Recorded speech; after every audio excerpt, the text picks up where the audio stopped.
Gracias por esta oportunidad de hablar sobre el futuro de la educación y las ciencias de la salud. Quisiera hablar sobre dónde vengo, que es una facultad de la salud muy grande, con una facultad de medicina muy grande. Estamos hablando de 4,000 estudiantes, pero también tenemos otras áreas como farmacéutica, ciencias de la salud oral, entre otros. Tenemos programas académicos con una licenciatura de 3 años y una maestría de 2 años, y en medicina son 3 años. Aparte de nuestro propio programa, también tenemos algunos programas colaborativos con nuestra Facultad de Ciencias, nuestra Universidad Técnica y nuestra Escuela de Negocios. Así que tenemos un enfoque muy grande de diferentes sistemas educativos y tratamos de trabajar con diferentes disciplinas. Lo que voy a decir hoy va a ser sobre la educación médica en particular, también de pregrado, principalmente pregrado, pero también algo de especializado.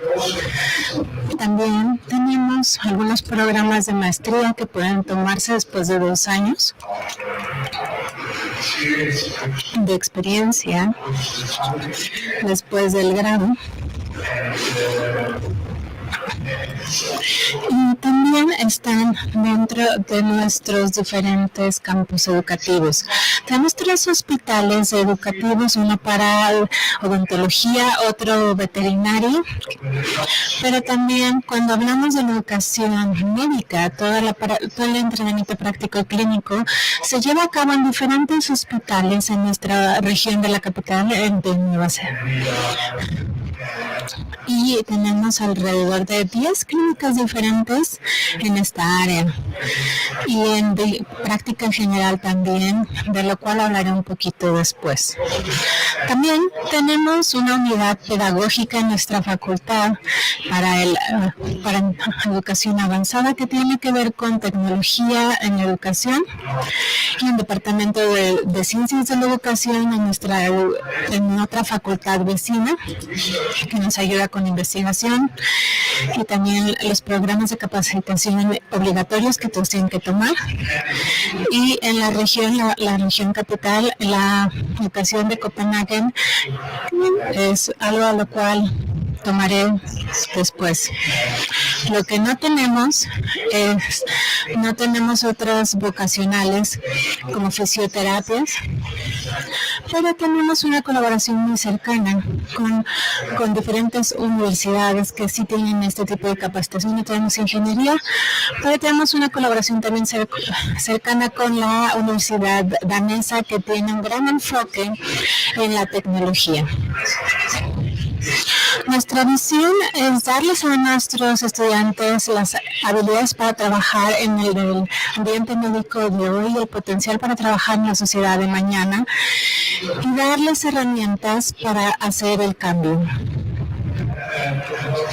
Tenemos muchos valores clave que nos guían en la forma de enseñanza, y estos son en toda la universidad en general.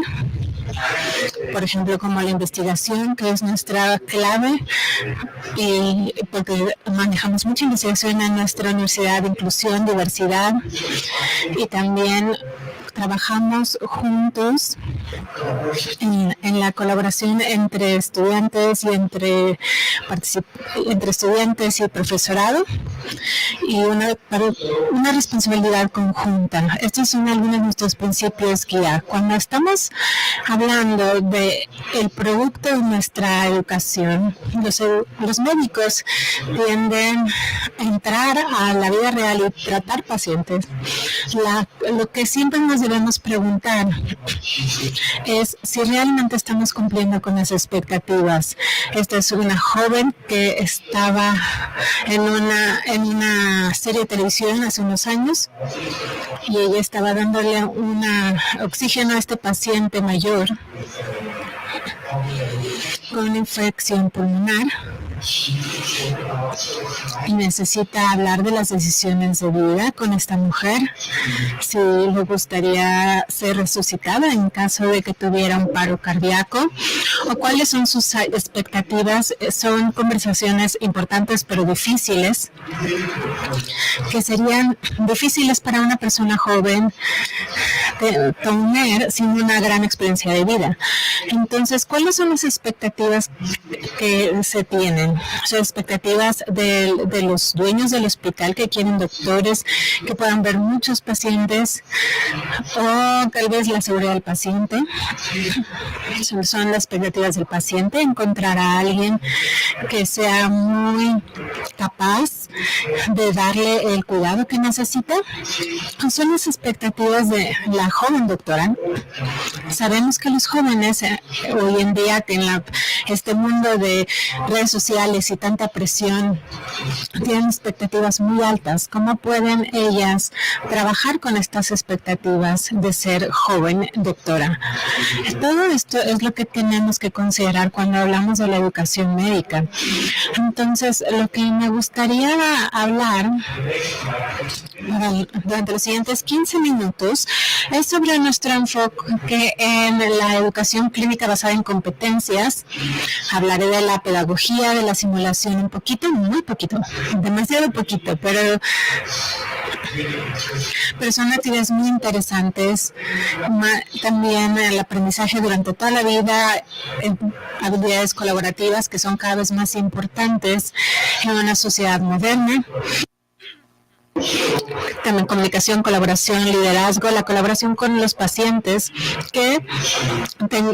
para que puedan cuidarse de sí mismos y que tienen que ser empoderados para poder trabajar con los profesionales de la salud, y que los médicos estén educados en el apoyo de este tipo de colaboración. Y por supuesto mucho acerca de la tecnología y la digitalización, no solo por educación y las herramientas educativas, pero también sobre medicina a través de que utiliza datos y herramientas digitales para los pacientes. Ahora, empezando con lo que sería la educación médica basada en competencias, yo diré que esto no es nuevo, pero sigue siendo muy difícil en la vida real, lo debo de aceptar. Y creo que estamos hablando de Dinamarca en específico. No tenemos exámenes, pero toda la evaluación que se lleva a cabo en las clínicas, en el día a día, donde se califican las competencias con intervalos muy regulares, porque pensamos que realmente no podemos evaluar la complejidad de la vida profesional, pero se puede capacitar, y necesita capacitarse y evaluarse en el lugar donde se va a trabajar, que sería en el ambiente clínico especialista donde va a tener que desempeñarse. Nosotros también utilizamos las competencias con otras durante el pregrado, pero también hacemos evaluaciones, retroalimentación de los diferentes roles, de los roles académicos, profesionales, de los médicos, pero también en todos los otros roles que lleva a cabo un médico. También nos preocupan los 7 roles en los que hemos trabajado durante tantos años, porque ellos tienden a volverse fuera de vigor si no se actualizan con la tecnología, con los datos que se tienen ahora con la salud digital. Incluso al no tener al doctor médico como persona, o hablando del desarrollo profesional y la habilidad de ser capaz de tener resiliencia en el sistema.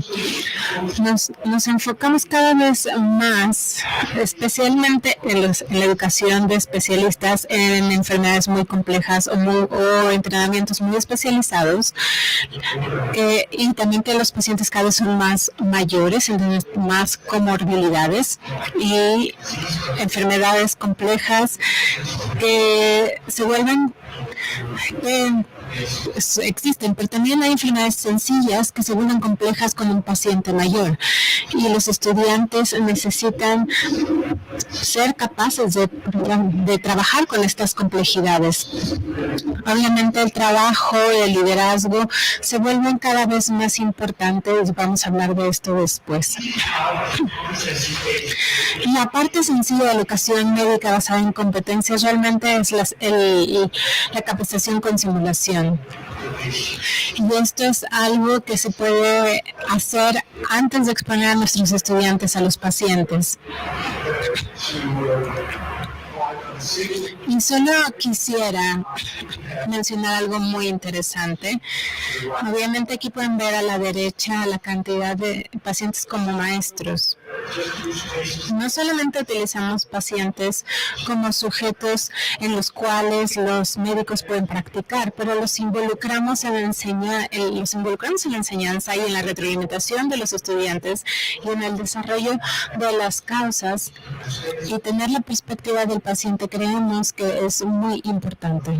Pero también es cierto que tenemos la educación de habilidades normal y tenemos diferentes prácticas para que los estudiantes las puedan hacer, muchos escenarios en los cuales pueden capacitarse, también comunicación entre los pacientes y colaboración interprofesional.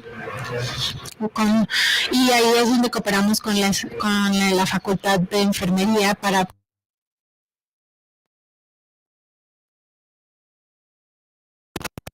is really the training taking place in hospitals, because they are very, very busy places where patients have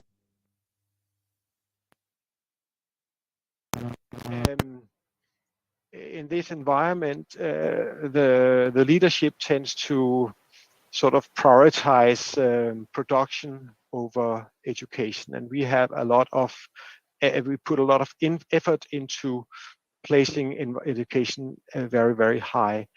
We try to create student engagements by letting them work in diets and give peer feedback. And we even have student-driven clinics where the medical students, and often together with nurse students, of course under supervision and with patient safety in mind, have responsibility for several patients. We're also working a lot of pedagogical upgrading, and even after the formal pedagogical course, we have a requirement for pedagogical development at least every 3 years, even from our senior staff. And then we have developed what we call the Flying Squad, which is a group of medical educators and students that travel around to all our clinics to inspire, but also we can send them when we receive bad student evaluations. As I mentioned before, we also have clinical training in general practice, and that is mostly looking at patient-centered consultations, but also to let the students be exposed to unselected patients, and with a recruitment aspect in mind, because we want to direct as many students as possible toward general practice. That is going to be the backbone of our healthcare system. When it comes to collaborative skills, I think we do a lot, but leadership is really very novel to us. And I have to say we don't deliver there yet, but it's going to be a focus area in our coming patient program. As I mentioned before, I think collaboration is not only about professional collaboration, but to a large extent also collaboration with patients. And I think we are moving away from a situation where health professionals sort of have a patient, and to a situation where the health professional, together with the patient and maybe the relatives, share a project about disease or health, looking at joint decision making.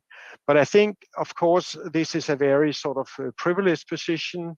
And if you look to societies that have a different situation from the Danish situation, I think it's even more true that cultural determinants and social determinants of health play a major role.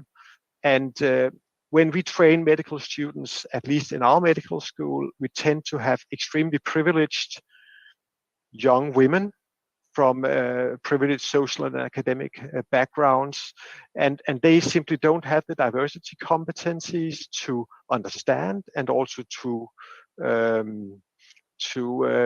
cross sort of the bridges to the patients that are actually mostly in need of it, or to the society that is mostly in need of it when it comes to prevention of healthcare problems. So we try to have an innovative mindset here. We try to empower our students to empower the patients and the citizens to be able to deal with these aspects. Finally, I want to talk about the technical development that we are facing, and that is really accelerating to a large extent these days. And I want to just mention this quote by Eric Topol from the review that he made together with the National Health Services in the UK, that we have to prepare students for jobs that haven't yet been created, technologies that have not yet been invented, and problems that we don't yet know will arise. The Danish society is quite unique in the sense that we are ranked #1 in the world on the UN e-government development index. And this means that we are extremely digitalized.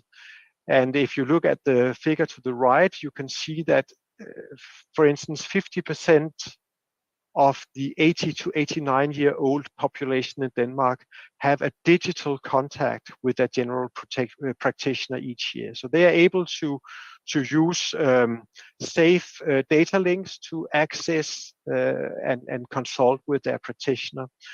This doesn't rule out them turning up physically, of course, in the consultation room, but it actually expands the possibility of accessing healthcare by all the population. And I think you should notice that even the elderly part of the population are able to do this. Another thing is that our patients are able to access their own patient files from hospital in real time via a secure login. So when we write something in the folder, as soon as we have entered OK, the patient can actually see it. They can see their results, they can see their x-rays and all these things. So it means that we have to deal with patients that have access not only to Google and to a lot of general knowledge about health, and also, of course, a lot of misinformation about health, but they're able to access their own data. At the same time, we also notice here that artificial intelligence is probably going to aid us more and more in the health profession. So there are lots of possibilities with digitalization and data, but there are also a lot of challenges, because we're looking at new forms of inspection and control. We are going to reconfigure the perceptions of what work is.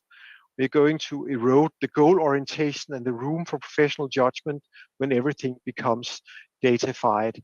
And of course, we are looking at a group of older medical doctors, like the cross guy here to the right, that simply don't understand this and think it's a waste of their time to digitalize everything.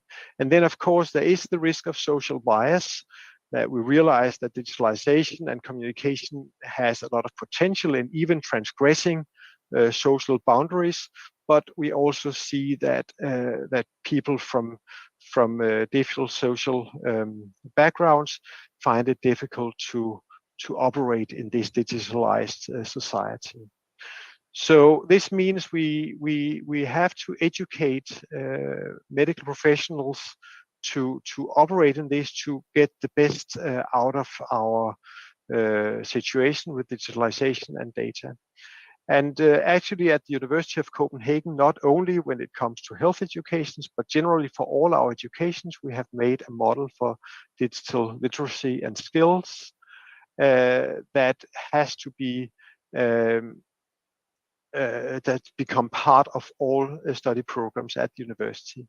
We try as much as possible to integrate these things into existing courses so it doesn't get a reality of its own, but actually makes sense and becomes a part of the professionalism that we want to train. But we have also got some novel courses that we integrate in the study program. We have the problem of getting a research backbone for this. And in some cases, we need to get data scientists to educate as well. But we think it's better that it's actually the professionals that provide this training for the medical students. So we have to have training of trainers in order to provide them with the necessary skills and also to create a lot of resources that can be used for this purpose. And then of course, there are a lot of other development areas. Sustainability and planetary health is a big thing. We have the Sustainability Science Center here that actually tries to provide tools for all educations to integrate aspects of sustainability and planetary health in all our courses. And we also believe that innovation is going to become a main competency, a main role of physicians, because the physicians need to be in front of the development of the health system in our changing society here. And so far we have opportunities for our students to use the University of Copenhagen Innovation Hub. We've introduced some elective innovation courses in our medical program, and now in our new study program that will start next year, we will have innovation and life science as part of our mandatory course in pharmacology. We're also placing a lot of weight on research integration, because we believe that without strong research skills, even if you're not a researcher yourself, you have to understand how research and evidence is the baseline for all of the things we are doing. And we have this so-called research integration staircase that simply has to be documented in all our courses. And in fact, around 50% of all our medical students opt to take a full research year, so that actually extends their education with half a year, and make a quite ambitious master project. So I think this is basically where we are at, and then I would like to say a few words about how we try to obtain to get these changes to happen actually. So we try in the leadership, but also together with students and to a large degree also with stakeholders that we have formal meetings with, to analyze and formulate the needs that we see in the near future for our educations. Then we have to try to create ownership among our clinicians and academic staff that are usually a bit conservative and think that why do things have to change? We have to foster student engagement in this, and we also have to some extent also to overcome a certain degree of conservatism among the students, funny enough. After that, we have to map educations and courses in order to find out where the right place would be for change and to include new aspects of education. We have to create possibilities for continuous pedagogical development in order to deliver novel educations. We have to, of course, support that by pedagogic and didactic research, and we have to strengthen the necessary research base in order to deliver this education. And finally, again, I have to emphasize that we have to stimulate cross-disciplinary educational collaboration, not only within our own faculty and between faculties at our university, but also at other institutions like our nursing schools and our technical university. Now comes the huge question that I think is very often forgotten, which is what goes out. We know that the medical program is always too full. The students are struggling to make it, to actually prepare for their exams and to get high enough marks to continue. And we simply can't pile additional training, additional subjects on top of that. What we have done in the new medical program is actually take out more or less half a year of human biology at the start of our study program. So we simply have to accept that that something has to go out in order to give place for new aspects of the education. This doesn't mean that we are going to a low level of biomedical science at our medical school, but we have been extremely ambitious on that level, and we see that we have to move in new directions. And of course, it depends on where you come from, what you can take out in order to create space for new things. But I think it's a very important part of creating new study programs to also be aware that you can't just add new things. So I have to say that I think she's doing quite well. She's a fully professional medical doctor. She can deliver healthcare as we expect it to be delivered. But I also believe the next batch of students that we will educate will be even better prepared for the future. So with this, I want to finally end with a quote that always inspires me. It's a really old quote, as you can see here, 50 years old, at a time when they also thought things were developing extremely fast. And Eric Hoffer says, in a time of drastic change, it is the learners who inherit the future. The learned usually find themselves equipped to live in a world that no longer exists. Thank you very much.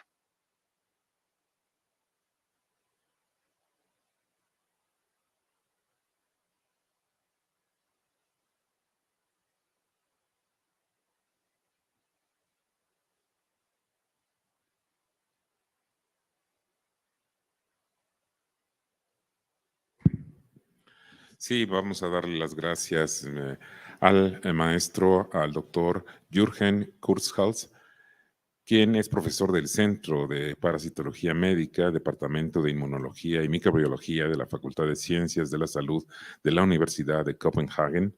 Muchísimas gracias por esta conferencia magistral, La educación en ciencias de la salud, una visión al futuro. Muchísimas gracias. Vamos a continuar ahora en unos momentos más con la mesa redonda, Innovaciones para la formación en ciencias de la salud.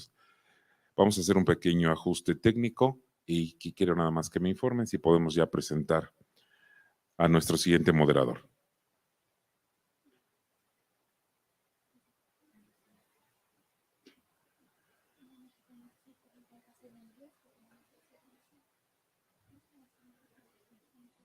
La conferencia siguiente, la mesa redonda, será también en inglés, vía Zoom, de manera que si alguien necesita de traducción simultánea, están disponibles los dispositivos en el vestíbulo de este auditorio.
van a poner video con el avatar. Confirmen, entonces ya empieza.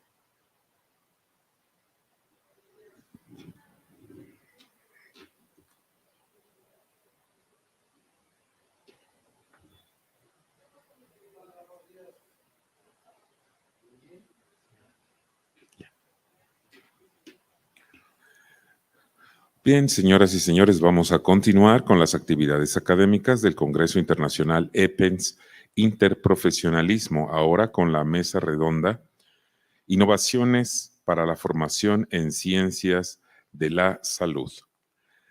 Con mucho gusto presento a ustedes a el moderador de esta mesa redonda, que se trata del doctor Daniel Salcedo, del Case Western Reserve University, director de Simulación y EdTech de la Universidad de la Escuela de Medicina del Case Western Reserve University. Fue director del Centro de Educación Clínica del Hospital Municipal of one fund in Tampere, in the School of Medicine in Tampere. He is a medical doctor and surgeon. He has a master's degree in sciences, in healthcare education, and he's a doctor in biotechnology and healthcare provision. It is a pleasure to have you here with us today, Dr. Salcedo. Please go ahead. The microphone is yours. Good morning and welcome. It is an honor to be here with you today. Today's topic is really exciting for me, innovation in healthcare provision. After the transformation that we have had with the COVID, we face a new reality in healthcare. Where are we heading towards to? What are we going to do after all these changes? Are we going to go back to what we had in the past? Are we facing a new reality? Well, yes, I think that the conversation today is going to provide us with a lot of new ideas and new answers regarding technology and technology in the education of healthcare professionals. Because healthcare professionals, I'm talking about physicians and nurses that we train today, are not going to be professionals today, are going to be professionals in 5, 6, 7 years that are going to be, practicing in a very different world from today's world. So we need to prepare them for that world. Therefore, we are going to talk more about this today, and I have the pleasure to introduce an incredible group of people that are innovators and leaders in their own areas. Let me just tell you a little bit more about them. I'm going to start with Dr. Kim Robert. He's a professor of the School of Medicine and Healthcare Sciences in the Sherbrooke University in Canada. He is focused in adult studies, mainly for family and psychology medicine. He has collaborated in several projects in medical education. The other panelist is Dr. Veronica Plaza. Dr. Plaza graduated from medicine in Argentina University, and he has postdoctorate studies in biochemistry, pathology, and she has a master's degree in public health care in Nuevo Mexico. She is the attaché professor of community medicine in Nuevo León University in Nuevo Mexico, and she has been the senior fellow of the Center of Studies of Healthcare Policies of the Foundation Robert Johnson, and member of the Collaboration Center of the World Health Organization. And the other participant today is Nancy Pere, doctor from the University of Buenos Aires, part of the School of Philosophy and languages in Argentina, education from the same university. I'm so sorry, he's not using the microphone. She studied education in the University of the Republic. She was responsible of the training for information technologies in the school of Uruguay University. So we do have a great set of experts with us today because they do have a lot of expertise, and for me it is a pleasure so as to moderate this session and to carry out several questions on this regard so as to know more about what they think in this topic. So doctors, I'm going to ask the questions in English so we can communicate better. Mi primera pregunta es, community organizations contribute to the co-construction of innovative curricular activities.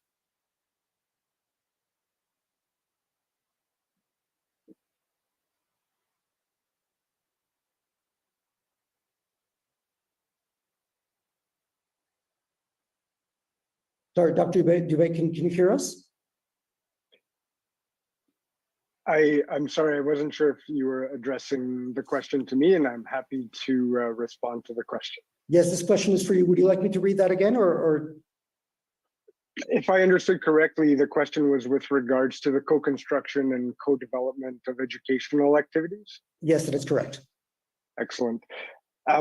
So from my perspective, and particularly speaking in a Canadian context, with the new accreditation standard around social accountability and the need for faculties of medicine across Canada to really think about how to integrate elements related to social accountability. And when we talk about social accountability, what we mean is ensuring that our educational programs and everything that we do really is meant to address the needs of our populations and of our communities, who ultimately our future health professionals will be serving and addressing their health needs.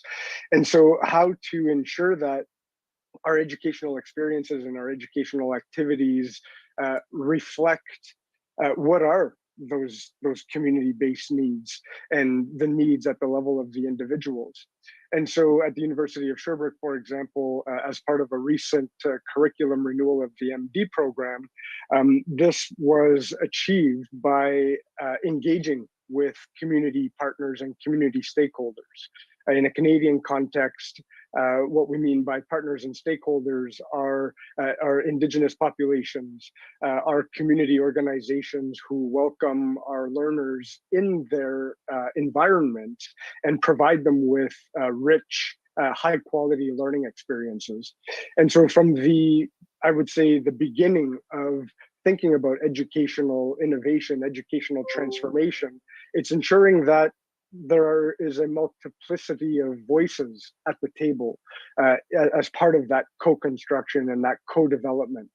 And so it's one thing to think about that from a formal curriculum standpoint, and we can have those principles and values underpinning those educational experiences.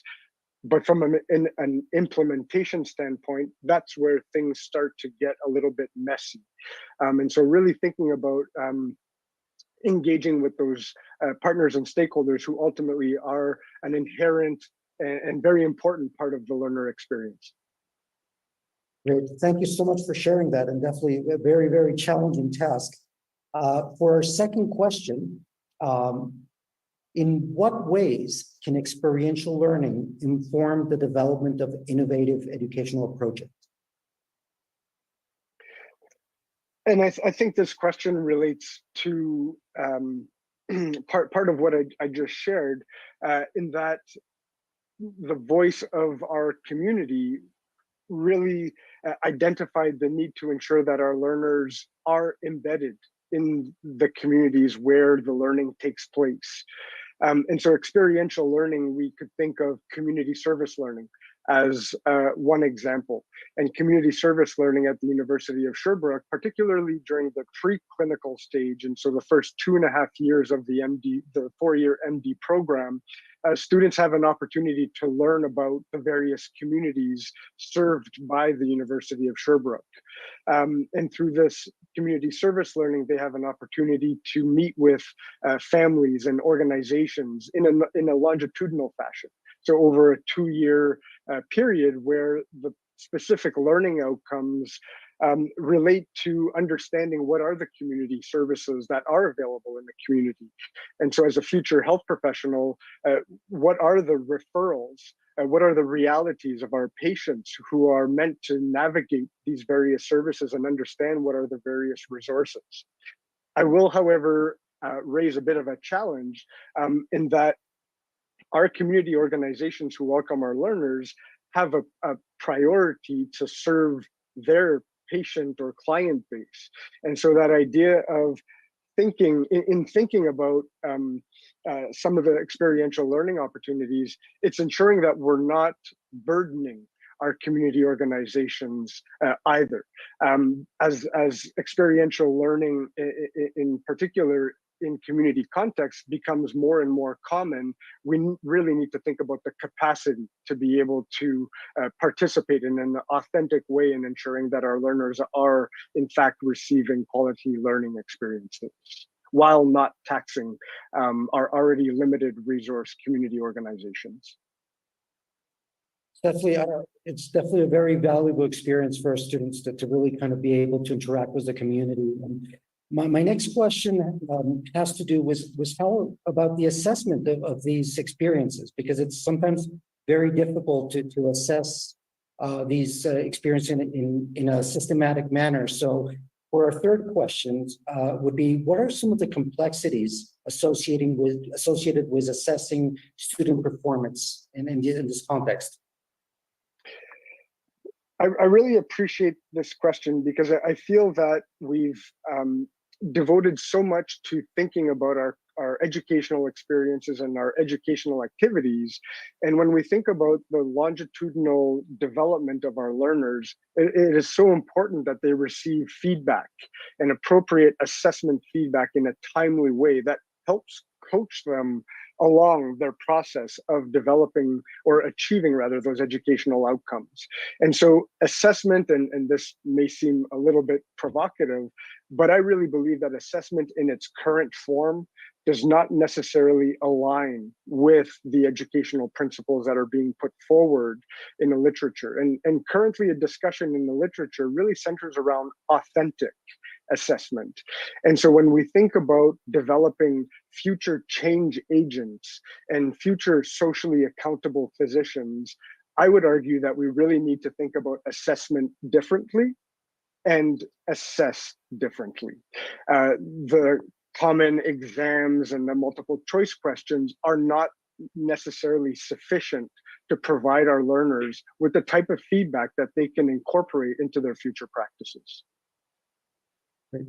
So Dr. Dubé, thank you so much for sharing about this really interesting topic. And I think we would all love to hear more about how you're doing this in the future and more about how you're assessing these competencies that are so important for the future of our students to be able to understand the communities where they're practicing. So thank you so much for your contribution.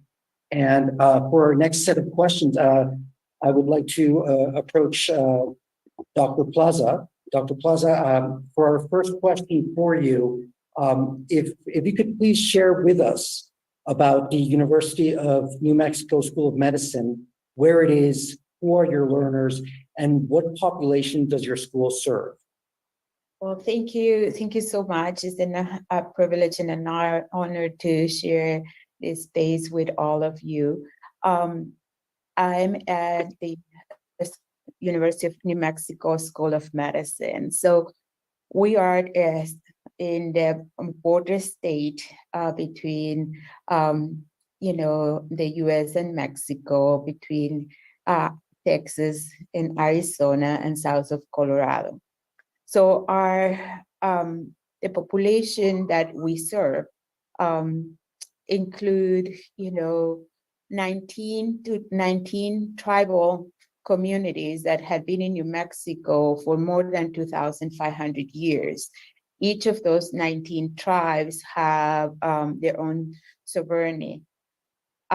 New Mexico was originally was part of the Virreinato de Mexico. And so before 1849, that was the Treaty of Guadalupe Hidalgo. This was a Mexican Spanish-speaking land. So the population that we serve are very much a diverse population. New Mexico is the state that has the highest proportion of Latino or Spanish-speaking heritage. So 49% of the population of New Mexico has a Hispanic background or Latino background. And 12% are Native Americans. So that for us create as we, who our patient population is a very diverse population and is a very linguistically diverse population. So as a School of Medicine, in terms of, how we develop the next generation of providers, we have to address our state needs and our state diversity. Well, thank you very much for saying that. It definitely sounds like a very interesting challenge to provide like authentic care for such a diverse group of people. And I'm very interested in hearing more about that. And that brings us to our second question, which is to improve health equity. What new elements in medical education does UNM School of Medicine incorporate into developing the next generation of healthcare providers? Yeah, so, given, not only that who we serve, but the challenges we face in terms of shortage of healthcare providers, and in terms of the numbers of healthcare providers. We are an urban-rural state with 33 counties, and so our urban corridors follows the Rio Grande, and our rural counties are on this kind of the side of the states. That means that we have, like a third of the states with what we call shortage of healthcare providers. We have 33 counties, 30 of them have a shortage. So in order to address that, we have developed three initiatives. One that is called a BA MD program. So in order to develop a physician in terms of timeline in the US, we have 4 years of college, we have 4 years of medical schools, and then 3 years of residency. So one of the programs that we have developed is called the BAMD program. So where we have a scholarship and do recruitment from those rural counties in New Mexico for students that are committed to serve in state in New Mexico, to provide them scholarships for the 4 years of pre-med or the college 4 years of college, with the guarantee that if they accomplish that and they pass the MCAT, they will have a placement at the School of Medicine. So that is a way of doing recruitment, retention. And out of that, so far out of that program, we've been able to maintain graduate so far 53 students, and all of the 90% of them are still practicing in New Mexico. So that's one approach. The other was that we have developed what we call a RAP, that's Rural and Underserved Program, where our students are during the first to the third years, they do clinical rotations in the rural areas and rotate to the different counties of the state. And the third one is the a new one that we have implemented right after the pandemic, is the track and opt-in program from language equity. is mostly focused in Spanish. So it's the clinical communication skills in Spanish. And that program allowed us to not only fulfill the needs of our state, but enhance the health communication competencies that are part of the Healthy People 2030, or our national goals, but also the AAMC competencies that are how to do in terms of how the students are being developed. So that's what kind of like our three, innovative approach in terms of like doing recruitment, retention, trying to increase the number of bilingual providers in our state, at the same time to do retention of the human resources that we develop. Okay, well, thank you very much for sharing all those exciting initiatives. And if I may, I would like to ask you about this more, a little bit more about this last element that you were mentioning about the clinical communication skills in Spanish. Could you share more about this program and the elements in the curriculum? Yeah, this so measure. Yeah, so basically, when we look at, clinical communication skills is a basic competency in order to have, and we know that if there is language concordance between the patient and the provider, the health outcomes will be improved. And so going back to try to decrease those disparities and increase language equity, we were able to kind of implement an opt-in program or a track where the students started at that either they are native speakers or heritage Spanish speakers can opt in. So in terms of and that will add to their curriculum that track at 3 hours a week of educational time during the first 2 years of the medical schools, and then they'll have to do OSCEs with the standardized patients in Spanish to prove their competencies, and then we get to place them in sites to do clinical rotations in sites that are at least 50% of the patient population that are Spanish speaking. So in terms of the components that we have is that, we need to have the competencies, we need to have the faculty in terms of the faculty development, and then the assessment, and then the certification. So going back to the competency levels, we are using we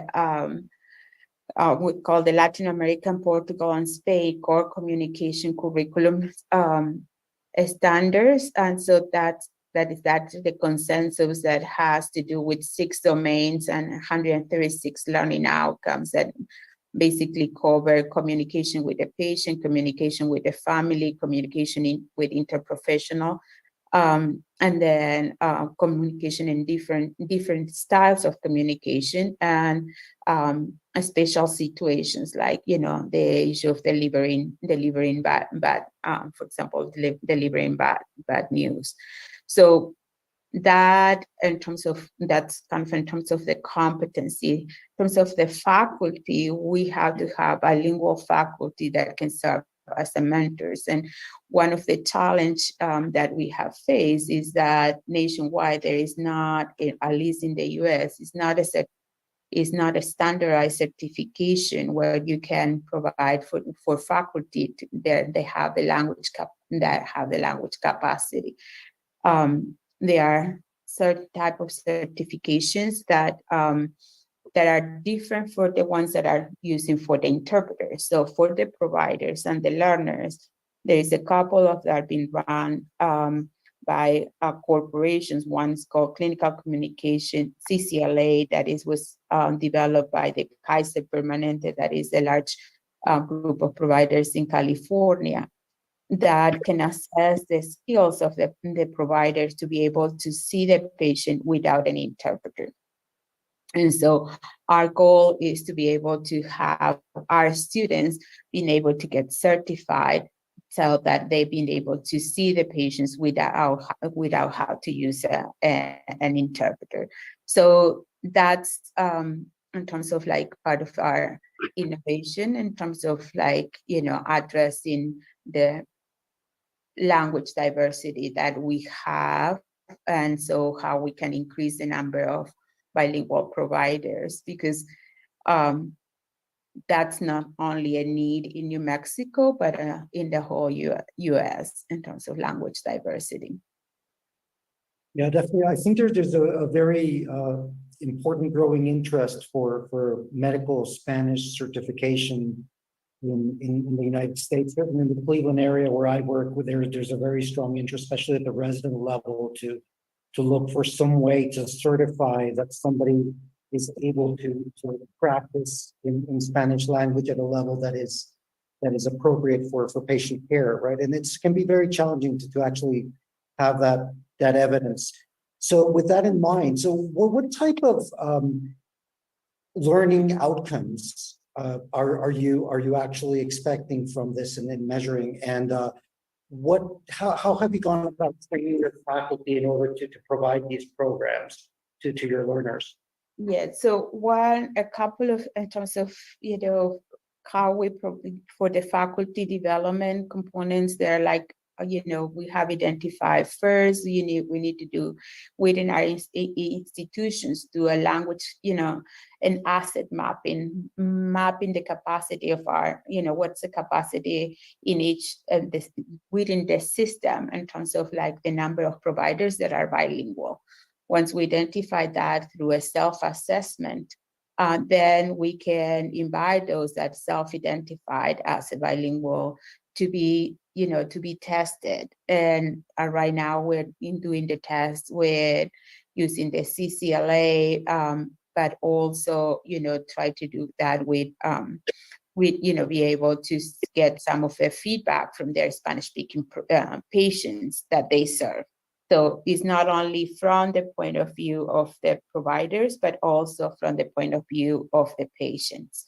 And then is in terms of for those providers to be able to teach in Spanish and assess our students, they have to have been able to do, if we'll do that with simulation, they had to have trained to be able to do simulation medical education in Spanish. So they can be able to do the evaluation with Spanish standardized patients that are Spanish speaking, and they're being able to conduct the debriefing with the students in Spanish. So the other component is to certify those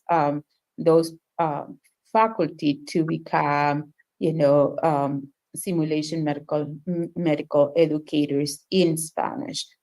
So that's in terms of for the faculty. For the learners, we're using, we have a New Mexico Clinical Communication Skills rubric that we use as we prepare the students for the clinical the step, basically the step 3.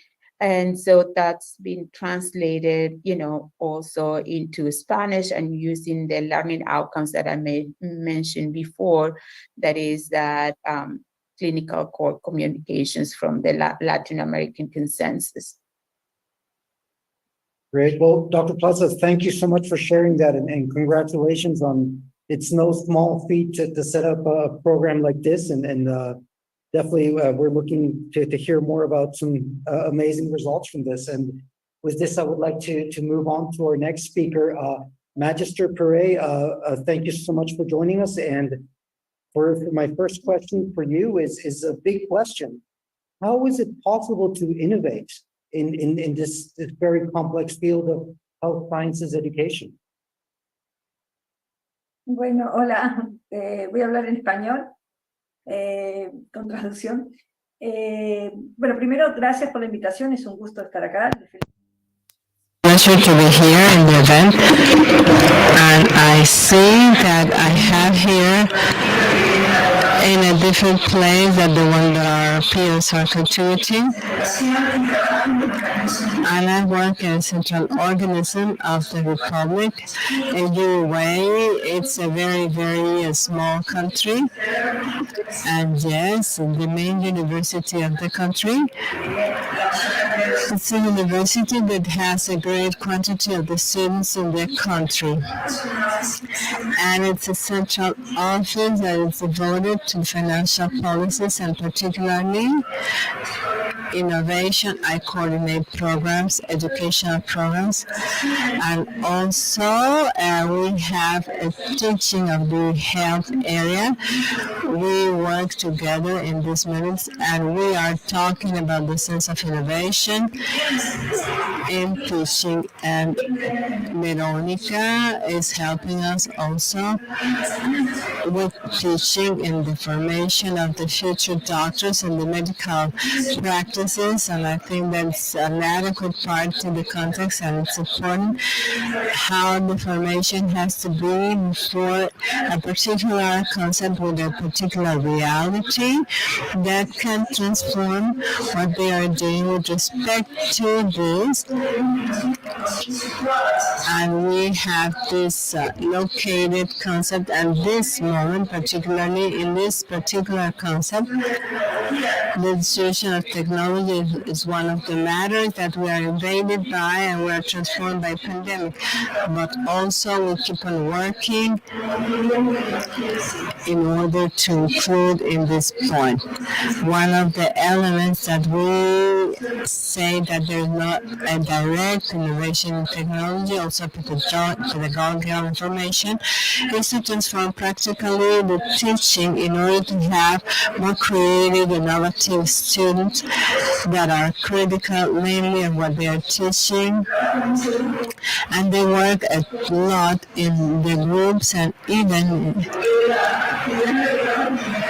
in the areas of work, in the areas of teaching. We have a program of financing in the processes for the different schools that present innovative ideas, because the science of health in the university have presented different initiatives in 20 years that contribute with a lot of work and experiences. And it's a program that they have with the School of Medicine of our university. They work a lot with Canada and also with collaborative experiences in small groups, and it's an alliance in spite of having the sponsorships, and there's like a tour that we have been organizing in health sciences that contribute to have the practices for the first part, knowing that the reality in the first years of the career are amazing,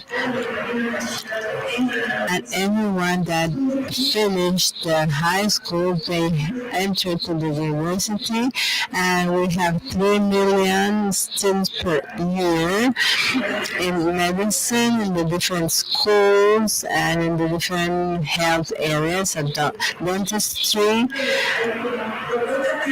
And there are like pedagogical proposals within the School of Medicine that innovate, transform, and also imply and contribute with different elements. Professor was also talking about the importance of evaluation. It's part of the innovations that we also develop, how we can transform the teaching through the evaluation, how sometimes evaluation is the tip of the iceberg, and we are founded in teaching information, and we analyze the information that has to be linked with the information processes through different mechanisms. And obviously, if I want to transform a work based on programs and problems, it does not reflect the process developed during the transformation period. So to think in the information and the complexities integrated technology practices also, it's a different process that needs exercise from both parties in order to think how these teachings can be developed. Also, this is taught for the first years, but also in challenges. When you have different practices, and we have to be presented in the dialogue, and also in the terms of communication, have to think in the career and as a whole in the different moments. In each and every one of the moments, we have the space for innovation and to have possible transformations, even if they are small, introduce around $2,000 so they can hire, so they can finance a point with this. So with this we generate inputs in order for others trying to innovate or to transform all this. And to my gaze is more general, and we talk about the different fields of our universities. Por lo que estás diciendo, tú tienes un entorno muy innovador. To share with you, so many of us in health professions education, we're trained as healthcare providers, right? And we're not necessarily trained in as teachers. And many times we get pushed into these positions of education without necessarily being well prepared for it. So my next question for you is, how does pedagogical or didactic training contribute to innovation in health professions education?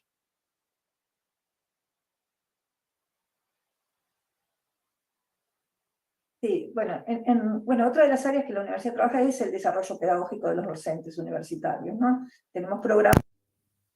In the university, we have programs that contribute with this, and it's a constant thing how we can innovate or transform, and we can gather the process of formation of the professors. And all these, they have the technologies, they contribute with the technologies, and with all this, we have the processes of the universities and the teachings at the university. They make this exercise and then they form these different topics, and they have to do more transversal questions, technology and all, so they have their own discipline. And how we can do this, biological medicine or the teachings of diseases, what they consider. So then it's very important that it would be easy, because for us the formation has tools that facilitate the innovation in practices that are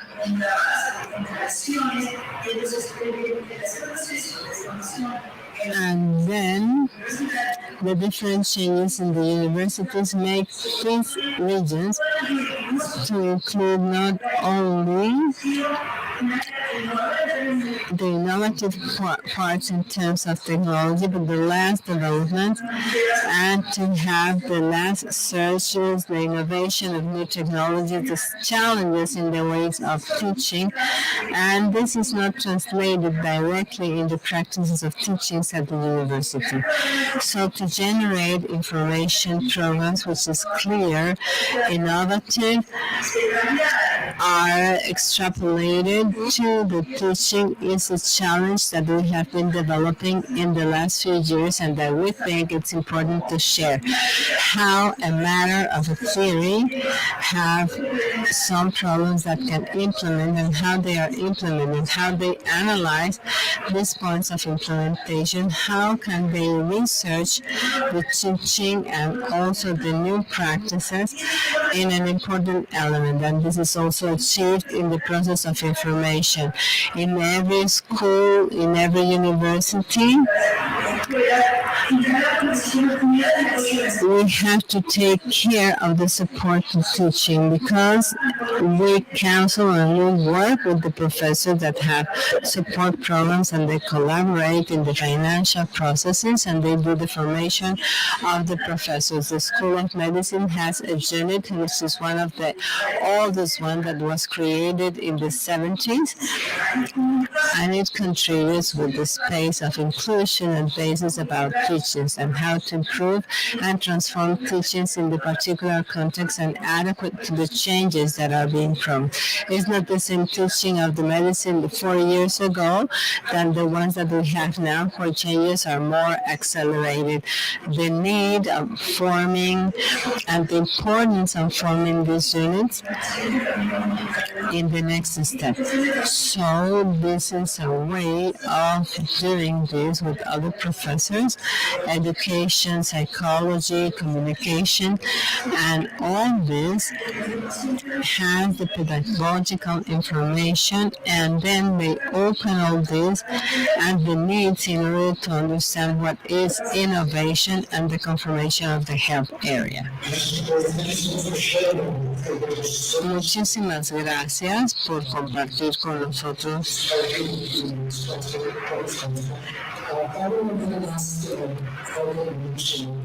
Compartir con nosotros todos estos pensamientos. Entonces son muchas cosas las que hay que mencionar y sobre todo continuar invirtiendo en nuestra profesión, porque nosotros tenemos que trabajar en conjunto para poder lograr todos estos puntos tan importantes en esta área. Entonces mi siguiente pregunta es ¿cómo hacen el trabajo interprofesional para que se pueda promover en la educación?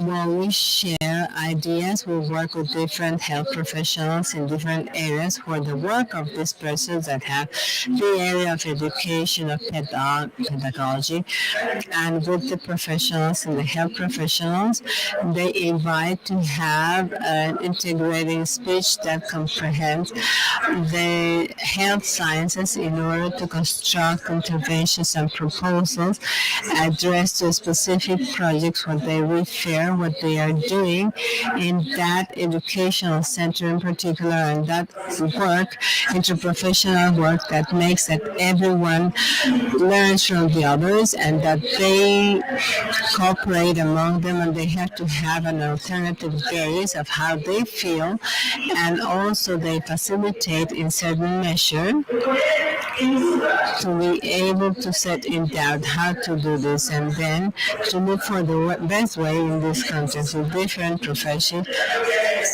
and even in the property of health. We have to pose the work with nurses, the work with the technicians of the different disciplines, and even among the professions, a surgeon and an instrument in order to work with sports, or when we are here, we have an alternative way of having the program and the possible solutions that will generate a lot of things. And of course, empathy, the ability of accepting the different universes in order to encompass a topic. It's an exercise, it's a facility of education, of understanding that they know that they construct all this in collaborative processes, and it's necessary, and I'm discussing all this because it's a construction process that they had before, and we work together in the area of education, and the understanding of the way of saying things was very diverse. So we are trying to understand something more common. In my case, I'm working here in the world of pediatrics, from education with informatics, with the communicator, with the designer, in order to construct all this. The formation with this and the dialogue with each and every one of the health professionals, surgeons, orthopedics, and all the people that construct the experiences which are rich, and the participants that are updating, and the health professionals and alternative gaze, a way of knowing the knowledge and looking at this from the practice for the first days of attention and care. And also in Montevideo, which is the capital, we go to a small town where the doctors have to go and work 100,000 kilometers in order to work. All these people that are more inside the country and all the ones that have to share with virtual information. And it's very important they are near the area of the capital, and it's an orientation that we have to do firsthand. It's something that they evaluate. So for me, it's very important to do this interdisciplinary work or interprofessional work. Muchísimas gracias. At this moment, it's not every day you have brilliant innovators online with you. So I'm going to go a little bit off script today. And also I see Dr. Kurtzholz, you're here with us. So I'm going to include you in this discussion. I have a question for all of you. So as Dr. Pere mentioned, we do have we're very technically innovative in health sciences. We love new gadgets, new technologies. But when it comes to education, we're fairly traditionalist, right? We're not as flexible as we are in other areas. So you have obviously made huge changes in the field with your ideas, with your programs. What has been the approach to getting these successful programs up and running? Like, how did you go through all the red tape of convincing leadership, of getting faculty on board, and kind of getting people to take the risk to try something new in health professions education? And I'll leave it up to you to share with us what has been the way to really be a trailblazer and start these new initiatives that are changing the way we educate our students. Well, I think I can attempt a single thing.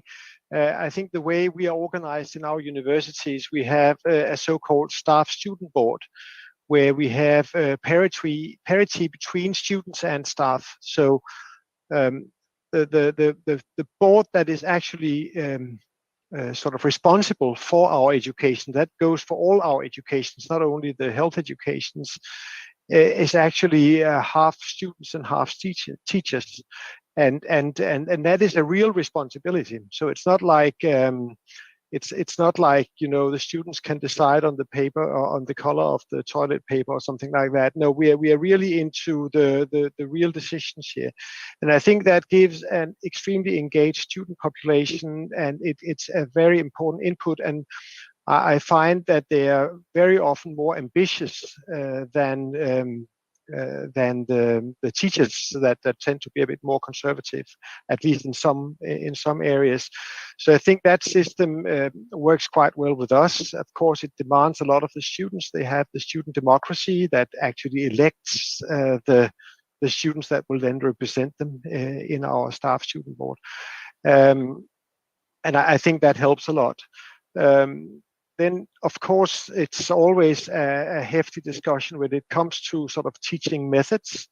We were quite disrupted during the Corona period, and in a part of our university, a lot of teachers and students wish to go back to the old ways, but we are trying to keep up the pace and to move further, and move on from sort of the quite sort of simplistic tools that we used then, and to develop the area of open educational resources and all these things that we know about, but that sort of suddenly became implemented quite heavily, and move on that side. And a lot of people are extremely sort of skeptic about this. But I think you need to believe in what you're saying and believe that you can move people. There will always be people moving fast ahead, and there will be people who are trailing behind. And you just have to make sure they just don't drift too much apart, that you take the time for discussion and debate. So it's very much about leadership, in my opinion. Thank you very much for sharing that. Who else would like to share? Dr. Dubé? Thanks so much. And I would pick up on the aspect of leadership. I think it's critical to have a leadership that will model change and dare to take on the challenge of transforming a program, or if you will, a vision. And I think that's where it really acts as a catalyst. What is the mission of the faculty? What distinguishes that faculty from others? What are the underlying values and principles that act as opportunities to dare to dream, if you will? To pick up on some of our colleagues' comments, the idea of what are our assets? Because I think we often think about the challenges and the barriers that prevent us from going forward. And so an opportunity to take more of an appreciative inquiry approach and thinking about what are our assets, and therefore being able to improve what are our areas that we need to think about more broadly to enact change. I think it's I'll come back to the idea of the partnerships. Who are the partners, and how can we ensure that their voices are part of this process? If we're striving towards sustainability, then we need to think about what are the systematic processes and mechanisms in order to allow those actions to lead to an educational transformation or an educational innovation. One other opportunity I would recognize is coming back to that idea of sustainability. When you think of the educational transformation that was developed at the University of Sherbrooke in the MD program, it's a question of time, and allowing an appropriate amount of time to achieve those dreams, if you will, and ensuring that we have adequate resources, that we're preparing our contexts, that we're developing our faculty, that we're communicating effectively. I mean, you could dream, you could dream about a strategy, but unless you've communicated effectively, that's where I think things fall off the rails in terms of implementation, is the readiness of the context and the readiness of our stakeholders who are involved in the educational programming. And finally, I would think about research, as was mentioned, scholarship, continuous quality improvement. What are our metrics? What are our ways of collecting information about not necessarily answering the question, does it work, but what is it and how does it work? And there's a great paper on the layered analysis in health professions education that kind of deconstructs that process. We're so fixated on wondering if it works, whereas we ought to be collecting information about what it is and how it works. And I think that gets at that sustainability aspect.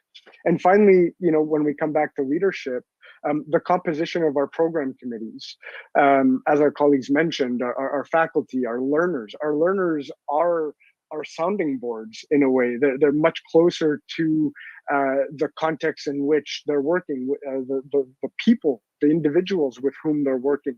And so how can we use opportunities to provide feedback throughout that process in a very sustainable way, having a program committee that's composed of leaders and faculty and learners, administrators, staff, information technologists. And I think I would sort of summarize that by really valuing sustainable practices.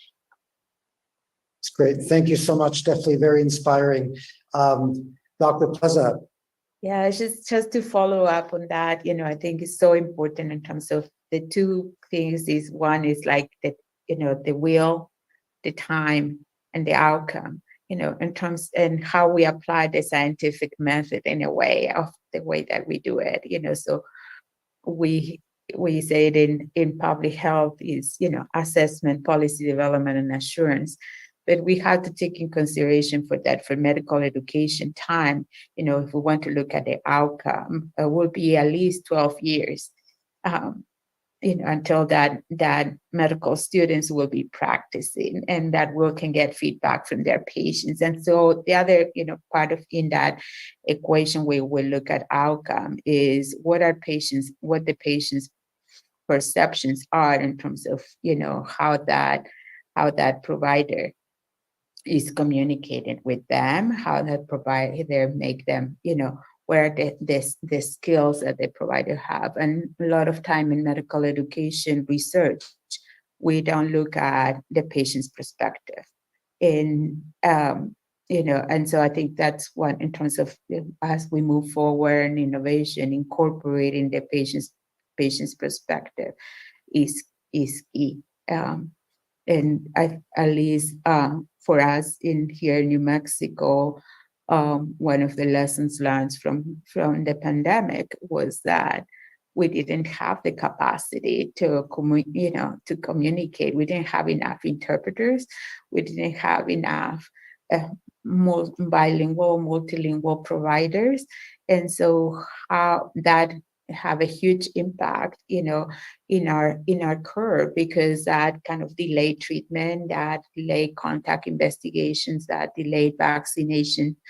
And so that all that, and then the experience was, the experience that those patients were having were creating some disparities on the health outcomes. So I think is the other part is how these innovations are being part of the sustainability, is how that are, at least for us, how we can integrate that with policy, and how we can use, the current policy. For example, in New Mexico, we have a Hispanic Education Act that guarantees that bilingual education, not only K-12, but also in higher education. However, our university, so we have, even though we have that mandate at the implementation phase, is not in there. So how our policies can support, and if that's for the language, our rural program is supported by the legislation with public funding and an appropriation. However, we're still in the process of getting the financial support for the language program. And so, as we move in medical education, we not only have to tie it to, to the outcomes, but also the financial sustainability and what we learn from there, how that translates into a policy that can create a more systemic impact. Great. Well, thank you very much for sharing that. Definitely, I think it's exciting to see how a social need becomes a curricular innovation. I think there's a lot of power in that, and definitely, I think these are things that they're opportunities to really transform the way we're teaching to produce social good, and there's a lot of significance in taking those steps. Magister Pere, can I ask you for some comments about innovation and producing innovation? Sí, en realidad una de las cosas que vimos o que estamos viendo es que a los líderes innovadores muchas veces people are hard to be identified as such. So we have to promote the knowledge in the space so the innovators are acknowledged as leaders and as innovators to the field of promotion of innovative practices. We are creating a group that is self-identified of innovative leaders to share the experiences of development in the practices of health, innovative health teachings, and it's for every field, and the exercises are also important to do. When we do these exercises, they have set things because they needed changes, and they transformed these practices because they needed them to know that there are these innovations that have to be in the practices. To acknowledge as such the way of sharing is one of the key elements that the university has to work more in the fact of promoting the leaders, of generating that these leaders are acknowledged as such. And the people that have all this list in the search of advancing in a clear way are identified as such, but there are many others that are immersed in the dynamics. So this is where we have a challenge for the policies and also in this road where we have to do this part that I think it's important in order to get all these parts in teachings and education, to promote research, to promote these practices that are full of experience, not also theoretical research and also general, but the research of the practices of teachings and the ones that transform the way in which they have all these processes. So I cannot evaluate something that is of today or tomorrow. There are a lot of works in how we can tour and how we can analyze all the tours of the students and how they have impacted with time the different school practices. Also to promote research in education and the faculty. And I think that we are heading to this part.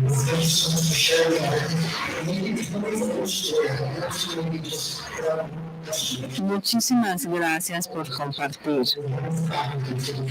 ¿Cómo podemos empoderar estas prácticas que son innovadoras? Hay muchas. So what are your thoughts on how we're empowering the young generation of educators to really kind of become agents of change in the future as they're moving forward in their careers?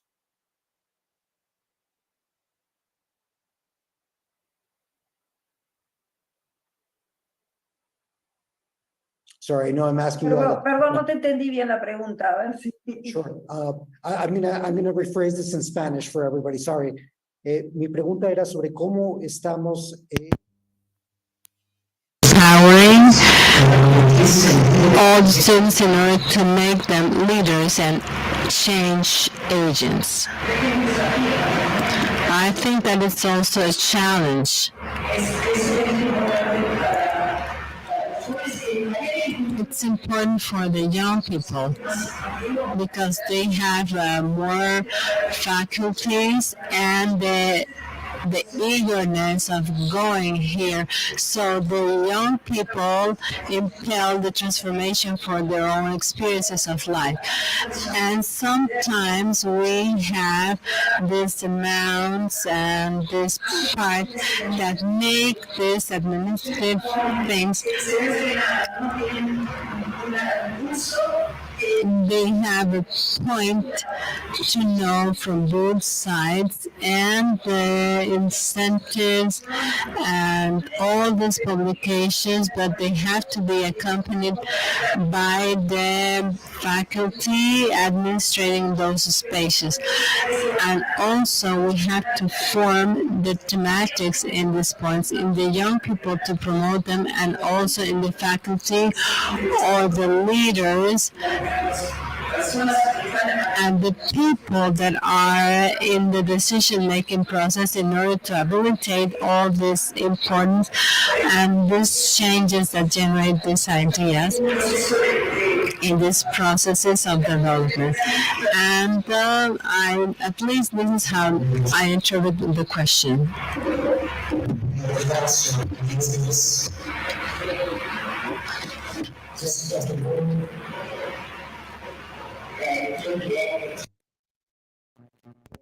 Hence why I think we were all left reflecting on how we might respond.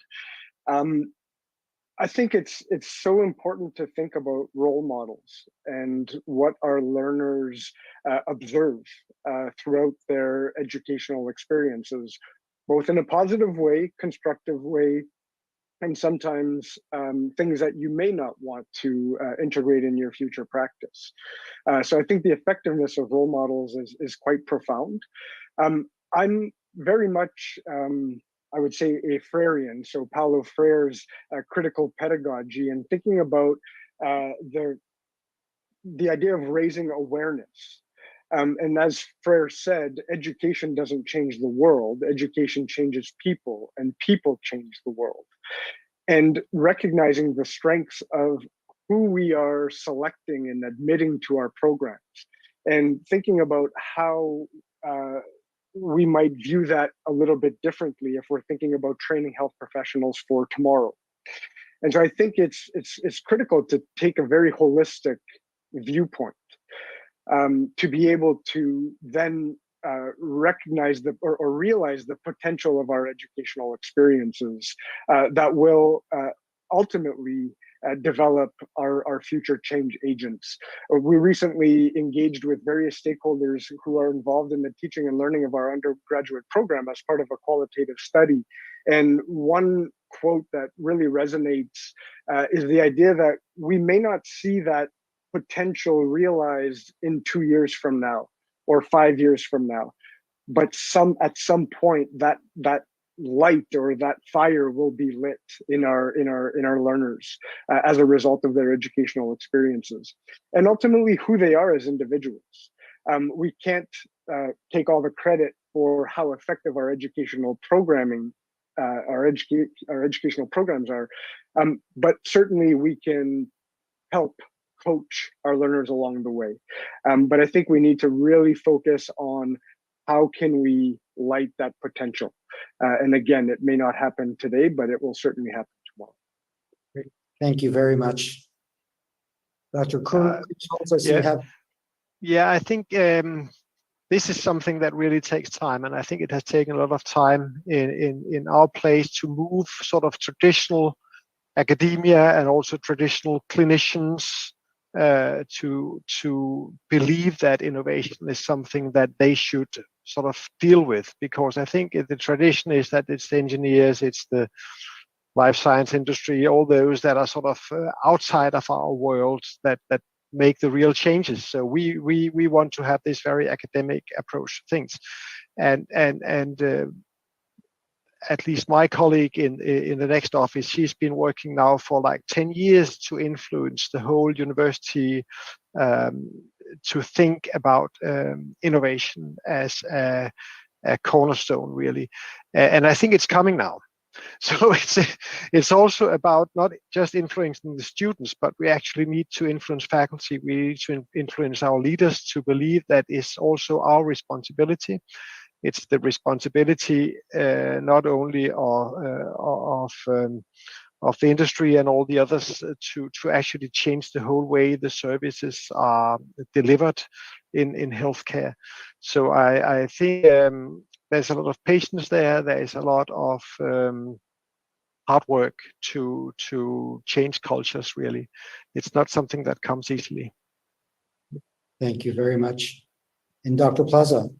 Yeah, so for us, we have developed the opportunity for the students. We have 2 electives in the 4th year that they can do.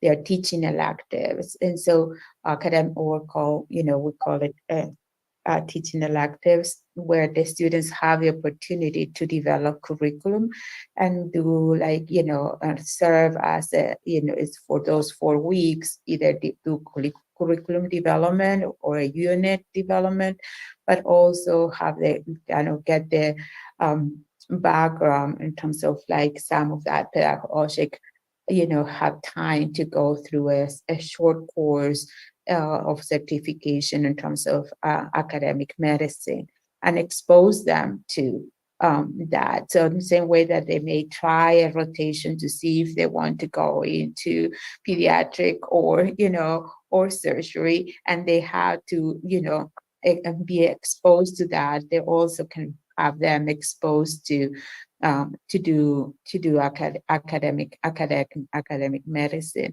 But going back to, you know, the point in terms of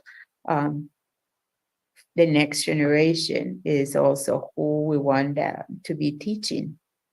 And so as a faculty, how we can mentor those students that have those skills and how we identify them and support them and encourage them, you know, to follow into an academic medicine, because not all places academic medicine have the same financial rewards that maybe be in private practice. So you know, that's another area that, you know, how is that selection and how that decision-making process is done and what are the variables that play into that is an area of future research that is still needed. Okay, well, I would like to wrap up our session today by, first of all, thanking you all for those enlightening thoughts and sharing those experiences. I think I can speak for myself and all the participants who have joined us online today that we have been absolutely inspired by what you have shared with us today. And we're very much looking forward to having a chance of hearing from you again in the future, and wish you great success with all these innovations. For myself, I'm ready to go back home and make some big changes. So thank you very much for sharing with us today, and have a great day. And thank you all of you who joined us online for this session. We hope that you have enjoyed it as much as I have. And I wish you all a great day, and thank you very much. Gracias. Bye. Thank you. A pleasure. Gracias. Fantastic. Gracias. Really Thank you very inspiring. much. Thanks a lot. Muchas gracias a todos Gracias nuestros por la panelistas en esta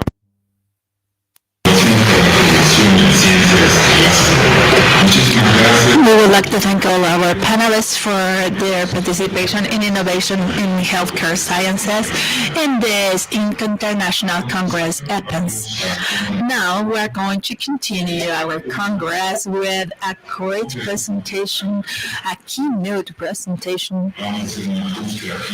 But before that, we're going to do a little bit of adjustment of our stage, and then we're going to move on to the next conference. Just bear with us and give us a few minutes.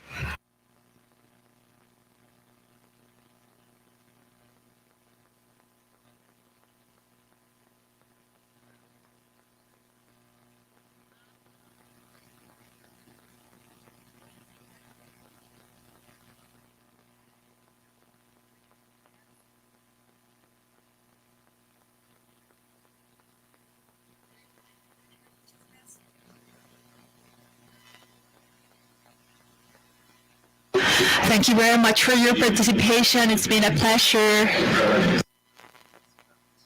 Welcome to the School of Medicine of the UNAM. We are prepared for any eventuality. We would ask you to identify the emergency exits, the evacuation routes, and extinguishers and safety equipment that are in our facilities. Please do not leave stuff on the floor that could obstruct the pathway. If there is an earthquake, please remain calm. Do not run. Don't scream. Don't push anyone. Please follow the indications of our civil protection staff that will take you to a safer location. We are the School of Medicine.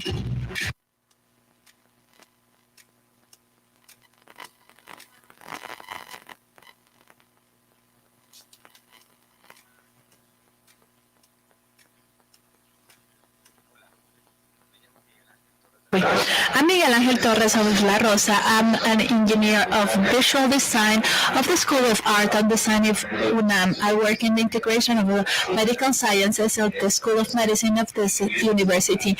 I am proud to show you this pile of information that is called the world that we should preserve on life, that the mixing and the four elements that we would have.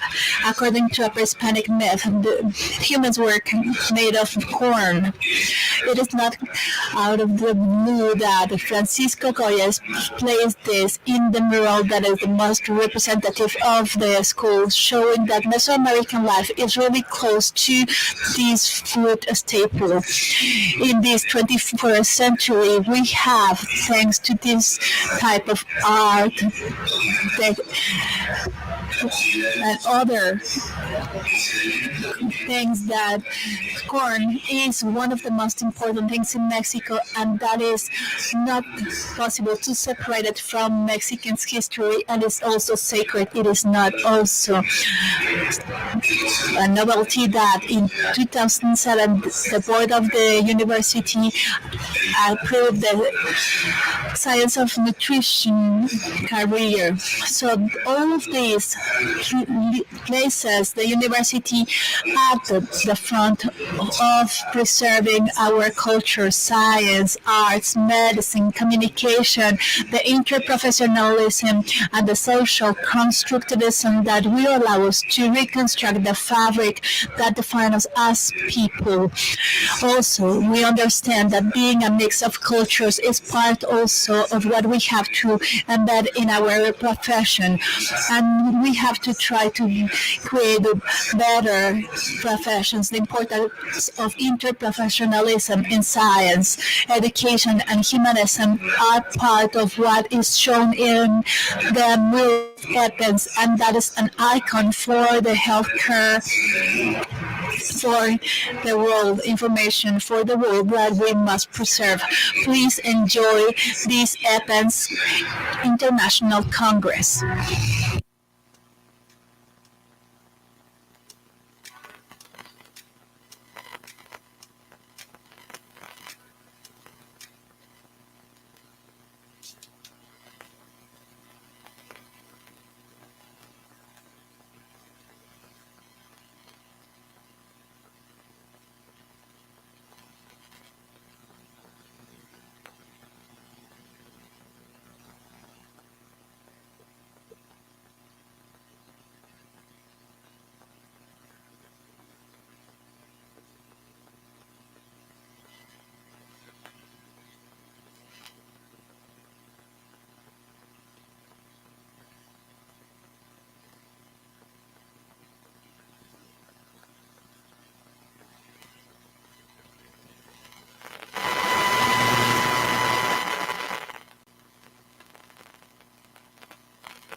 Now we have Dr. Daniel Salcedo with us.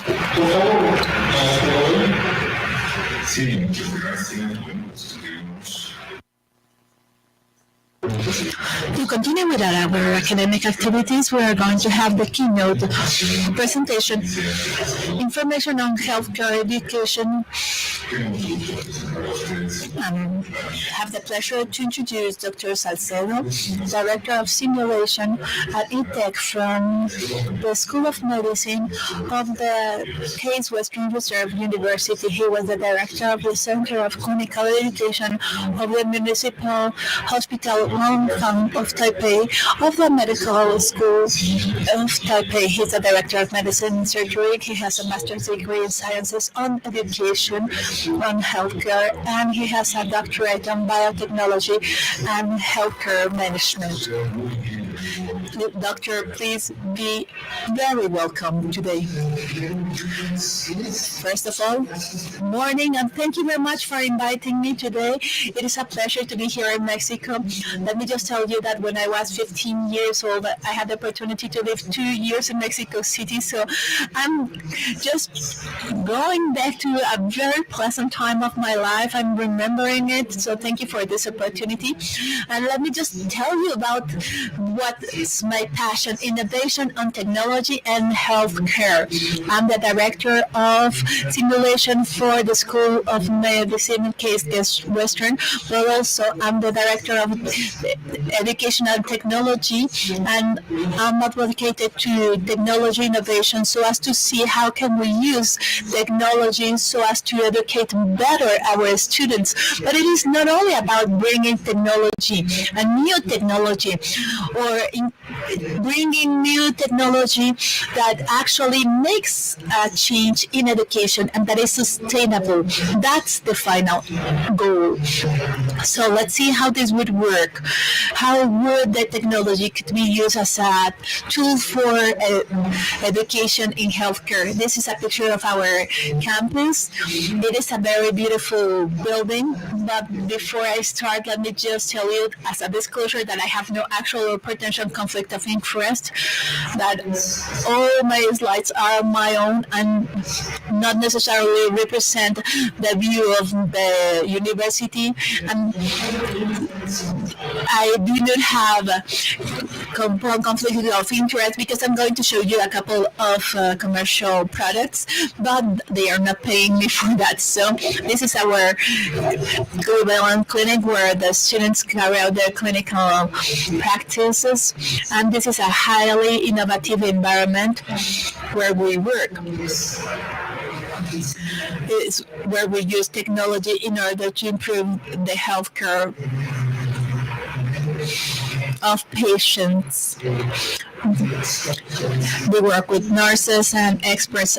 I would like to apologize if my Spanish is a little bit weird because I haven't been using Spanish for quite a long time. So, well, this is my simulation center. This is where I work every single day. This is a technology center, a high technology center. It's innovative. We do have flight simulation for emergencies. We have a patient simulation. We do a lot of simulation with humans, with medical teams and medical devices. So it's a high technology simulation environment. The most important thing is how do we implement these technologies, because it's not about having the state-of-the-art technology and the state-of-the-art headset.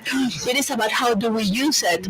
We work with a lot of different people. We work with different hospitals, with different students, with a lot of professionals, and we do a lot of interprofessional work. And let me just show you a couple of pictures because I would like to give you a little bit of context. This is the University of Bologna, around 700 years ago. This is the Imperial College School of Medicine in England in the late 1800s. We have the professor with the students. We have the Otago University in New Zealand in 1949. The professor with the students. This is the Stanford University in 2015. And we have the professor with the students. How much have this change in 700 years. We went to the moon. We have new cars, but our education remains the same. Incredible, right? No words to describe this. So in 700 years, well, maybe we changed that we are using the PowerPoint now. So what are we doing in education right now? COVID-19. COVID-19 was a terrible thing for many, many people, but also something happened in terms of education. We saw that out of the blue, we all changed.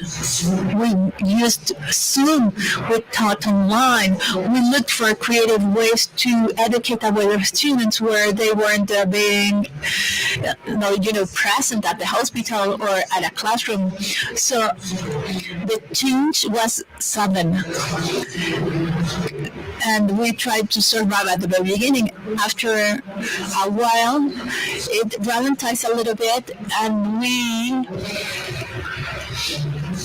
after we are just heading out of the pandemic, we are asking ourselves, what are we going to do? Are we going to keep on using all these changes, or are we going to go back to what we were doing? And the answer is quite complex, I think. Many institutions are changing. They are just going towards the innovation pathway, and the other ones are just going back to what they were doing in the past. So the question is, where are we heading to? What are we going to do? We have to have the courage and the strength to do it,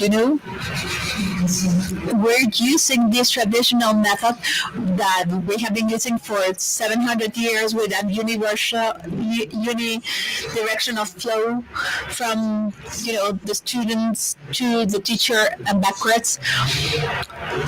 And now we are learning also from our peer students. There is so many and much information available that we need to learn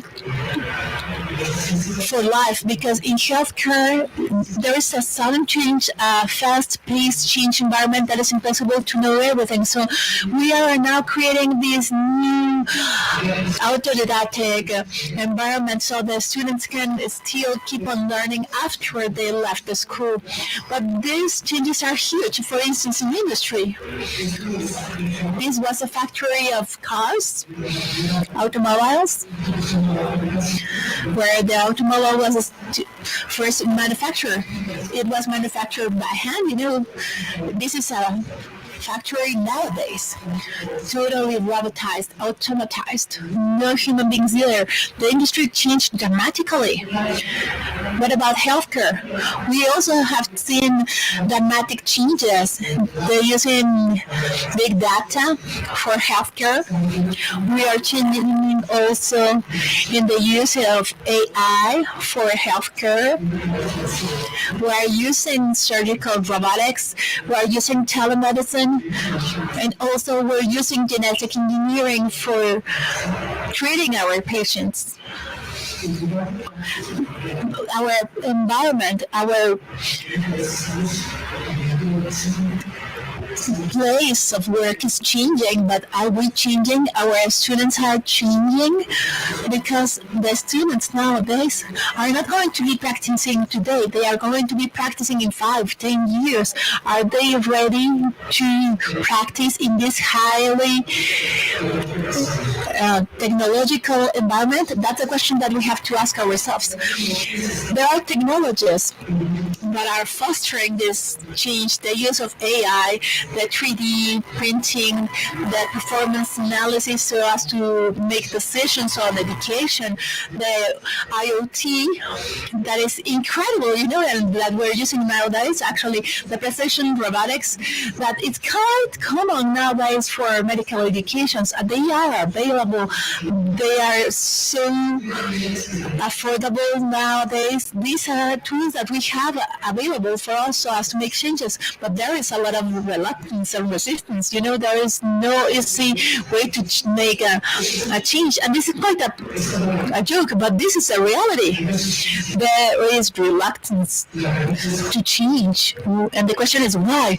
Why there is so much resistance to change? The answer is fear to the unknown. We are experts on what we are doing today, but when we change, we are newbies, and we have to face the truth that the expert is not longer an expert, because this is a new world, a new situation, and it's new. And we need to realize that we need to be available and willing to do the change. So which is the origin of the resistance, of the reluctance to the technological change in education? Well, it's fear. And fear protects you, but also we need to overcome fear. Many of this comes from the differences that we have in ourselves, in our students, because many of our students have had technology all throughout their lives. My phone would look like that, My first phone was heavy, battery would last for days. But these new phones are like not even just a phone. And these were the tools that we were using for studying medicine. Many of the students right now doesn't even know what the hell is this. But nowadays the tools are different, very different. The students are learning in a very different way from what we were learning in the past. They do have different tools of the ones that we have. So as teachers, we need to learn how to use these tools that we have available nowadays. Which technologies are transforming the education in healthcare? Well, there are many. This publishing is an annual publishing from the Horizons, and it suggested that there are technologies that are being incorporated to healthcare educations. And this year they were talking about AI, the chat GPT that we're using right now, the HiFlex, because they will choose if they want to be virtually learning or in a face-to-face way. So there are many, many ways and many options. Robotics are in their best moment in healthcare. Many of this is something that we see in simulation. The high-precision robots. These robots have a beat. They have a respiratory rate. They talk. They breathe. You can inject them. You can pass them medication. They do have physiological models that respond to a medication that you pass them. So they do have physiological responses. So definitely this is an example of applied robotics to education. Another type of surgical simulators. This is definitely something that is common and that offers not only the image but also the feedback. When you manipulate the tissue and you feel the tissue difference, and I don't know you, but I'd rather learn on this type of simulators than in a real patient. So there are many, many advantages in robotics. There are also many other simulators for high precision robots, and we prefer to learn on a simulator than in a real patient. The extended reality is another technology that we are using nowadays, and that allows us to go further. And when we're talking about extended reality, we have a series of technologies that are similar, but they are different at the same time. We have virtual reality that is all artificial. We have augmented or mixed reality where we have digital the reality, and we have the mixed reality that is kind of a new environment. And in Case Western, we developed this type of augmented reality where we have holographic objects that we place in a room and the students can interact with them. so they can learn from the object. This is something that we did during the COVID. The student would take their device to their home and they would connect to the room and interact with the professor and the other students. And this is something that we implemented during COVID, and it is still something that we still use for their tests. We are also using the AR and augmented reality for the medical procedures with the guide of the lens without the need of having a professor in the room. So this allows us to optimize the resources so the student can carry out self-learning, and later on they can fine-tune the procedure with their own professor, so they learn by themselves and they go later on with the professors so as to fine-tune mixed reality, the use of all these devices so as to practice. For instance, with an ultrasound using the lens, you have the student and the professor seeing together how the anatomy of the body works at a more physical level, and the virtual reality that we have always used. So it is important that we understand how the technology works. It is not magic, because people would say, well, just wear the lens and that's it. No, you need to understand the theoretical framework on which it works. And we also need evidence. AI is another important area that is in frank development, but I also would like to highlight that because it is important to understand that there are two types of use for the AI. And I'm so sorry for drinking water with, the height here. The AI for education and AI education. On one hand, AI education is all the physicians would have to understand, at least at a basic level, how the AI works. Because if you are going to use it on a daily basis, you need to understand that you cannot work with a tool that you do not know how to it works. So you studied for magnetic resonance principles, when you studied the PCRs. So you had to have like a MRI 101. So AI should be like that too. We need to understand how it works. How do we train ourselves in our AI? Which are the errors that AI can have? Because if you do not understand that, you cannot identify the errors it can have. And also, AI could be used for education. AI can help us to assess and to train our students. For instance, one of those great applications is the possibility to have adapted learning. And this is a dream of the professors for healthcare education. So we can understand how to connect the individual needs of the students with the curriculum and with the methodology of the education, where we can customize the project and the program for the student. There are many examples of AI in education nowadays. Patients that are interactive virtual patients that we can program, that we can create case scenarios. They are tests that, depending upon your answers, could help you to generate a study list that is customized for you. And obviously, the use of AI, generative AI, as ChatGPT. The other part is gaming.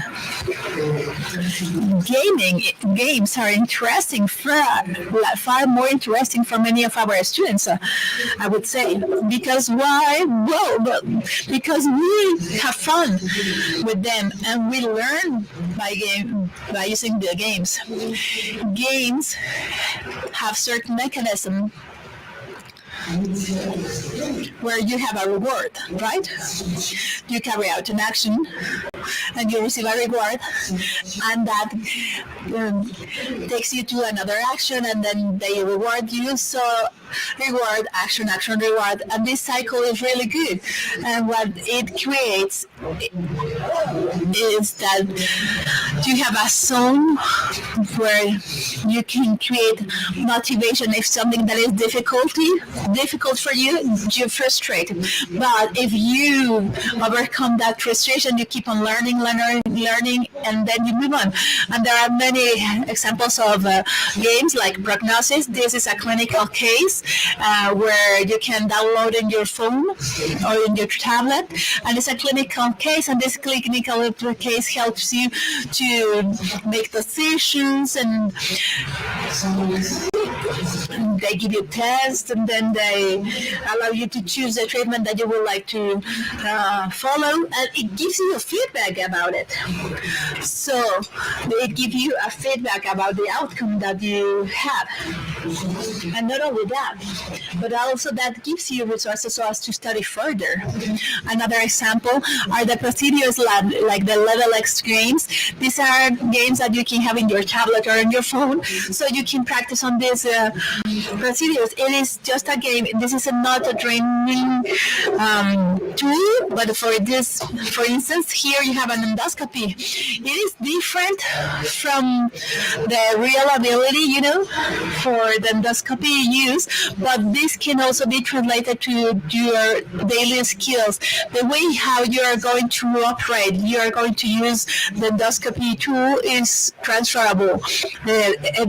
Knowledge is transferable too.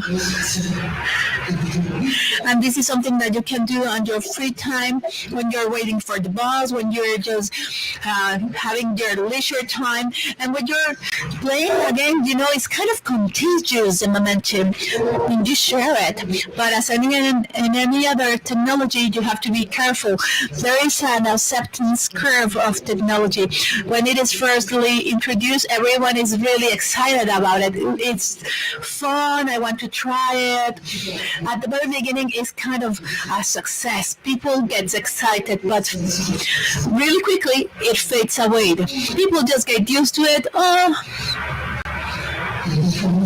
And then we fall into this stage that is quite dangerous, because we can have two options. First, people stop using technology, and that's when these devices that we buy with the aim of carrying out this research are left just accumulating dust, in your office. Or the other possibility is that you have an integration plan for technology in your curriculum that will allow you to use this technology in a frequent and objective manner. And this is important because we do not want to waste resources. We want to use the technology.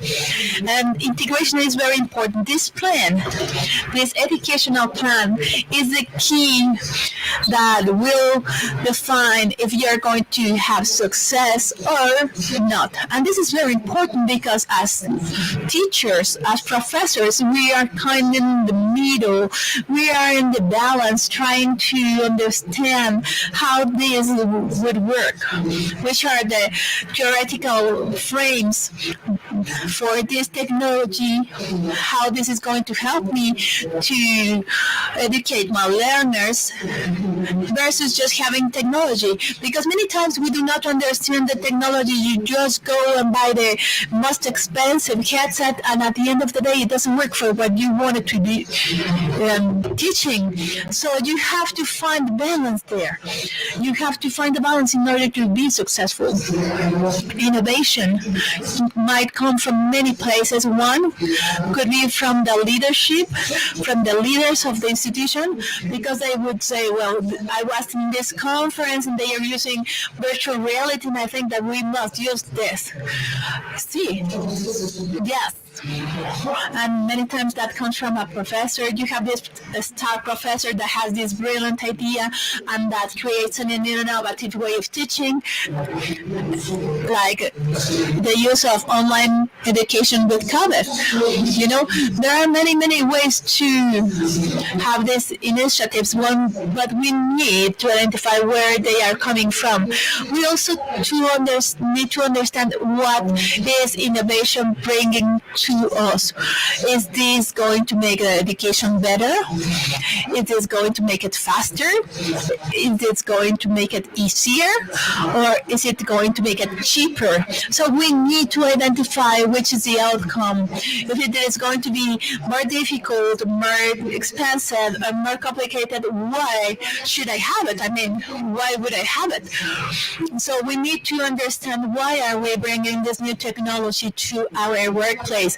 How is this going to help us to be better? Because if it is not going to help you, why should you have it? The other thing that we need to think on is the accessibility for the user, because, for instance, your clock, your watch is really easy to use. You just move your wrist and you see it and you use it. But if you need to use a headset and you need to go to a special room and you need to turn on the computer and connect your headset and you need to fix an area and upload an app, sometimes it's not that easy to use and people stop using it. So we need to make it easy to use for people to use it regularly. Other thing that is important to take into account is what are we going to do with this technology, which is the role of this technology. And this is a theoretical work frame that was developed by Ponte Dura so as to identify what this technology is going to do. And he identified 4 levels of technological integration, and I'm going to give you an example so this is clarified. The first one is S, substitution. Let's say that we have this program of anatomy in a tablet, and we say now we are going to use virtual or augmented reality now. So you had it first in your tablet, but now you have it in augmented reality. There is no difference in the activity. I'm doing exactly the same activity. There is no improvement. The difference that the tablet was $100 and the headset is $1,500 US. So this is not really attractive, right? Maybe it's nice, but it is nothing new. Let's go to the next level. Now we are going to increase experience to augmented. Now I'm also seeing the x-rays with the skeleton. Now I'm transferring the knowledge from the anatomy to the radiology. So I'm doing something else. I'm improving the function. So maybe now it makes sense to spend a little bit more on this. The function is slightly different and better. So we have done augmentation. The next one is modification, M. And here is something completely new. We're using technology so as to change the task that we are doing. For instance, we have the skeleton, we have the radiology images, but also I have the students collaborating, learning from each other while using the technology. They are adding value to this technology because this interaction is very valuable. So this is the transformation, and we are modifying the task. Now let's go one step further. Redefinition. What would happen if we take this headset and we also use a patient? So we are looking at a patient, but at the same time, I have the anatomic guide, I have the radiological image, and I have the students connected online so as to discuss the case of a study with my real patient. This is completely different. It is not just an anatomy class. We are bringing the patient to the student. So now it is a really good investment. This is something that is transforming, that is changing the way we are teaching. So this is an excellent guide so as to bring technology. And this innovation is not only substituting, is it really changing and transforming this task. The other part that is very important to take into account is how are we going to integrate this technology, because many times what happens is we do this. We use technology in just one class. So let us imagine all this investment in learning how to use the technology, in buying technology and just using it once. So what we want to do is we want to integrate technology, and we want to do it in a horizontal way for students of the same year, or you can do it in a vertical way. So the class could be used with different technologies or with full integration in different elements. So the investment would make more sense if you are going to use it several times. So in order to wrap up just a little bit, the technology is changing the world. But the question would be, are we going to keep these change? Are there limitations? Yes. Knowledge. Integration of technology, convincing the people of using new things is not easy, you know. But if we do have a systematic manner to integrate this technology, then the chances of being successful is higher. So let me just invite you not only to think on, yes, technology, but how are we going to implement this technology? Which are the benefits that we are going to bring on having technology with our students? How are our students going to integrate technology in their practice? And think on how are we going to be able to finance this technology long term. So I would like to leave you with that thought and just give you a quote of a Japanese writer, that says a lot about collaboration. And with that, I would like to open the microphone for the Q&A session. So please, if you have any questions or if you would like to know more about this in materials, please let me know. I know that every single country is different and there are certain limitations and certain advantages, and it depends on the environment we live on. The technology might change. So please ask me questions, and thank you very much for inviting me. It was my pleasure to be here today with you. Thank you, Doctor. Thank you, Doctor. Thank you, Dr. Salgado. Dr. Salcedo, that is going to receive now a token of our appreciation for his great participation in this International Congress Athens. Doctor, thank you very much for your great participation.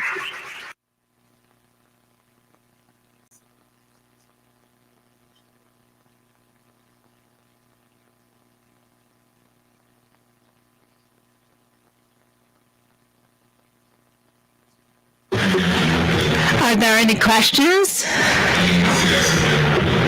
Is there someone who would like to ask Dr. Salcedo a question?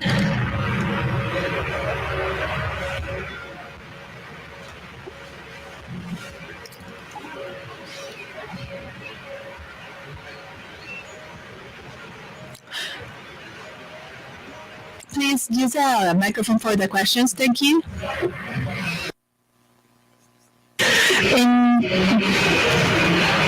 your experience in the creation and use of this technology, which would be the 5 elements that you think that could be a factor for change in learning for your students? Which are the 5 elements that could be more innovative, that actually change the way of learning for your students? Well, that's a very good question. And in order to be honest, it's quite difficult to answer, because pre-COVID and post-COVID, there is a before and after, Before, I would say that contact with the professor was very important, but now it seems that the students doesn't think that that's a priority. As a matter of fact, in our in our school, it's optional. They do not have to even go to class anymore.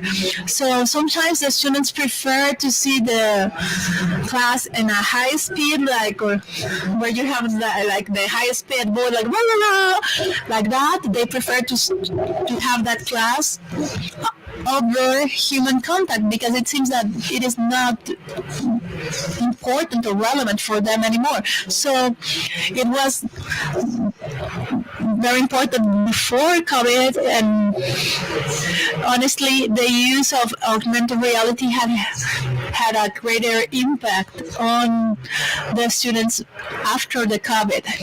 Also, with the transposition of anatomy to a 3D environment, that is the medical image, has been easier after COVID. That's one of the changes that we have seen. So having something in 3D has been a tool for changing the way we think on anatomy. So that type of technology created a great difference in the way our students are learning nowadays.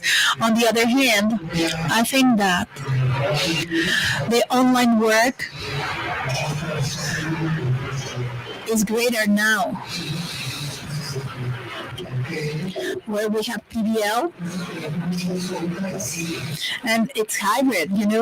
Many of our students are connected online. Many of them are present at the classroom. So this has been quite interesting, and many students are better in person contact, face to face, and others are better online. And it depends upon the student. So it is up to them to choose. And that's why we have this high flex. The student decides how to learn, and the students learn better like that because they have their own style. And on that, I think that it has been very interesting. And also the clinical learning has been changing a lot, because there has been a lot of innovation.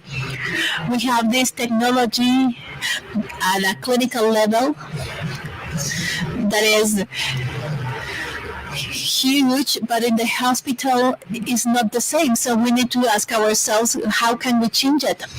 For instance, we have been doing some tests with AI for processing the clinical feedback. And so the way we will do it is that we are going to imagine that we are going to have a feedback. I will take out my phone. I have an app here. We talk about my behavior and my performance and what I'm doing with you while I'm at the clinic, and the app will record everything and transcribe it, and the AI will process it and will study it based on the feedback. So if I need to practice more about the physical test, it would give me a list on what I have to study, and the next time that I go on the visits, on my rounds, I would have this resource. So there are, things that are not perfect, but they are moving towards that direction. So the AI could be applied in many, many areas. Unfortunately, I do not have like the top 5 for you because we're just, leaving the pandemic behind. But I think that we would have an answer in a few years. Well, thank you, Doctor. We would like to thank you once again for your great participation. Dr. Salcedo, it's been a pleasure having you here. Your presentation was excellent. Thank you very much, Doctor.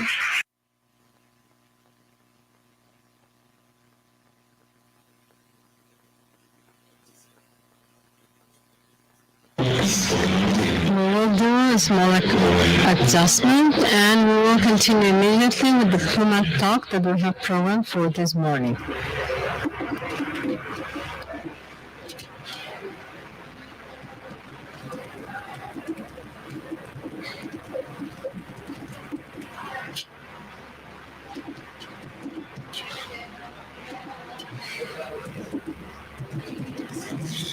Are you ready?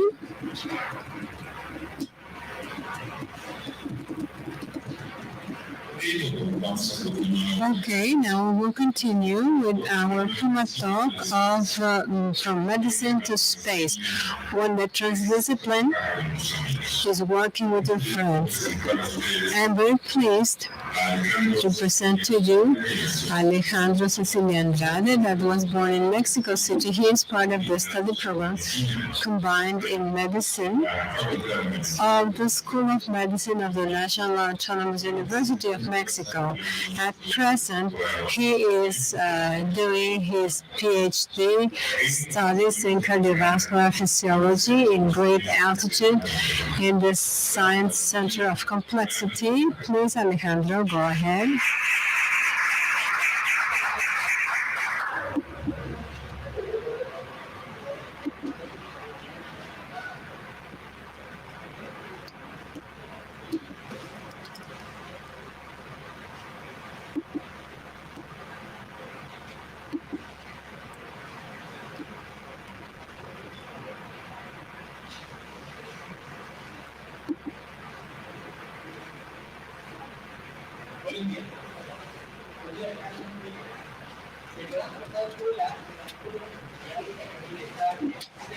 I'm sorry, we don't have sound in the booth.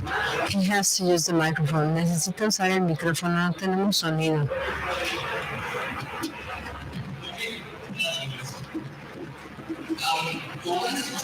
As you have heard, I have information as a doctor, and then you can ask yourself, what is a doctor doing in a competition? I would like for you to remember two fundamental concepts which are at the center and the core of this course. First of all, the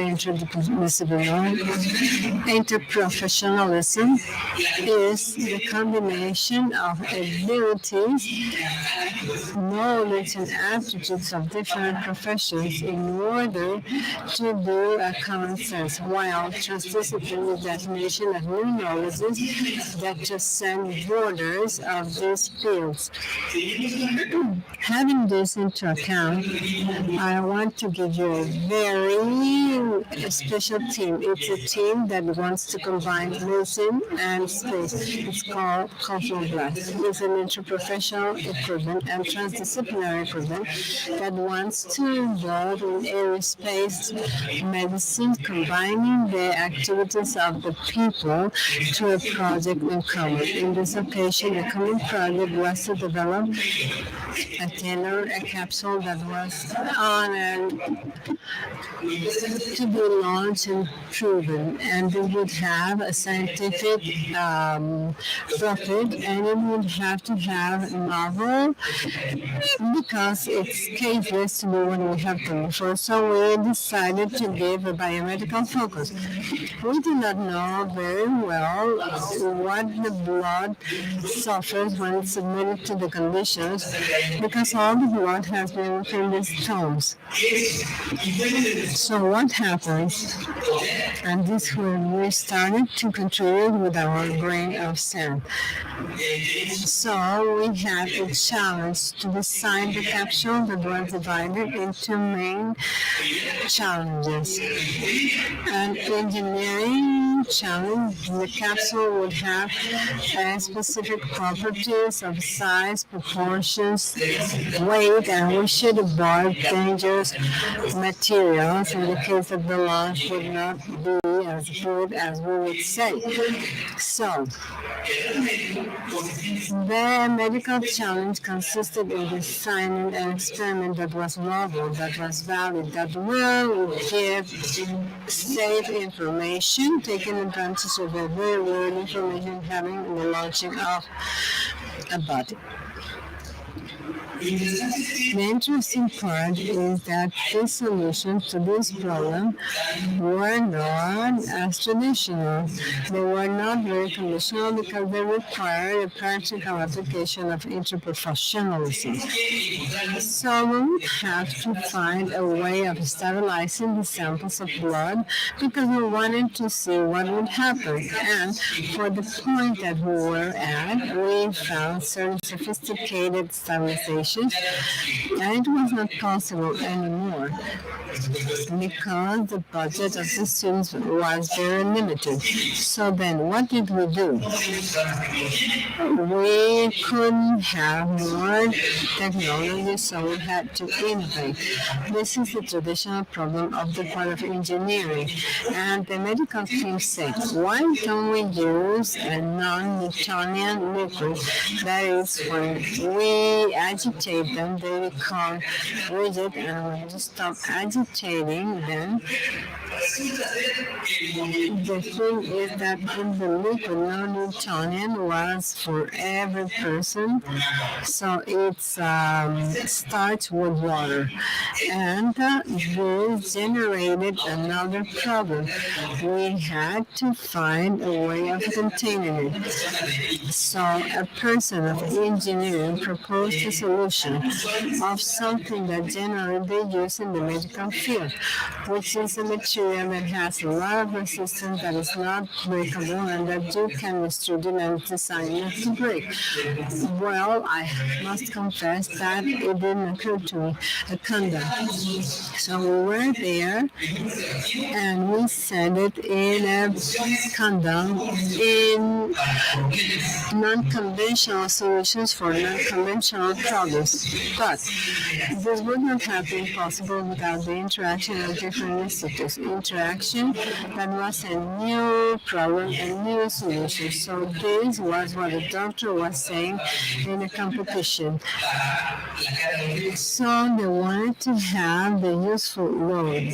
So every day we lived this in a more complex world. The problems that we face are more difficult to disentangle, and they require more the contribution of people of interdisciplinary force.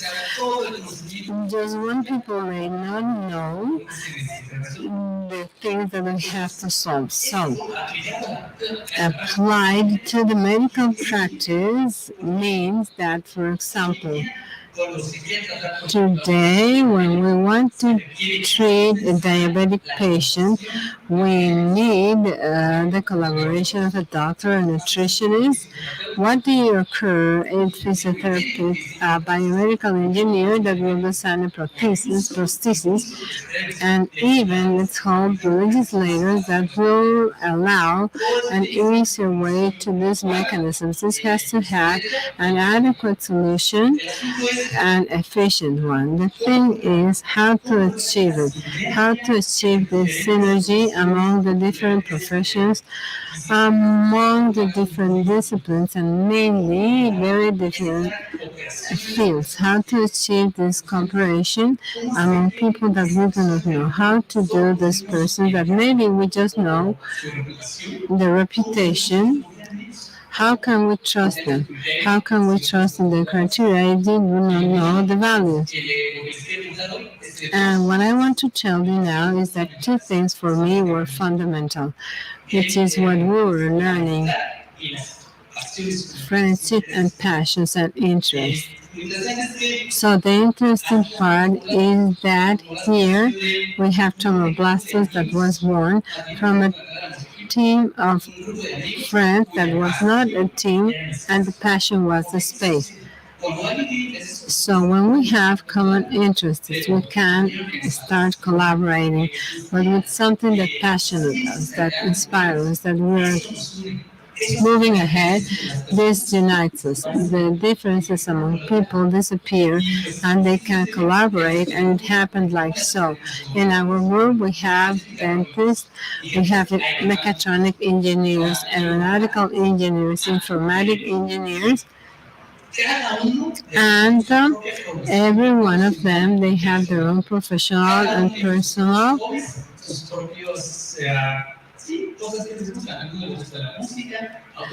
Some like music, and they are very introverted, extroverted, very organized, and some very chaotic. So we had something in common, and this was that we were passionate for the space, and this was the difference that were very little, and this is the same principle and the common. And maybe the doctors, the passion that may approach the physiology and the discoveries of scientific investigation. Once they have the passions, and these are the difference that we have, and there's another element where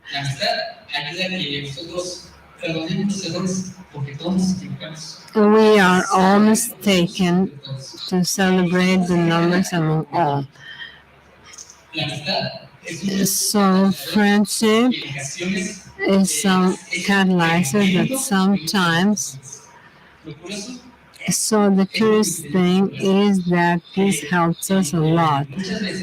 So what we have so different is not professional, it's personal.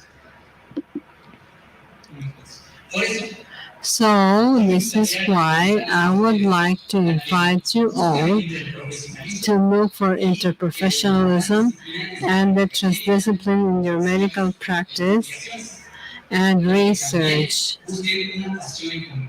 and to look at passion in common and that they can gather. And when the passion is not enough, also to look for friendship, because friendship, to work with your friends is not only more productive and satisfactory. And remember, an achievement is not complete until you share it with your friends. Thank you. Thank you so much, Alejandro Cecilia Andrade, for this Puma talk that he just offered. And we are giving him a token of acknowledgement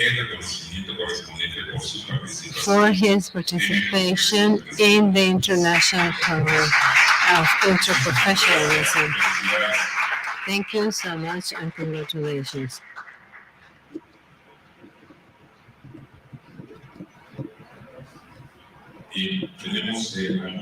So do we have any raffle at this moment, Mariana? Well, at this moment, we're going to have a very brief break of some minutes, practically 5 minutes of process in order to do the adjustment in our presidium to continue with the conference, the master conference, clinical surrounding of learning, realities and transformation.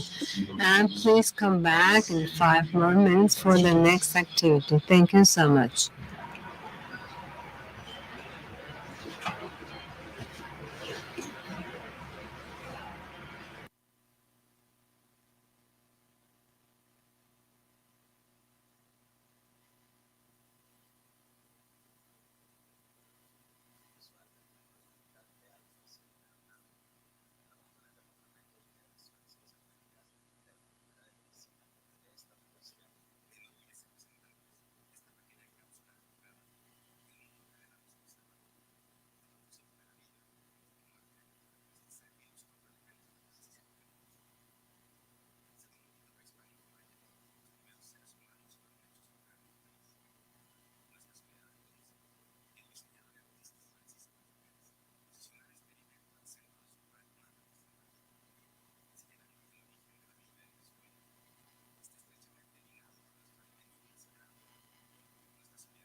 and the next following. Clinical surroundings of learning means realities and transformation that will be given by Dr. Carlos Del Rio. Dr. Carlos Del Rio received his doctorate degree in the La Salle University and had his residency in the Temori University, president of Global Health of the Public School of Mori University, Emory, with an aspect in the field of infectious diseases, and now he is an interim president of the University of Emory. I am very pleased to present to you and to pass the floor to Dr. Carlos Del Rio. Please go ahead. Can you hear me? Before anything else, thank you so much for the invitation. I'm very pleased to be with you and with this event. I want to start by saying that obviously we have this talk after the talk of Dr. Salcedo of technology and the talk of Puma about teamwork. When I think in medical education, I think that it's still at a world level extraordinary interprofessional. We learn a lot with a professor that we have done for years. New modalities, we are very resistant to change. So the medical care is interdisciplinary. We have to work as a team. I have always thought that in schools of medicine, we admit the students and we take all teaching which is individual. And then we go to the practice of surgery and we are astonished that they cannot do it. I always say that is to recruit in the School of Medicine tennis players and then we have to tell them that they have to play football. It's not they are not able to do it because when I was in Emory taking classes on the public health school, everything, all the decisions to solve the problem is a teamwork. The first thing that we have to understand is that we have to change in a very important way the way in which we do education.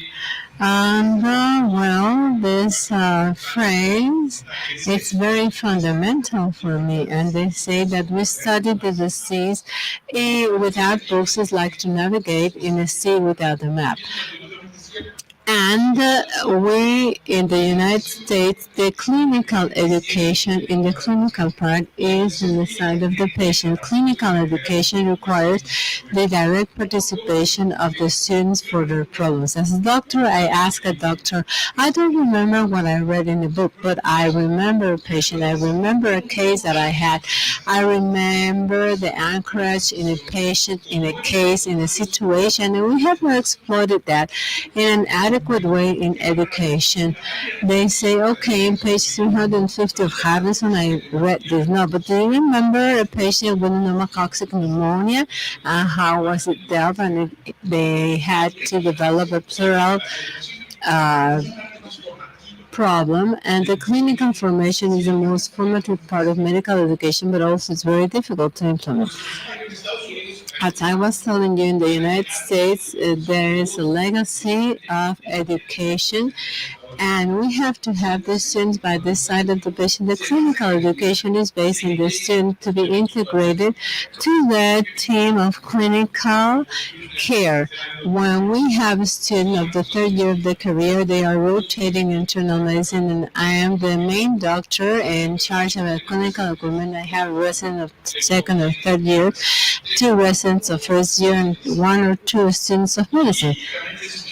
And that a student learns directly working with the resident of first year. As the main doctor of patient of the resident of first year, maybe I'm not involved. They admit a patient with cough and fever, and then the resident of second or third year will tell the resident of first year, and this is the patient, and this patient you're going to see it with this student, and this student becomes really the doctor of that patient with the supervision and the direction. And it's how they are learning to to drive, and they go and they take the wheel. So medical education is good because I say that it will listen with the autonomy with supervision. This autonomy with supervision allows the student, the patient to evaluate it, to understand, and then he has to present the result, but then they have to say that during this time they have read this topic, and when I work with them, I will do kind of Socratic education. I will ask him, I will tell him, and very frequently I will ask the resident of second or third year to please call me and tell me, you know what, doctor, we will treat the patient this and this, and then I can teach them next day with all this information that he gave me. So, where do we do the clinical education? Well, at the hospital, at the office, using simulation and electronic media. And we have to use them, all of them, along with the head of the genetics department in Emory. Many years ago, we were in charge, and the director of the school at that time asked us to do again the curriculum of medicine. And this is the one that we did. We cut the first year of the career basically to 10 months, where we called the period of basis of the medicine, and this is where we had areas of anatomy, physiology, and everything was integrated, and we did a curriculum. When you saw the cardiovascular curriculum, you saw anatomy, physiology, pharmacology, and so forth and so on, and everything was centered in starting from this module. And then very frequently we had to do this with our patient in order for us to be able to engage in the patient. So then to leave the period that we call in the second or third year the application of medicine, and basically this is important. This is the clinical part. And after this we did the exams of qualification of the council, and then we tell the students from 5 to 6 months what we call the era of discovery, to incorporate to a lab or research study to understand the part of what is research in medicine. And last year, the fourth year of the career, because the career in the United States is 4 years, we call the stage of translation. And selectively, for example, if the student wants to do neurosurgery, but also has certain rotations, for example, intensive therapy. And the idea is that if they have intensive therapy, well, they have to incorporate to the classes of basic subjects. Then we have to make the foundation of medicine and the basic sciences. We could incorporate the basic and so forth. So there was a curriculum like constructive DNA, where clinics and basic will be totally incorporated and included. We were more successful in these aspects than in the others because it depends on the professors of the faculty. You can see in the upper part, this is the average of what the student in medicine does in the United States, approximately 5 weeks in pediatrics, 4 or 3 weeks in family medicine, 9 weeks in internal medicine, 1.9 in neurology, obstetrics. And this is how we divided it in Emory. You can see in medicine what we do to the students is 4 weeks the media, but then we are trying to see 90% in the hospital and only 10% ambulatory. We have tried to change this so that we have more education in the clinical practice and less at the hospital. So which are the main challenges for the clinical education? Well, first of all, is that there is a lack of very well-defined objectives. And what does a student have to learn in internal medicine, rotation, and surgery? Which is the objective? Is he going to be a surgeon? And what is the objective that he is rotating? The expectations are not clear. Then the student comes with me, and I have to tell him the expectations, and he has to follow the expectations, and then everyone has different expectations. And there's a lot of emphasis in knowledge and not in problems, so we are keep on trying that the students and then how to solve the problems. And I always tell the students the most important thing that you have to do is to know what you don't know in order to go and look for it. Because if you know everything, then it's going to be a problem with the patient. Very frequently, we have an active participation of the student. The professor goes, he gives a class, and they are not incorporated in the active discussion to solve the problem. Very frequently, the lack of projection of the student. I was saying that R1 works with the students, that they don't have a lot of contact with the students because the resident is learning from other residents who are not always trained. And lastly, to have the collaboration with the curriculum. Maybe he has never seen a patient with pneumonia, or maybe he has seen 5 patients with pneumonia. Everything depends on what he saw and what he had to do. There are very other important challenges. The most important challenge is that the great majority of the clinicians are not well prepared in order to be good professors at the clinic. And only because you're a good doctor, it does not mean that you are a professor. And he is a great clinician, but he is a worst of the worst professors. He does not know how to teach, and this is a training program. So this clinic will become, there is nothing more difficult than to teach a great professor of medicine, because they take care of this, and it's very difficult to put that.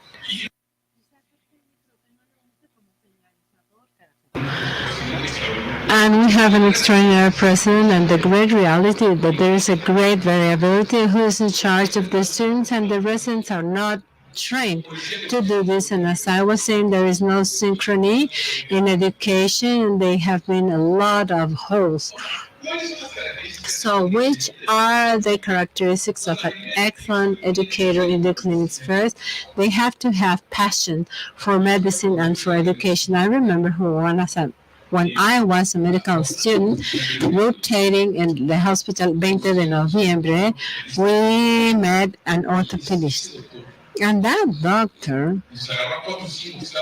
took 4 or 5 that were interested in learning anatomy, more functional anatomy. And he said, you know what? Okay, come to my office and you will be there with me. And he was teaching, and he was a person that all of a sudden he said, Del Rio, come here, you're going to see some incredible things. And a passion for what he did for teaching. And I saw him as a great educator with a great respect, but also you have to be organized, and you have to be a good communicologist, because you have to be able to have a relationship with the student, to have integrity, to have respect for the student, for the patients, and for other people, that they have self-criticism, ability, and self-evaluation, and to use different educational methods depending on the level of the student. When I'm in the service of infectology, I have a resident of infectology that has been 3 years of internal medicine. He maybe is in the 2nd year of infectology, and I also have a medical student of 4th year. The great difference that between one and the other in the curves of learning is that I have to use different techniques. Maybe with the resident, I will use the last New England resume, and there is a simpler thing because he's not trained yet in order to understand what they have updated. So simulation appears as a very useful way of incorporating to medicine. Maybe this is one of the most important developments in medical or clinical education. Simulation is not only to teach abilities, but it's also what ensures the safety of the patient. I learned how to put central catheter in a patient. When I took blood, I was a student of medicine, and I was working at a hospital. One of the persons told me, do you know how to draw blood? And I said, no, I'll teach you. And then she taught me, and they said, okay, come on and take blood from me. And she put her arm, and he said, okay, let's go to take blood from another patient. And I cannot think in a central catheter. Maybe in a patient I can cause a complication. It's very different today because the residents of first years, first we have to put them through a study of simulation until they cannot put a central catheter. We cannot put a check mark and to say okay, you're trained. You have to learn the technique in a correct way, and they have to practice a lot of numbers. And if the resident has, then we put them in the simulation laboratory in a way to retrain him. He presents a problem in a controlled way. We put simulations of a stroke or resuscitation in the patient where you have anesthesia and respiratory therapy, clinical medicine. The nurses teach you that in a very complicated fashion. But if you want to do a simulation in a controlled fashion, you can stop the event and you say, you know what, you're mistaken. We're going to repeat the exercise. We're going to do this again. And don't forget that this has been a lesson for so many years. The pilots practice and they learn in simulators. No airline will take a pilot that says, okay, come on and take here and let's see if the airplane will leave and will arrive to its destination. No, they are controlled. Why? Because the basis is safety.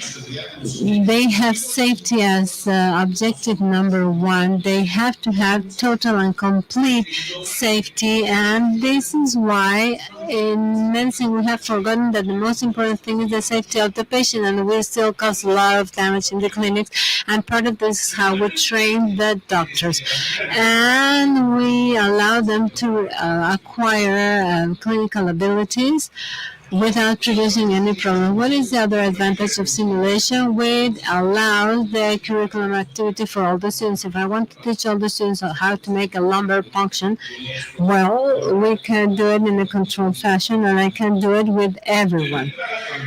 And they can have immediate feedback, and I can put the lumbar puncture on this exercise, and they say, you know what? This is the way that you contaminate the field, and this is a problem. They also improve the psychomotor activities, the clinical part of taking decisions or making decisions, and basically we teach how to manage stroke at a hospital, putting the teams in multidisciplinary way in a controlled situation in order to learn who is in charge of what, who manages what, who does this or that. And until they do something okay, they are not allowed to participate in a cardiac arrest. So, in many universities in the United States, we have a center, and here at UNAM, they also have it. We have a center that we call the Emory Center for Experimental Learning, where basically there are people that are very well prepared, and they have the simulation using a mold and using technology. Simulation using human beings is basically what we call the OSIS, or the Objective Structured Clinical Examination. This is to work with actors, and they are actors that are very well trained, they are very well prepared, and they appear at the office and they say, you know what, you have to take their clinical history, if you have thoracic pain, or what pain in your arm or whatever, and they see how they are posing the questions, and then how they do the clinic aspiration, and so many important things to qualify the students if they wash their hands before they saw the patient or not, and so forth and so on. But the same thing that's happening at the same time, they have the cell bell, and they see what the student is doing, and they can have a feedback. So this allows us to do a very good evaluation of the ability of having a clinical history, a physical, and I can ask the student based on all this and histories and the lab studies that you will ask, and so forth and so on. So here, for example, you can see a person that is doing and looking at the simulation and what's happening. There is also another mannequin that in many places it's there. It's a cardiovascular mannequin, and you can program him in order to say, okay, you will simulate an aortic stenosis, and cardiac murmur or a problem with the muscles, and this mannequin allows you to do it in a very good way.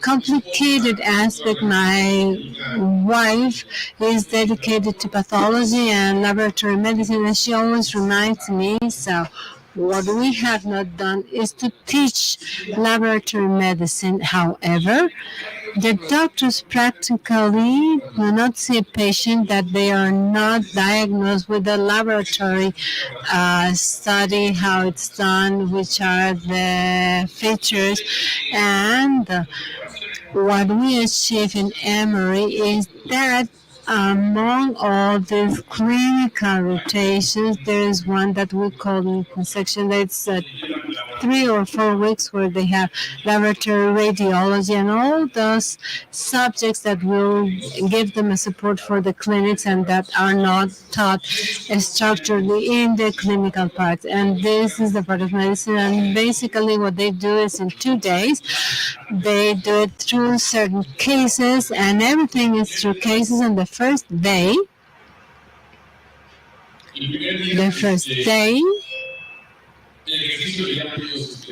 they call the exercise muscles, medical students, clinics, and sometimes they are in the classroom. They divide the students in the groups and they send them to the different hospitals with MOD to see what the laboratory is about, and they go and have a teamwork and they discuss the cases, and next day they come back and they present in the classroom the cases that they saw.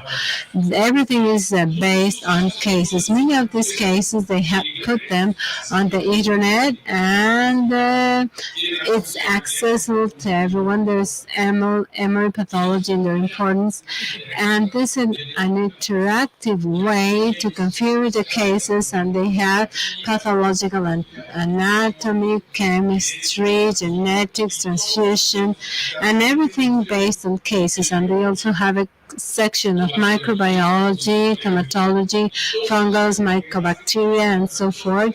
And everything is done in an interactive fashion. They present the case and they tell you, you know what, based on this case, what do you think that this is? Then you answer, well, I think that it's, I don't know, Diplococcus gram-negative, and they say yes, but the program says no, this is the correct answer for this, this, and this, and they say yes, and then you go to the next question, and you can tell the student, I can tell the student because they are rotating with me in infectology. We saw cases with pneumococcal pneumonia, and I want you to do this case, and so forth is the name of pneumococcal pneumonia, and you have to solve this case, and you have to have a series of principles that maybe I will not mention.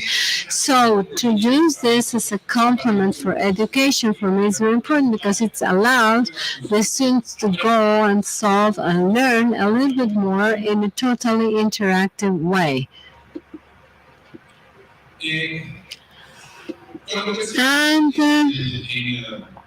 when we think in education, we are thinking the whole time in evaluation, and I love to have the middle pyramid when they talk about the evaluation. The student knows, they know how to do it, they know how to show it, and finally they can do it. And each and every one of them has different levels to know if they know something. Then I use an exam in order to know if they know how to do it. Then we can do a test through a clinical problem. We give him a clinical case to solve it to know if he knows how to do things. Then we can have an OSCE or a chemical competition exam, and finally to know if he can do something, we can see it in the evaluation of the patient attention, how he is working and how he is functioning in the clinical area. And if I can have a patient of to see which is the cardiac murmur, what can we hear in the aortic stenosis, and well, maybe we can tell them how do you distinguish this in a new model. Then we can take him with the patient that has aortic stenosis, and we say, okay, you have to compare the simulation with the patient. It has helped us a lot to develop our doctors. And in order to be able to put these techniques in work, the development of these different parts is very important. There are a lot of models of education for professors in the clinic. The most known are example, the microsis of skip mode, and these are three models very well acknowledged on how to educate the clinicians in order to be a good professor. In Emory, we use the Stanford Pattern Development Model. We take two persons to take this course, and we don't leave anyone to be a professor until they took that course. This is a prerequisite in order to have a professor that is appointed to different students at the clinical rotations of Emory School. In conclusion, then, medical education in the clinical surroundings is critical in the formation of doctors, but also I feel that it's the most difficult one to implement in a correct fashion, and the one that has more variability. It's fundamental that we have professional development programs in order for the main doctors to make this work in a correct fashion, and we have to incorporate them in what we are doing every day. And we must remember that besides the hospital and the office, there are other models that we have to use, and simulation is maybe the most important one because it allows us to standardize, it allows us to see how the student is learning and they practice something in a way not only controlled and supervised, but also in a safe way for the patient. So I would say that simulation, it's a good complement, not a substitute for the clinical patient with the patient, but it's a good complement in order for the student to go from there to the clinic and take advantage and have more efficacious and adequate education at the clinic. And with this, I conclude, and I want to thank first of all for your invitation, and I will be very pleased to answer the questions that you would have for me. Thank you so much. Thank you, Dr. Carlos Del Rio.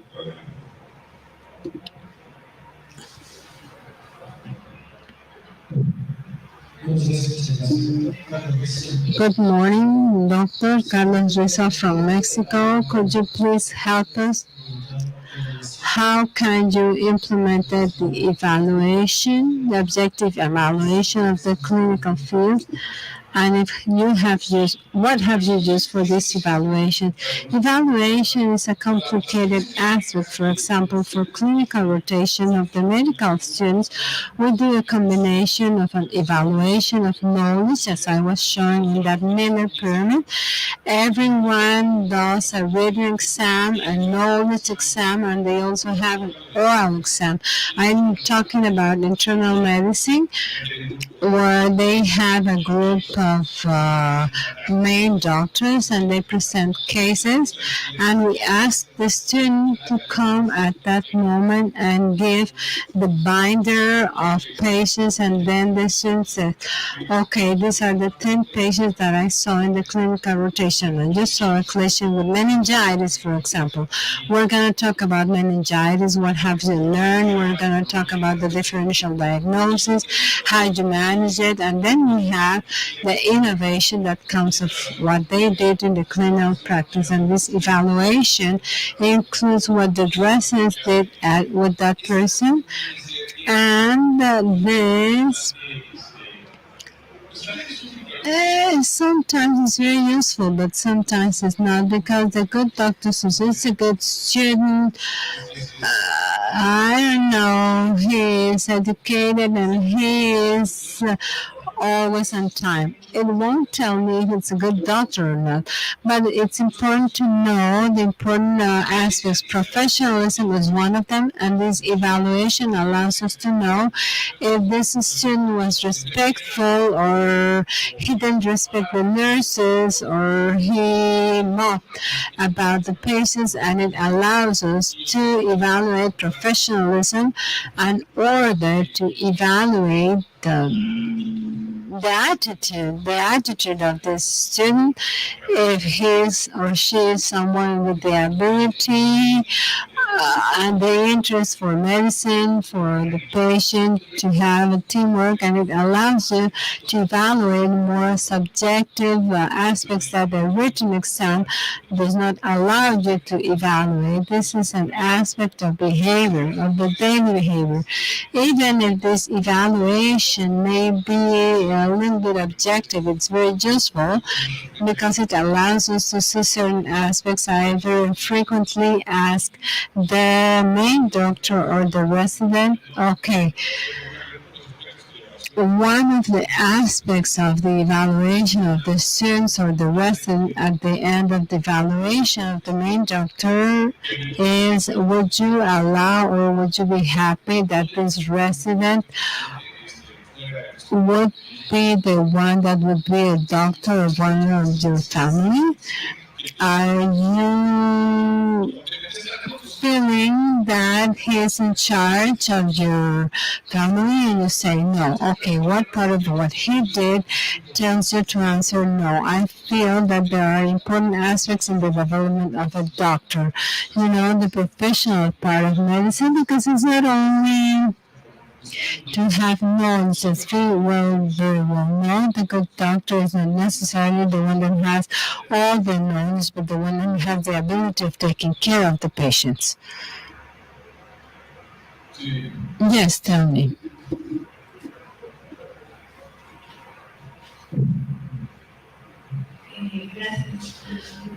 Thank you. My question. We have shown that to have this part of teaching has improved a lot the performance of the doctor, and of course we have done the safety of the patient. But my question is headed towards what can we do in order for different institutions to have this evaluation, that simulation. It's a tool, a very positive tool for teaching, and that they can support this kind of institutions as UNAM in order to do it maybe in a more economic way to improve. I think that all the schools of medicine should do this, but of course we didn't say that many of this technology is expensive. So what we have to do is to think how we can do it, to construct simulation centers that would have access to multiple institutions. I don't like that an institution will establish a simulation center and they're not using it. So I think that they have to program it in a certain way that you say, okay, you have to go this and work these hours, and if we would do it as a team, we can do it better. It's not that everyone will construct the center. Why did we have a library in nutrition, cardiology? We needed a central library. We didn't need for every institute to have their library. There are certain things that we have to learn in order how to do it in a collaborative way. A center where you can, as a school, the Pan-American, if you do not construct it, then you can lease it. And this will cost certain hours, but it's very different to construct it. We have to think in a collaborative way, because the main part of the schools and the world level don't have the resources to have a simulation center. And also the staff trained to do this. Maybe this is the most expensive part of the simulation center. If If there are no more questions, thank you so much, Dr. Carlos del Rio, for your attendance. And now we will give Dr. Irene Durante Montiel will give a token of acknowledgement and his diploma for his valuable participation in our International EPEN Congress. Thank you. A big round of applause for him.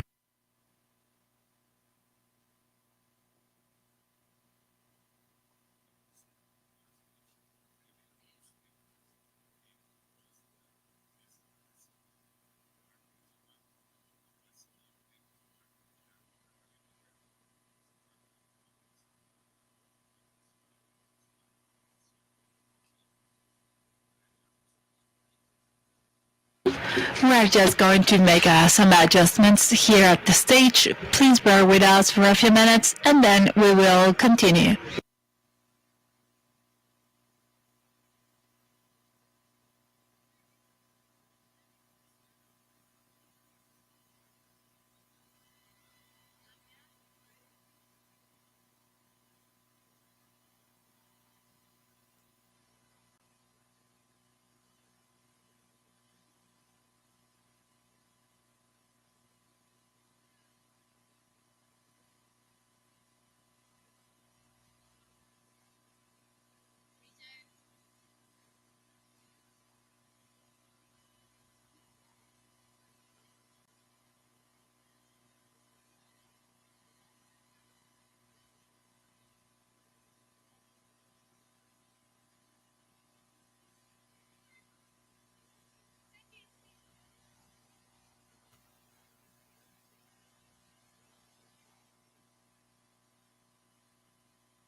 Now, we're going to welcome our participants in the panel. And it is my pleasure to introduce to you our moderator today that is going to talk about the clinical training new elements.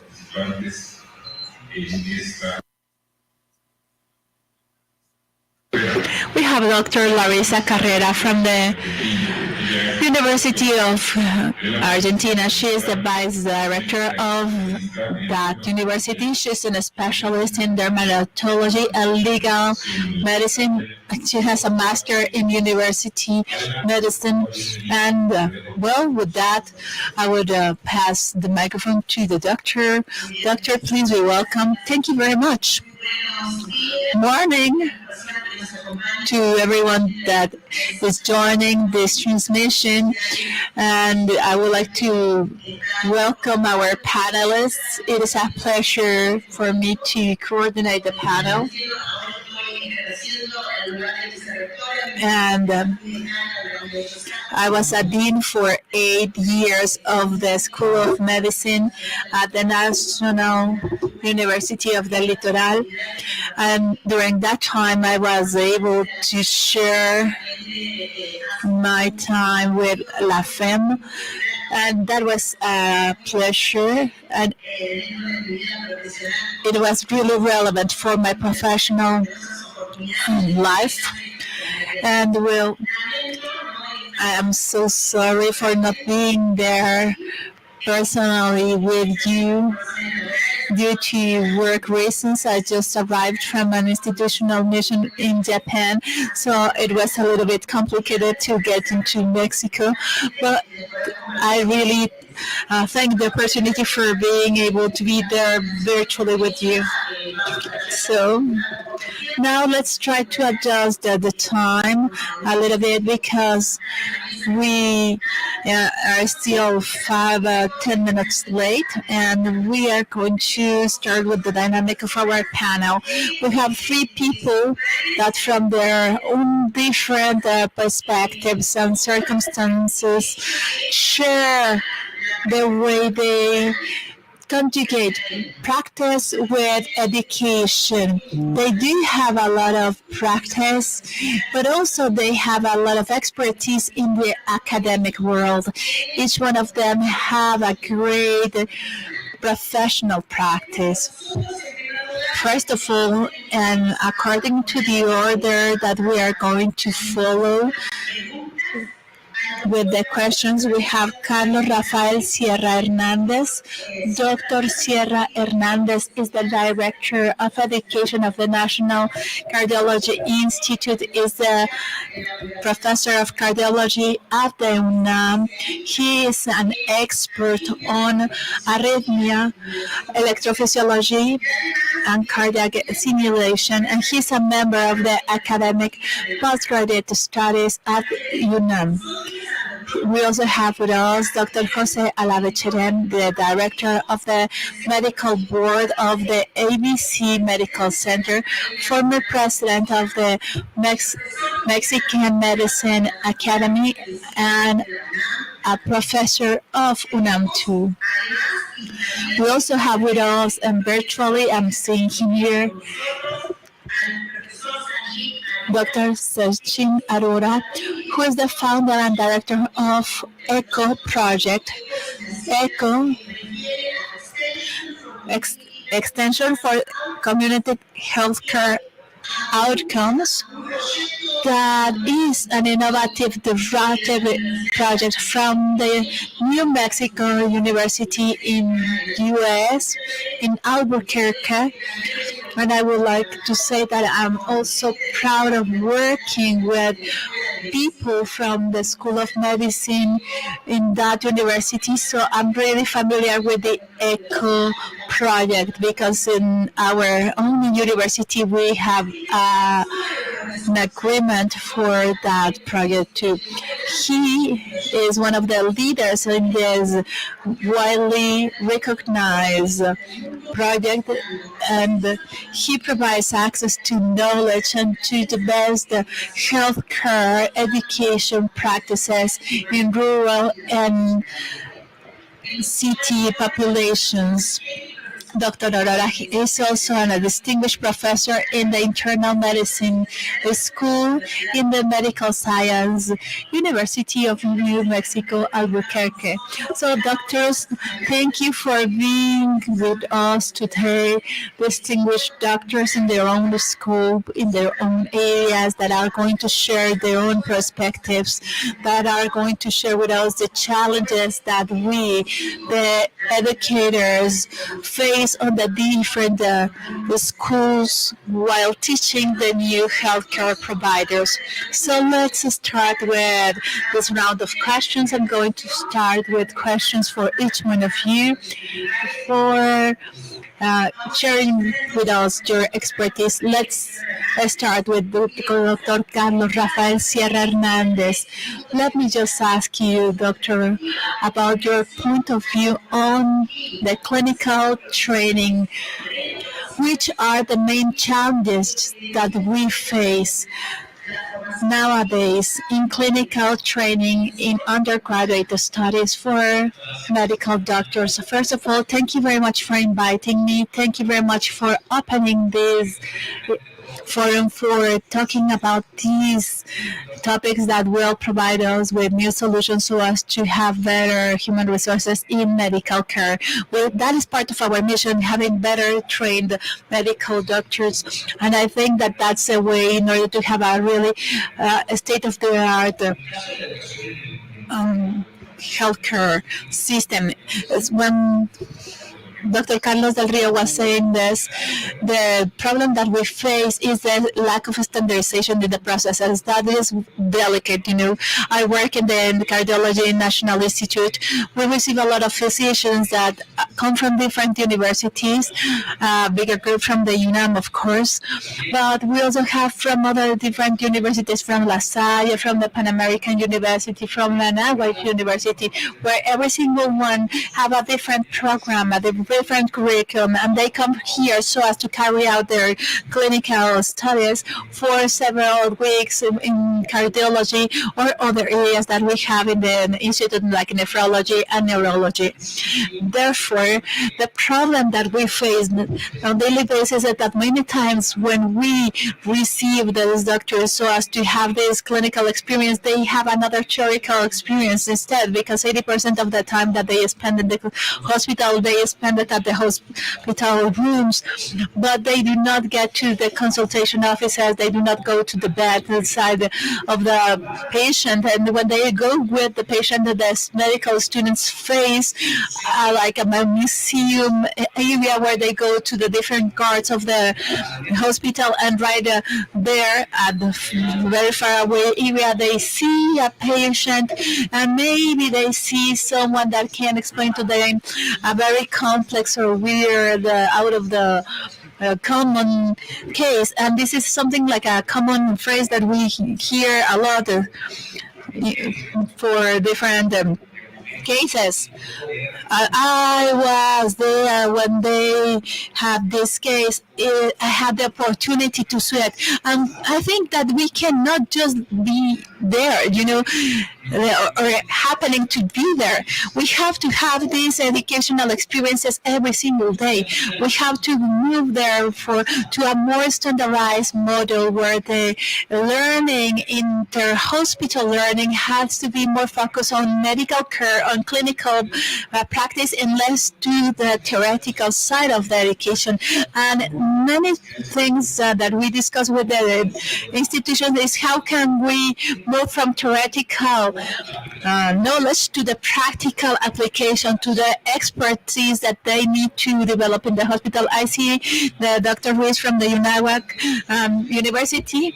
They do have a lot of theoretical content in the university. The students finish their studies there, and they come to us only to work with the patients, to be there working with the clinical one, so as to have this patient experience. And other facilities, other institutions have this hybrid experience where they have the hands-on experience and the theoretical one, but there is no standardization when they get this education. Sometimes as Dr. Darrell was saying, they need to have this education skills, and usually they do have a medical resident with a physician that is taking his time to teach other physicians.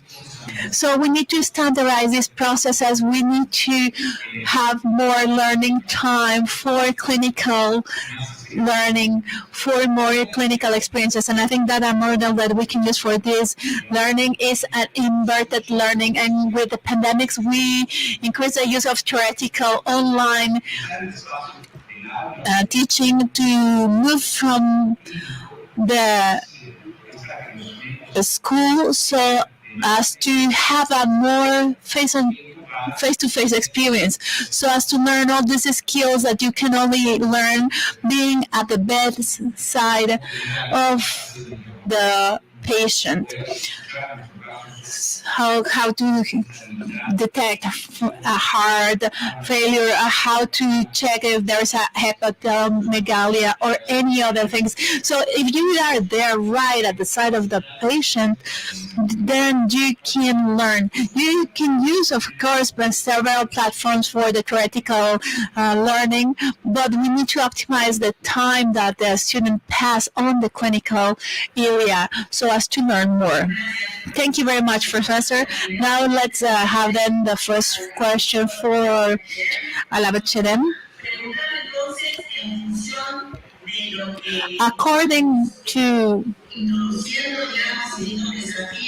the different challenges that we face in clinical teaching, which are the differences that you see in classical and modern teaching?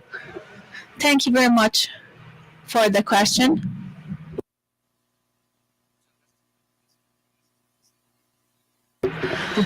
Thank you very much, Melissa, for all your support.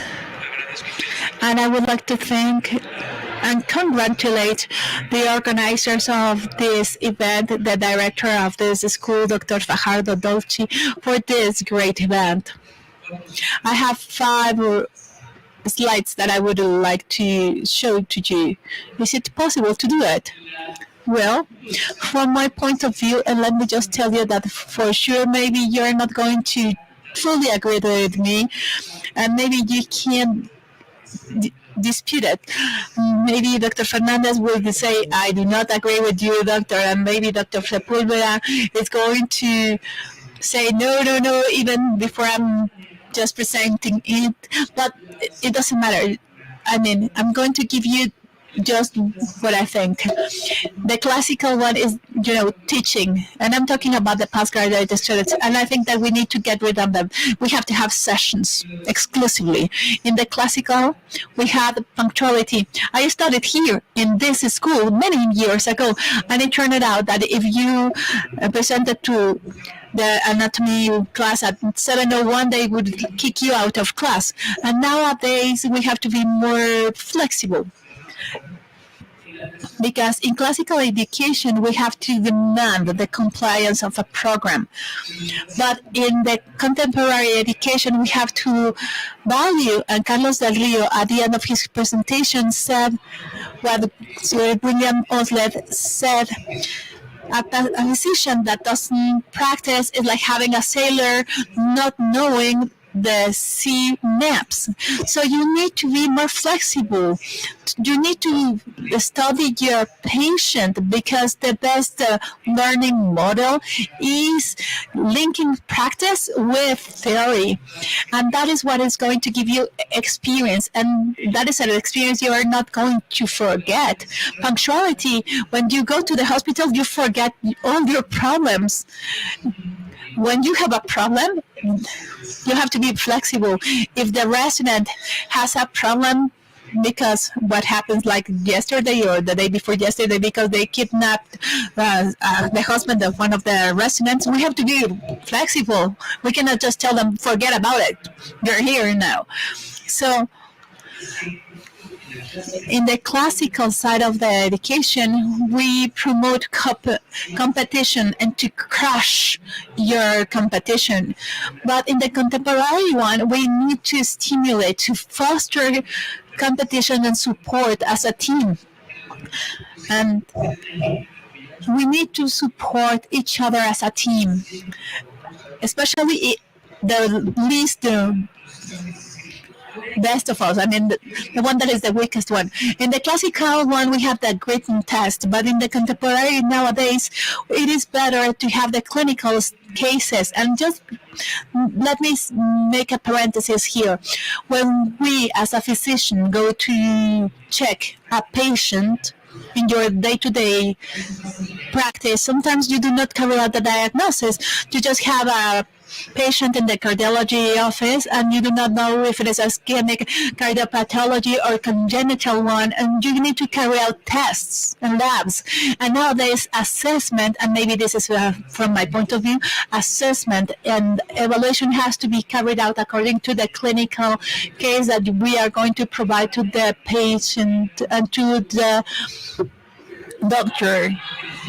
And if they are going to deal with this case, they are going to deal with the patient, because you do not just give the diagnosis the first time that you see the patient. You need the labs, you need tests. And in the classical, you would have the test with the patient, but in the contemporary one, if you do not understand the case, then you are going to have feedback. In the classical one, they would give you a grade, but in the contemporary one, they would give you feedback. And that feedback is going to give you an advantage in comparison to just a grade. In the classical education, if you fall asleep, they would wake you up, they will scold you, they would make you feel bad. In the contemporary one, they will let you sleep because maybe you didn't sleep in 24 hours. And they would tell you, well, please be quiet, let him just rest for 5 minutes so he gets to REM. You know, the rapid eye movement, so he is rested, and then you wake him up, because if you wake him up right now, they are going to be in the 1 or 2 REM cycle, so it is better to get that rest, and that's it. For instance, Carolina Sepulveda is now in that so I called them and say no because I just woke her up. But in this moment, I think that we need them to sleep. And maybe you can disagree with me. And well, quickly with the classical one, you are not going to have this scolding guards or reward ones, because these are not punish or awards. You know, Carlos Sierra, you're good. You're going to stay there 3 days more. And the bad one, the one that is not learning, is going to be kicked out. But if you are there in a store selling stethoscopes, they would tell you, well, how did you do today? Did you earn something? No. Did you do something today? No. Today I saw someone that had delirium, that has a bleeding, etc. You know, if you had the opportunity to learn, then you are going to learn. If you have 25 customers or 10 customers or 1 customer, it's like that, you know, when you're selling the stethoscopes. So this is not a reward or punishment. In the classical one, theory and practice were not linked, but in the contemporary one, we have to create this link. If we're seeing gastro with a thromboembolic pulmonary patient, we need to teach the pulmonary embolia. And I remember there was a time where we had like teachers that would go like, tell me the 25 causes of this and that by memory. But right now we do have the digital devices, and we have libraries. And here in your hand, you have your own library. And in practice, they would say, it is not important to learn. And sometimes we go to the congresses and they told you, well, I was there at the Nobel Prize conference. He knows a lot. Did you learn anything? No, at all, but he is a genius. No, but now the important thing is that the student learns. So the objective is fundamentally the learning. And I'm going to wrap up with a question so as to correlate the practice with theory. Thank you very much for listening. Thank you, Professor Alave. Now we have one question for Dr. Sanchi Alora. I don't know if you are receiving these simultaneous interpretation services. Yes, you do. Thank you. I didn't know that you wanted me to translate the question. So, well, I'm going to ask you then. The question is regarding the ECHO project. That is so interesting and so important because it's relevant, about the challenges in the education for the postgraduate and undergraduate student studies of our new medical students, because they are facing new realities and new needs. So when we're teaching these students in these universities that feel socially responsible, that have a social mission, and that understand that we need not only to have quality in the education, but also that we need to address the healthcare needs of our communities. The question would be how the ECHO project improve the access of patients that live in rural areas or in areas where there are not many healthcare services. How can they have access through the ECHO project to the healthcare services in general?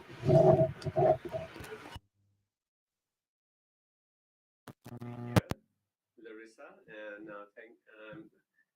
thanks.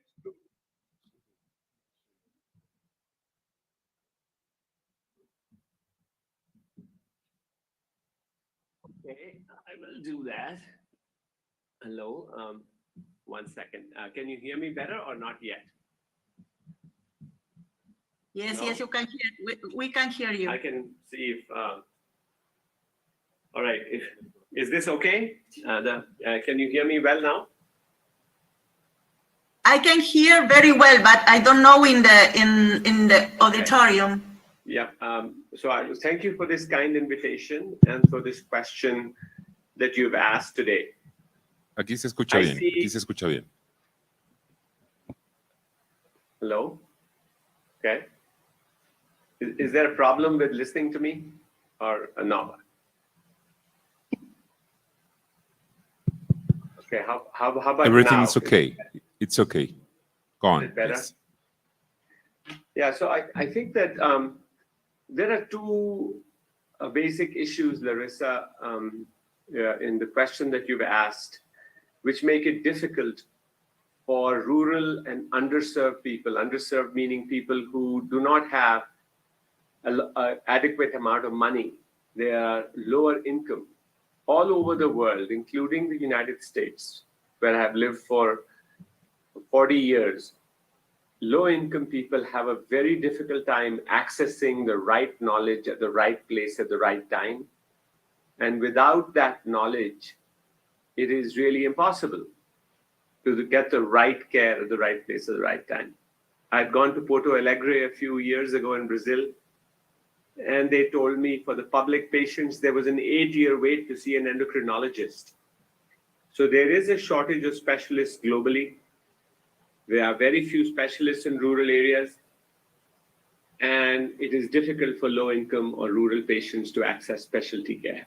That's one principal problem. The second principal problem is the exponential growth of knowledge in the world. So the traditional way that we have trained medical students in the world, what we have done is we have given them knowledge in medical school in their residency, and then they go home to rural areas, they practice in rural areas, and what they find is they have to now keep up with the latest growth in knowledge this growth in knowledge is occurring at an absolutely breakneck, exponential pace. That is, the growth of knowledge is much faster than the growth of their ability to assimilate that knowledge. So if you look at this graph, medical knowledge is doubling every 3.5 years in this world. The learning capacity of an individual in a rural area is not going up like that. So the traditional models of keeping your rural doctors upskilled so that they can perform and deliver best practice care, they are failing. These doctors do not have access to the latest knowledge, which is constantly changing. So when a patient sees a doctor in a rural area, they say, no, you need to go and see a specialist, because they realize that they don't have the latest information, but there are no specialists available. So now this creates a lot of logjam, waiting lists in large academic centers to see specialists. And this is a very major problem. The ECHO project is designed for lifelong mentorship and learning of primary care clinicians throughout their life, wherever they live. And we developed this model in 2003. It is now being used all over the world. So I want to, we now have a total of 544 publications in the world that show that the ECHO model is highly effective.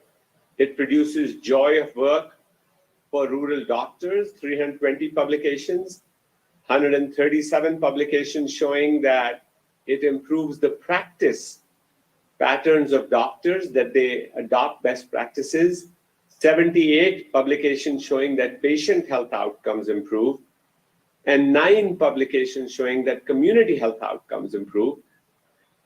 The only other thing I would mention is currently the ECHO model has learners in 194 countries.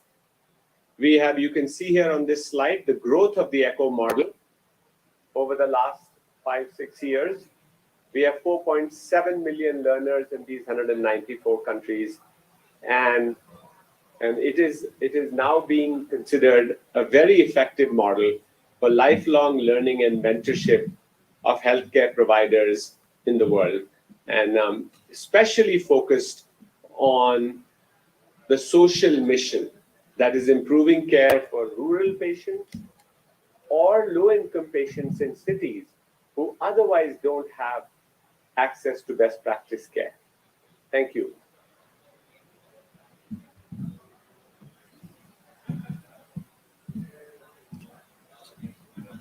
Muchas gracias, doctora Arora. Muchísimas gracias. Vamos a continuar entonces con el doctor Rafael Sierra Hernández nuevamente para poder continuar con nuestras rondas de preguntas. Y vamos a ir a la segunda pregunta para él. En relación a lo que nos venía comentando de estas perspectivas y de estas necesidades de estandarización de los procesos formativos, ¿cuál cree que serían los elementos de innovación you implemented in the Cardiology Institute for training postgraduate students that can help them to overcome their current challenges?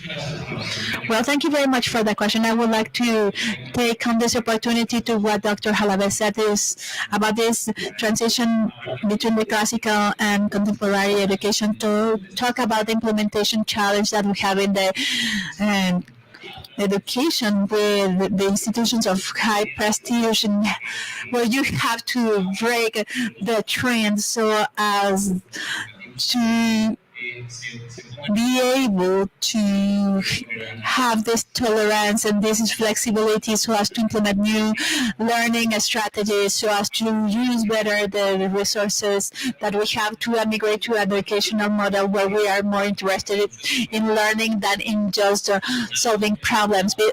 Fortunately, in postgraduate studies, the residency is quite dual, where the student that is learning is also part of your healthcare staff, and they do have a really good and relevant help role. And well, this is the best way to learn, but at the same time, the overload complicates or undermines the academic work. Something that helped out a lot to break this trend in our institution and to have a better capacity to implement innovative training and education was the pandemic. Actually, in a very difficult time in 2020 for us in Mexico, that we started with our medical residences in March, almost 15 days after having these new residents, we had to wrap up all the presential, the face-to-face training in order to discuss cases, to advance in our academic content, in order to carry out assessment, in order to carry out the common work. We just wrap it up, we close it. And also we reduce to the minimum the amount of students for attending the COVID pandemics. So due to the need, we implemented the distance learning and asynchronous learning that wasn't the, part of the residency learning, and that was a surprise for us because that allowed the students that were usually really, really tired, instead of just being there in the class, sleep deprived at all times, or food deprived, or with personal problems, having this asynchronic model allowed him to have better conditions so as to receive this knowledge. And the pandemic allowed us to have this asynchronic and distance learning, and they would only just meet up with the protection equipment so as to take care of the patient, and that's where the virtual model and the educational asynchronic distance model help us a lot and cover a lot of what we needed. These micro-learning tools were really valuable for taking care of the patient, and there was not only implemented with the residents, but also with medical doctors that were not really taking care of the critical patients in a long, long time. So with this learning that was short, focus for dealing with critical patients with different drugs, for learning and for dealing with these patients, allow us to understand that we do have different capabilities than the ones that we had when we were at the schools several years ago. And these allow us that nowadays, in this time and day after the pandemics, we can maintain these strategies for learning and for teaching, not only to have a class in a classroom, but also to have this theoretical teaching with asynchronic learning, with discussing cases outside of the classroom,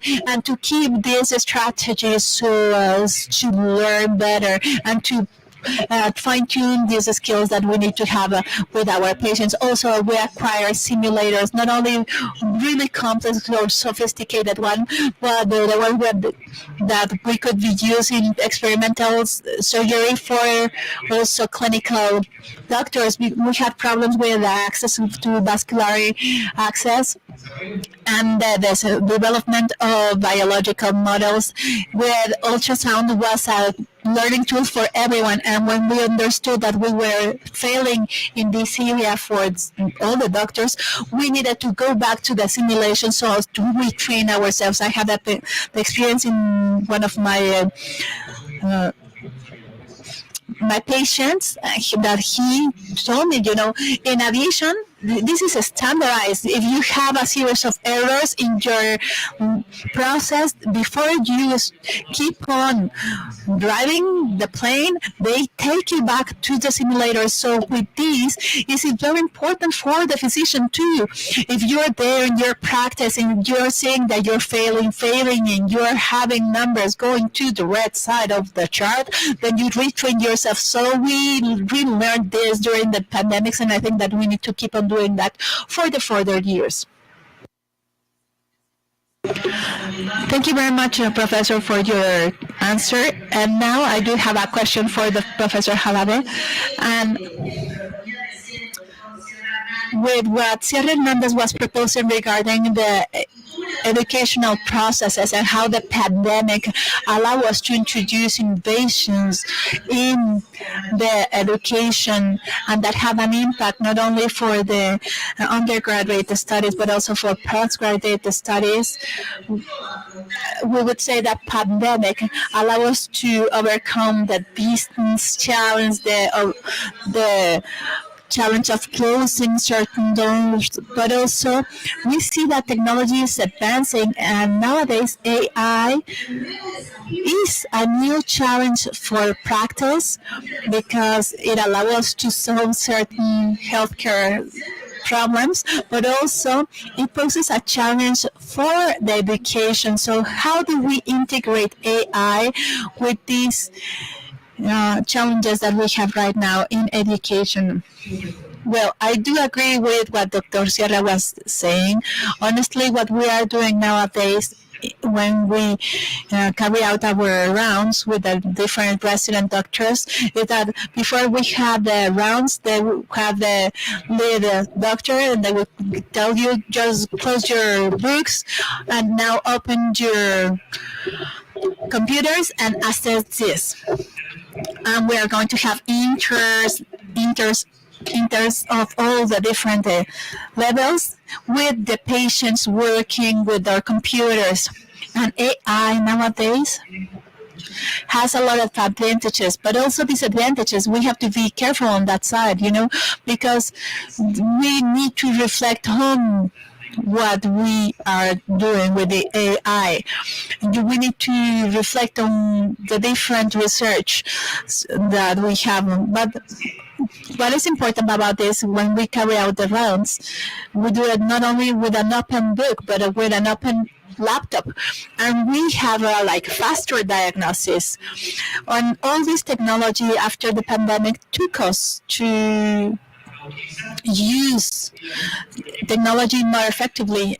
For instance, many years ago we had inter-hospital meetings where public and private institutions will meet up once a year so as to present a clinical case. Nowadays, we do it with 14 hospitals of Mexico, Guadalajara, Monterrey, Tabasco, and other cities, and we do it monthly, where we participate all the doctors.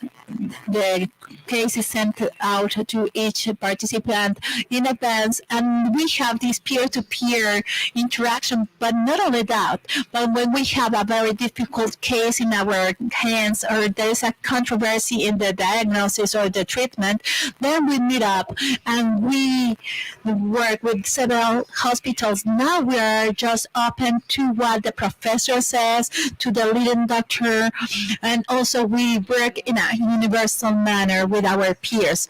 There are also Zoom platforms and other platforms, because before the pandemics we were not even acquainted with the Zoom name, but now we work with Webex, Zoom, some other platforms, and that allows us that if we want to connect to the keynote conference of the pediatric doctor like Dr. Limon that we have here, we just go there. We can go there in every single hospital, and you do not need to be there physically. And with this congress like that, we're connected here in Mexico, in Argentina, and with different hours and countries, and we're just talking as if we were in the same room.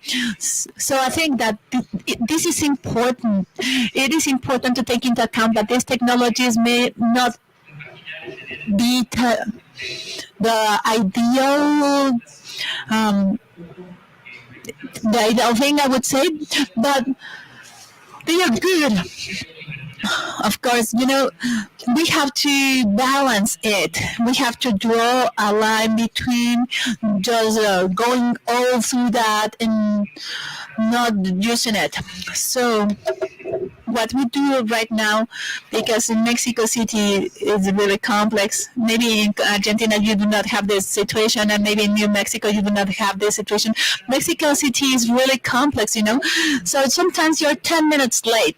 And when you're 10 minutes late to your guard or to your round or to your class, they will give you just a summary of what was happening, and they would not kick you out anymore. And here at the School of Medicine, we changed our scope in that regard.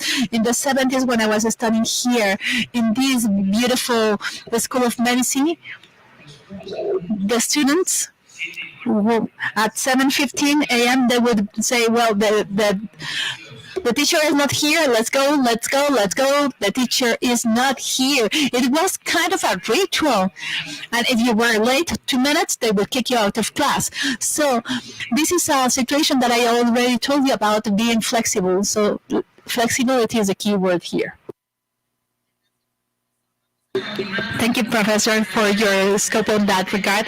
Dr. Alora, now, are you listening to us?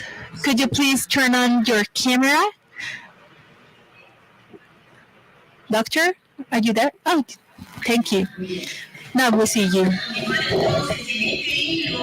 And in this line of thought, in this train of thought, going back to the ECHO project, I would like to ask you, how does the ECHO project favors or fosters lifelong learning and lifelong mentorship for the new doctors and for the ones that are already practicing in these rural or underserved areas? We already talked about the pandemics and the challenges that we have with the technology, that actually the technology allows us to get closer. But how does this technology would also allow these professional doctors that are serving these rural or underserved areas can continue?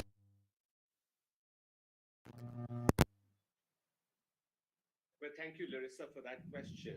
It might be helpful if I took 5 or 7 minutes to explain how ECHO works and does that. And to explain that, I think the origin of ECHO would be helpful. So I'm a gastroenterologist by profession. And in 2001, I was practicing in New Mexico at the university here. And I saw a patient. She was 43-year-old. And I asked her, how can I help you? You know, she had 2 children, a 14-year-old boy and a 9-year-old girl sitting in the room. And she said, I have hepatitis C and I want treatment. So I said, of course, I'll treat you. How long have you had it? And she said, I've had it for 8 years. So I said, why did you not come earlier for treatment if you've known about hepatitis C for 8 years? And she said, I called your nurse and there was an 8-month wait to see you. And I lived 200 miles away from you. The treatment was chemotherapy, so I would get these injections every week for a year of interferon. And I would have to make 12 trips, 200 miles each way to see you. And she said, I'm a single mother. I had a 1-year-old baby. I have to work. I could not take so many days out of work to come and see you. So I said, why did you come today? What happened? What's different? She said, I'm having pain here in the right upper side of my abdomen. And I did an ultrasound, and she had a cancer of her liver this big. And we tried our best, but she passed away. She died 6 months later, leaving these 2 children. So I was asking myself, why did she die of a disease I knew how to treat? And the answer was she died because the right knowledge didn't exist at the right place at the right time. and she didn't have the ability to get to the right knowledge because there were no specialists there. So I created the ECHO model based on 4 key ideas. And those ideas were basically that what we would do is we would literally use technology to leverage our expertise, one-to-many video conferencing to leverage my expertise. I went around the state of New Mexico and created 21 new treatment sites in primary care settings. And I gave them my protocol, but they said, we cannot do this, okay? Because this is chemotherapy and we are general practitioners. So I said, how did you, Sanjeev, become an expert in treating hepatitis C? When I did my fellowship in Boston, in Massachusetts, I would see a patient, present to my professor, see another one, present to my professor, and after 2 years, they said, you're a gastroenterologist. I said, aha, I'm going to use this model to train these primary care doctors to become experts in hepatitis C, because there were 28,000 patients with only 1,500 had been treated. So the heart of ECHO is this idea called all teach, all learn. That is, a typical ECHO session looks like this. There are about 21 primary care clinicians. One by one, they present patients to each other and to a gastroenterologist, a psychiatrist. And in a 2-hour time period, we discuss about 8 patients. And what we do is we give them a brief lecture, 15-minute lecture. And as I did this, week after week, in 1 year, they became experts. And then we published in the New England Journal of Medicine, which is the leading medical journal in the world, that these primary care clinicians could basically produce the same results. They could get, rural primary care clinicians could give chemotherapy and get the same outcomes as us. Once we showed that, we then started publishing for many disease areas, showing that ECHO could improve quality and safety, rapid learning, best practice dissemination, reduce variation in care, improve access for underserved patients, improve professional satisfaction. And what really happened here was that once we published in the New England Journal of Medicine, we were able to clearly, the whole world wanted to replicate ECHO. So now we have ECHO for all these disease areas in 194 countries. We have dermatology echoes. We have rheumatology echoes. We have diabetes, opioid addiction, viral hepatitis, HIV, and so on and so forth. But the real key issue here is that ECHO is a drip irrigation method of training. That means when you have a field and you want to water the field, you do it drip by drip. You don't come once a year and give the water, which is the traditional method of going to a conference and learning. And the second difference of ECHO is what we call case-based learning or situated learning. We help these doctors solve problems in their environment, real patients, not artificial patients. And the last difference is this idea of all teach, all learn. That is, ECHO is not just about experts teaching learners. Learners teach each other because they know the social circumstances, the cultural norms, the economic constraints. They can talk in the language of the patient. When you combine expert knowledge with local expertise, you get best practice. So that's how we mentor these clinicians. It's particularly relevant for a place like Mexico. Why? Because people go to medical school. Then they go to, they're told you have to go to a rural area. They have a lot of knowledge they have, but they don't know often how to implement it. So if you give them guided practice and all teach, all learn and build communities of practice, it improves their satisfaction, produces joy of work, and produces better patient outcomes. Thank you. I'm sorry that took a little bit longer than I'm sure you wanted. No, vamos perfecto, vamos bien, vamos muy bien con el horario y muchas gracias a ustedes por respetar los tiempos, estamos muy bien. Es muy interesante ver cómo se va enlazando todo lo que vamos conversando y cómo esta tecnología que se nos ha puesto de manifiesto a muchos y que hemos podido introducir en los procesos formativos gracias a la pandemia, porque en cierta manera hay que reconocer que la pandemia permitió la masividad, es decir, poner al acceso de todos estos avances de la tecnología, y también esos avances de la tecnología nos están permitiendo un mayor acceso a los sistemas sanitarios, porque mejoramos también la calidad de la formación continua y la calidad de la atención. La pregunta sería al profesor Sierra Hernández si ese proceso formativo que apunta al towards to the better development of skills that also needs the introduction of innovation like simulation or many other technological innovations that we need to have.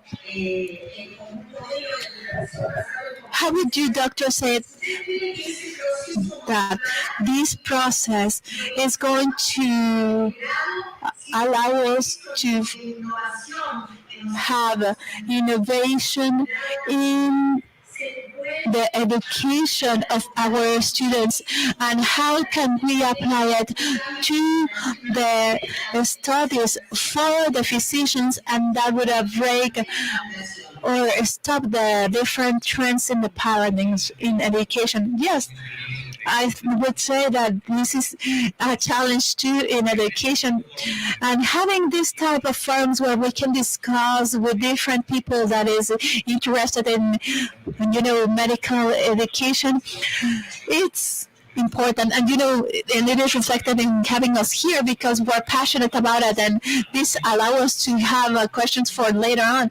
And one of those questions is if all these changes that we are living would have an impact on the curriculum design and the duration of the curriculum.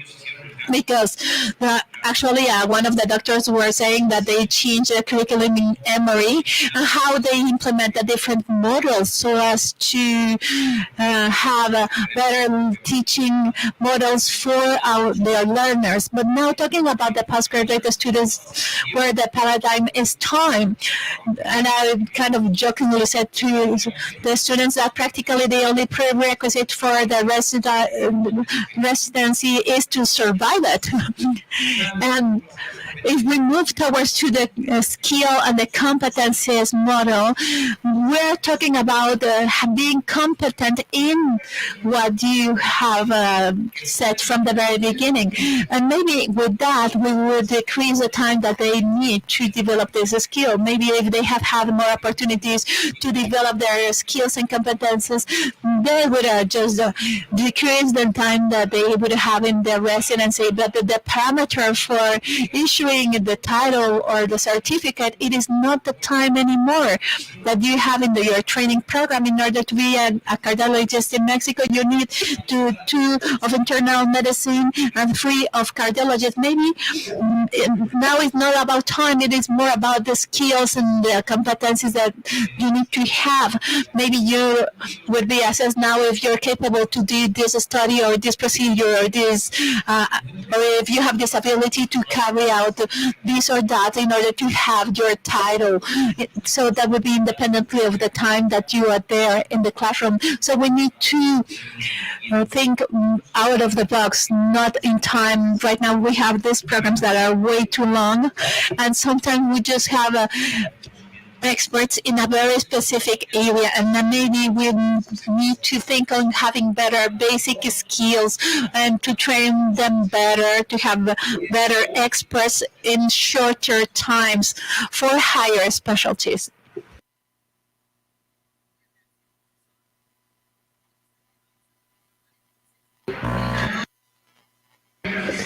We will continue with this round and we'll ask Professor Salame in this scheme of proposing new actions for the presidencies to rethink about the use and duration and some other way the results that we reach with respect to time in the competition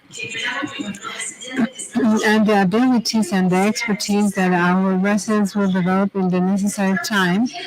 We also ask with respect to something that was mentioned in the previous conference about the topic of the exams in the residency. So which would be in terms of the innovation or the ideal schemes, the exams that we could have in the residencies. With respect to this, we are talking about the introduction of innovations.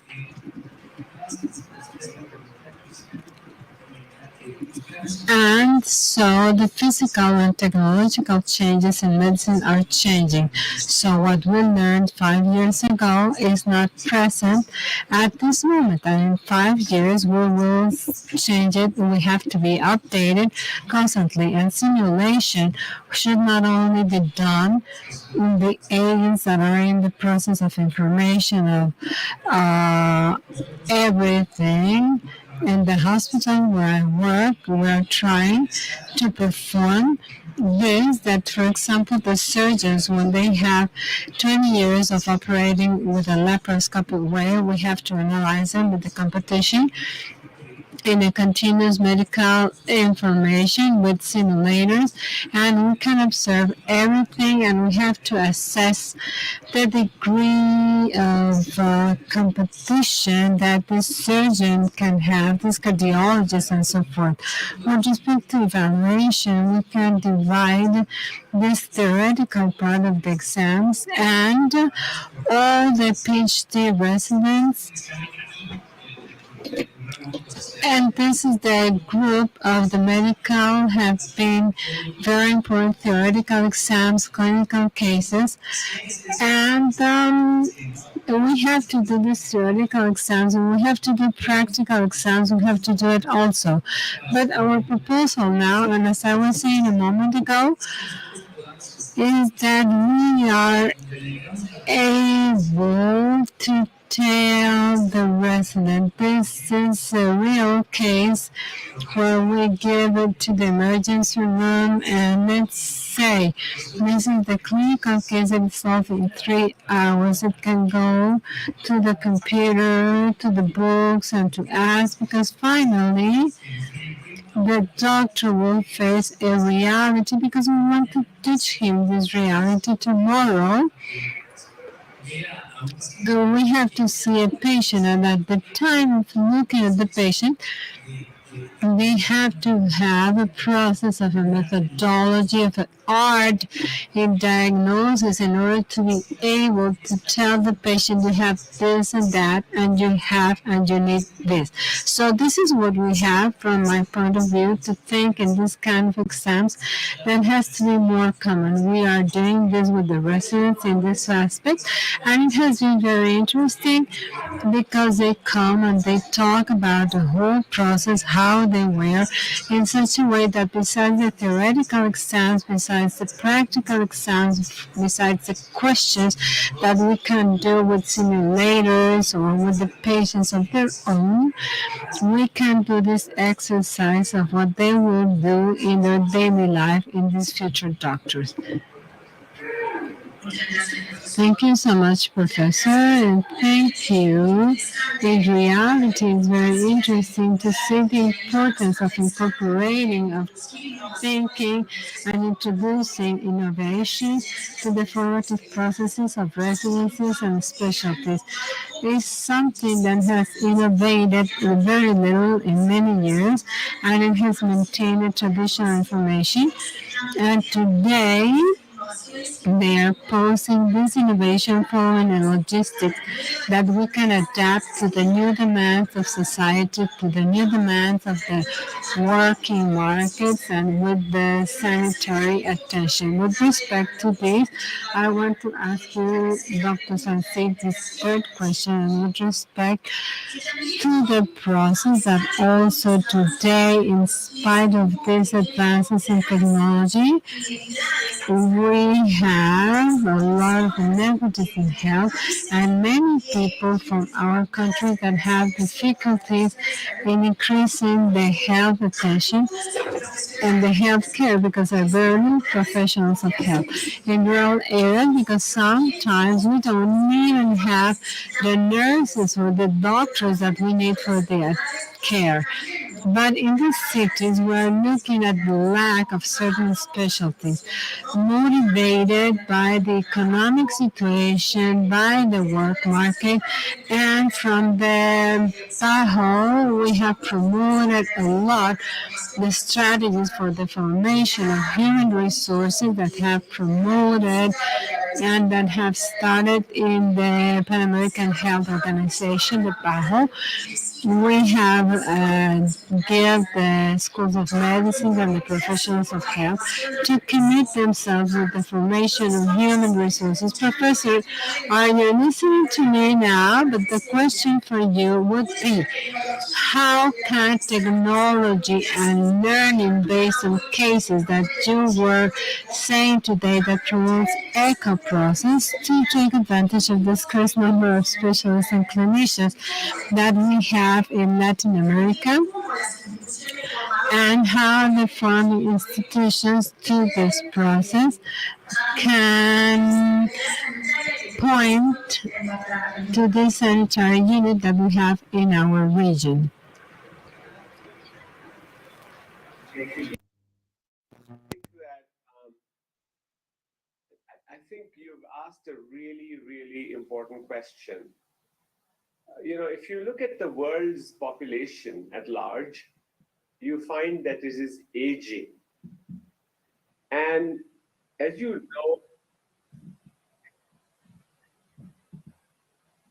know, and you know that as we age, we use a very, very large amount of healthcare.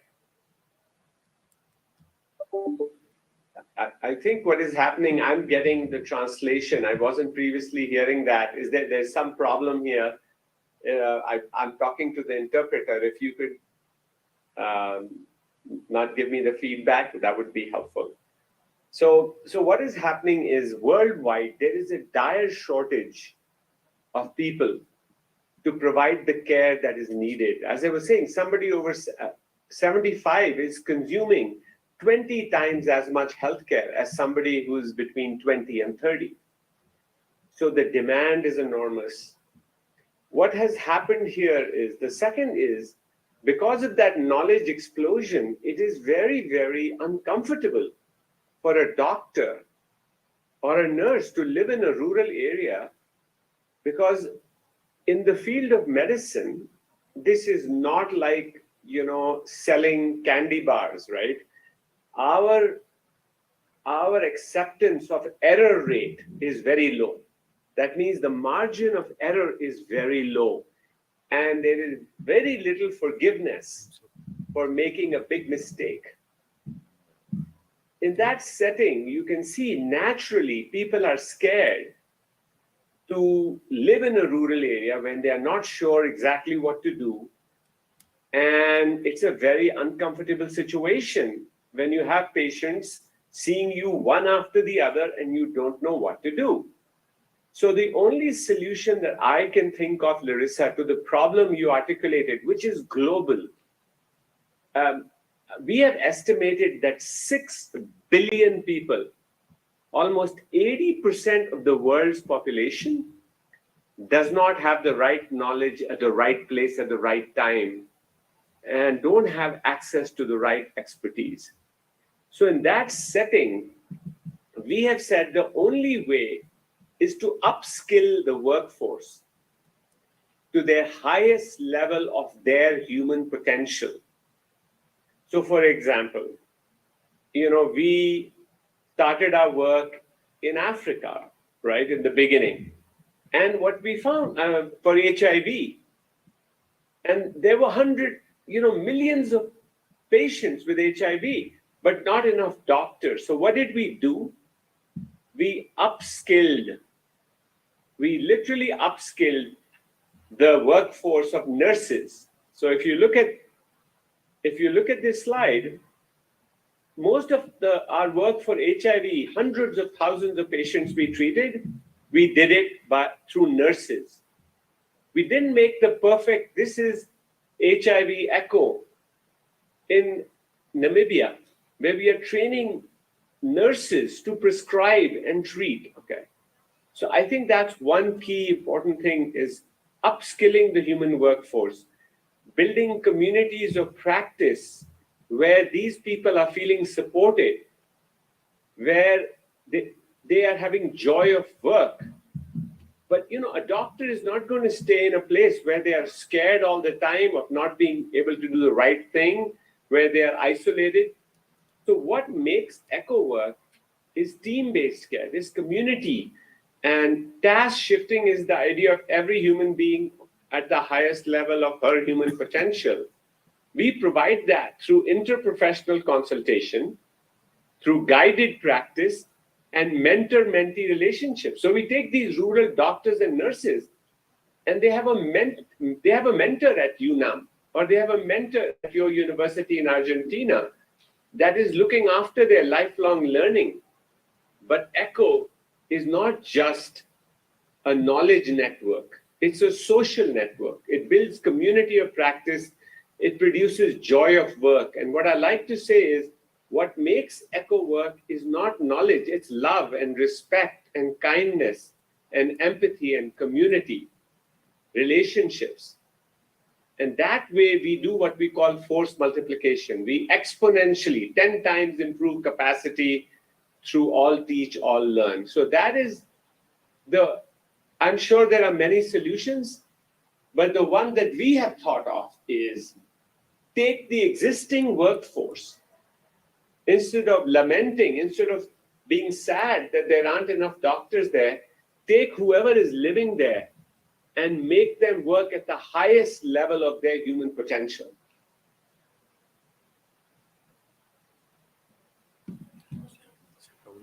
Muy bien, muchísimas gracias, profesor Arora.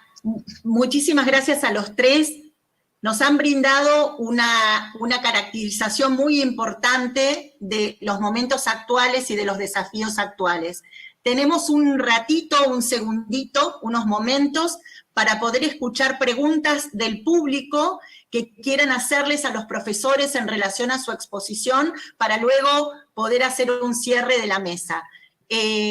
No sé si de las personas que están ahí presenciales en el auditorio, si les pueden acercar el micrófono a quienes están presentes y quieran hacer alguna pregunta a nuestros tres expositores que realmente han brindado.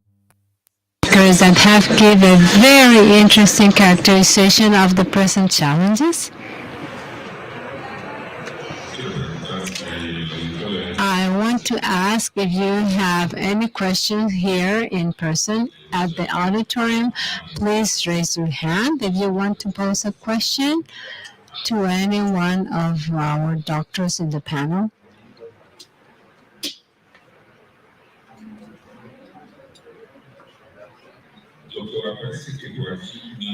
Doctor, I think that everything is crystal clear. They have a question back there. Do you want to put a closure of your expo? But just to round up the idea of the ones that were talking with us, and then I will synthesize very briefly a brief closure comment. Please address the floor.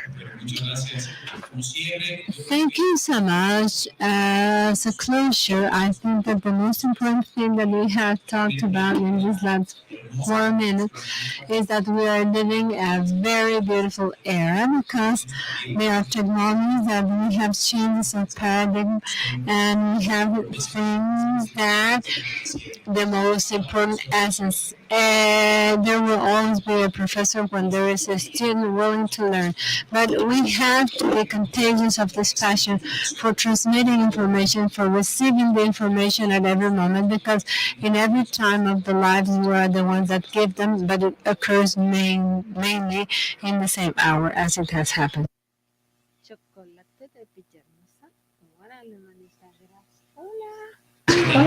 And this learning is directional. The student learns, the professor teaches, the professor learns, and the student teaches. And our main objective is that we form better doctors for the better situation that we have in our specialty, which is the patient's care.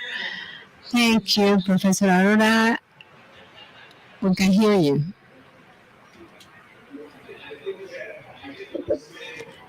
Solamente. This opportunity, and I want to extend an invitation to everyone who's listening to this meeting that if you want to replicate Project Echo in your university, in your area, whatever that area of expertise, we will provide our technology for free. We will provide you the training of how to do Echo. We will provide you the software, the Zoom licenses. All our services are at no cost. And so if you're interested in improving healthcare in your country, for your people, especially for the social mission, please reach out to me. And I would be delighted to help you in every possible way to do Echo. What I'm going to do is in my chat, I will put in my email address, and please reach out to me if I can be of any help to you. Muy bien, muchísimas gracias, profesor Aurora. Muchísimas gracias a los tres. Han sido tres personas que realmente han sido muy generosas en sus exposiciones y nos han permitido desde diferentes lugares ver cuáles son los desafíos a los que nos tenemos que enfrentar en la actualidad, pero también las posibilidades que tenemos, porque no es solo caracterizar el desafío o caracterizar el problema, sino también proponer nuevas alternativas y animarnos a pensar en innovar en nuestros procesos formativos, en nuestras facultades, en el posgrado y en la educación continua. ¿Cómo podemos, desde las facultades de ciencias de la salud, de medicina o como se llamen, formar profesionales con otras miradas, con profesionales que se puedan dar cuenta cuáles son realmente las realidades sanitarias, pero que también se puedan sentir acompañados por las propias instituciones en su ejercicio profesional? Porque creo que de eso se trata, de que nos animemos a pensar en innovar para poder responder a las nuevas necesidades de los profesionales y a las nuevas necesidades de los pacientes, de las familias y de las comunidades. A no olvidarnos que la atención tiene que ser una atención de mejor calidad, y para que la atención sea de mejor calidad, el proceso formativo tiene que estar acompañando esa atención de mejor calidad. Entonces hoy la pandemia nos ha puesto en otro lugar, nos ha presentado una realidad distinta, nos ha amigado con la tecnología y vemos cómo la tecnología y la innovación nos puede ayudar a lograr mejores resultados. Yo quiero agradecerles la generosidad de los tres de acompañarnos y de estar hoy con nosotros. La tecnología nos ha permitido que los cuatro estemos juntos en un mismo espacio y compartiendo con gente que además está en el auditorio. Así que por mi parte, más que agradecida de haber tenido esta oportunidad de compartir con ustedes. Y decirles que, ya como lo dije antes, en relación al profesor Aurora, decirles que es cierto, el proyecto ECO es un proyecto que se extiende y que permite que muchas instituciones formadoras se sumen de manera gratuita para multiplicando ese efecto formativo que tiene el proyecto ECO. Gracias al profesor Arora, gracias al profesor Sierra Hernández, gracias al profesor Jalabe Cherem por su enorme generosidad y muchas gracias a todos los que nos han acompañado. Muchas gracias, doctora Larisa Carrera, vicerrectora de la Universidad del Litoral en Argentina. Muchísimas gracias a todos. Despidamos con un aplauso, por favor, a nuestros panelistas. Y ahora les son entregadas sus reconocimientos, sus constancias a los participantes que están presentes, pero también, por supuesto, se les harán llegar a nuestros participantes que están a través de línea. Vamos a hacer una pequeñísima pausa para hacer simplemente un ajuste en la mesa para nuestra siguiente actividad, que será la ceremonia de premiación de trabajos de investigación y Pumatoc de este Congreso EPENS, así como la entrega de la acreditación al programa de estudios de la carrera de médico cirujano por parte de la COMAEM. Así es que hacemos este ajuste y continuamos. Muchas gracias.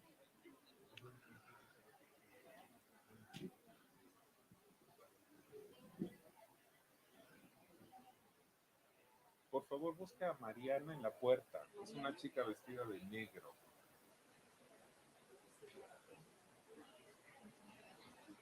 Me vienen y me preguntan a mí. Hola, ¿no tendrán mi guión? No tengo guión.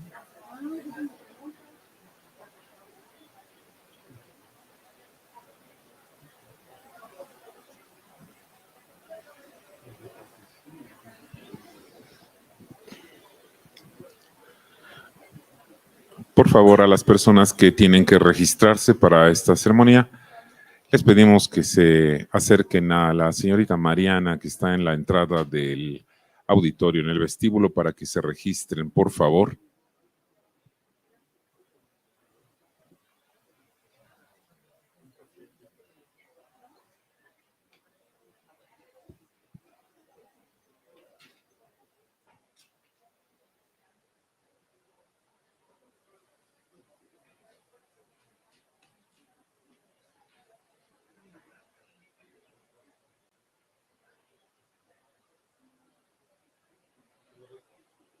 Doctor, qué gusto.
Good afternoon, everyone.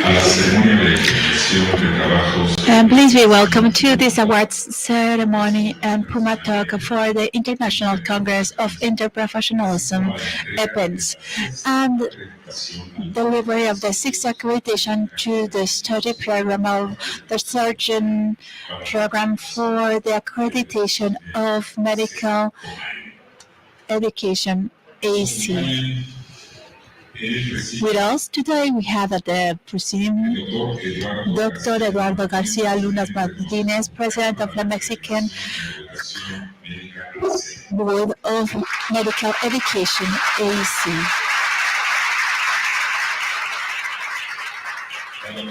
Dr. Irena Durante Montiel, General Secretary of the School of Medicine.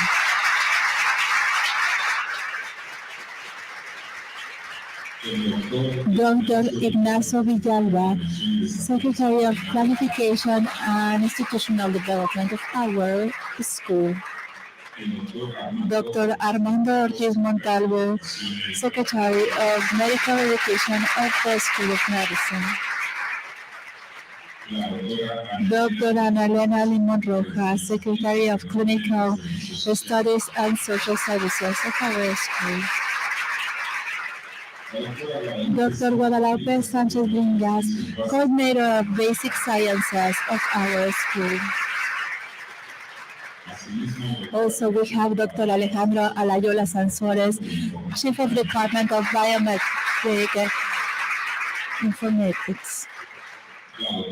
Dr. Laura Hernandez Gutierrez, Chief of Department of the Integration of Medical Sciences.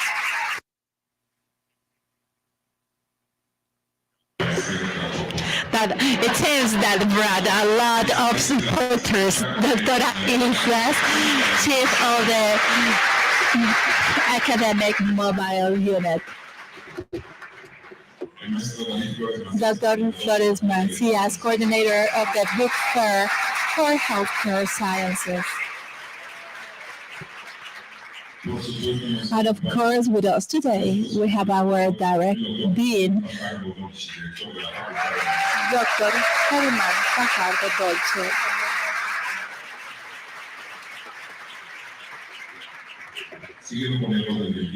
Now, furthering with our agenda, we're going to pass the floor to Dr. Laura Hernandez, Director of the Integration Department, so she can talk more about the integration program. Thank you very much and good afternoon to everyone.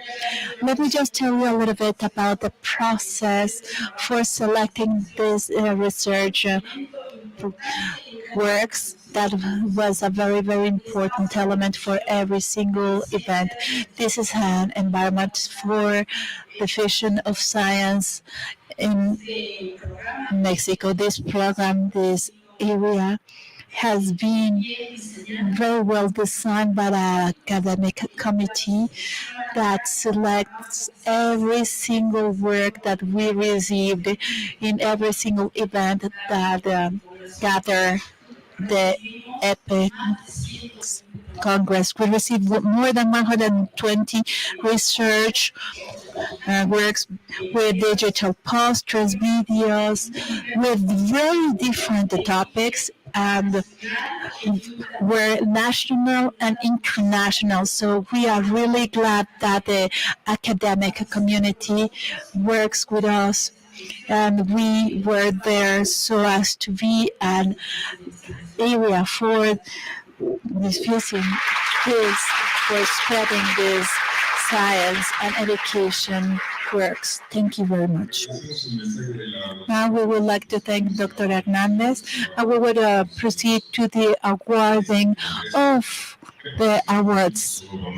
Due to time constraints, we're just going to mention the first author of every single work, but also we would like to thank all the co-authors, and we would ask you to save your applauses for the end of the awarding. Thyroid pharmacological practice and gynecologics won as teaching strategy. Mariana Segovia Martinez from the School of Medicine.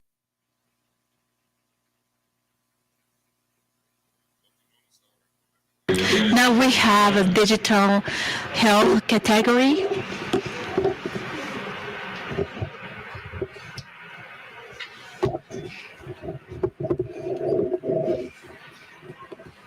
Continuamos ahora.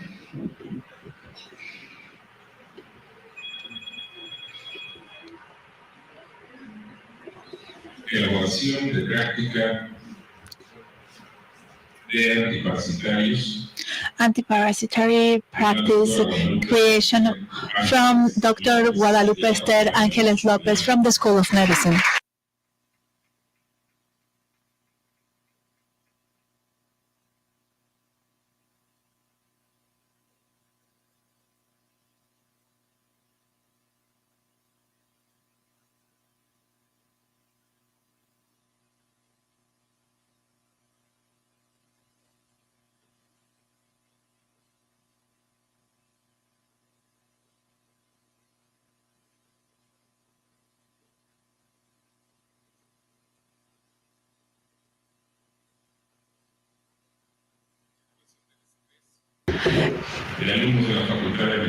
Stress regulation in students of the School of Medicine through mindfulness use from Mireya Vázquez Paniagua from the School of Medicine.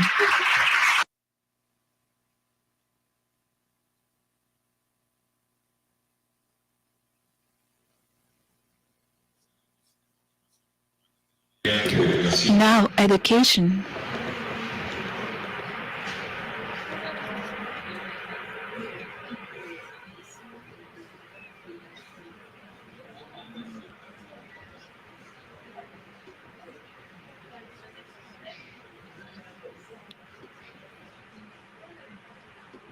Continuamos con la categoría de educación. Education category. The title of the work is When and How Medical Education is Currently Happening from Dr. Arrellano from the School of Medicine.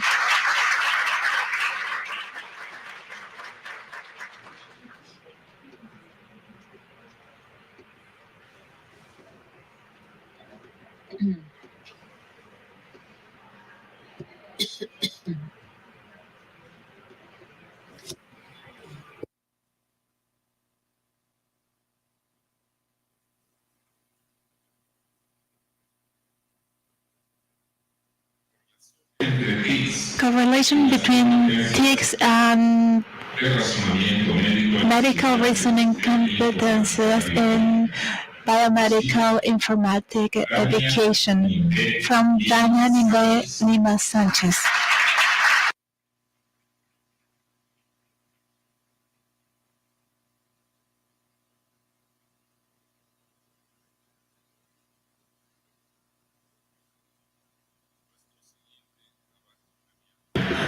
The next work that was also awarded,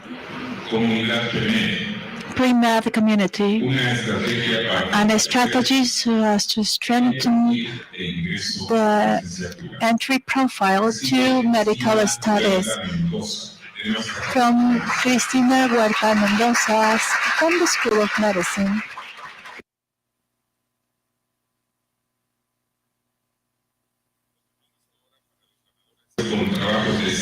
Now, for CIMEX awardees. First place. The benefits and inconveniences in healthcare professionals by Andereli Basia Pineda.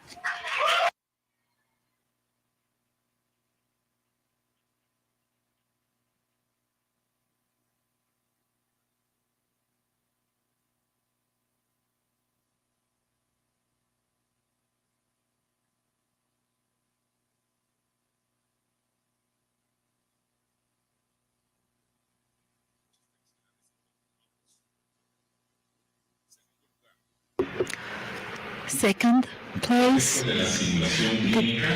Clinical simulation effects in self-esteem and confidence in physiotherapy therapeutical studies. By Jesús Guevara Plana.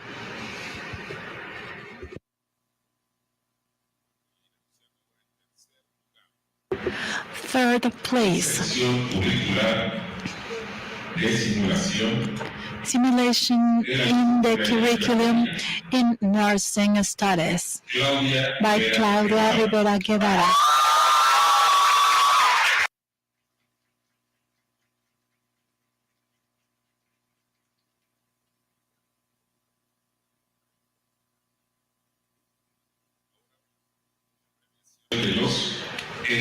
Now we are going to grant the awards to the e-posters for the 4th International Meeting for Assessment. Honorific mention goes to the results of the entry profile for resident physicians by Fernando Flores.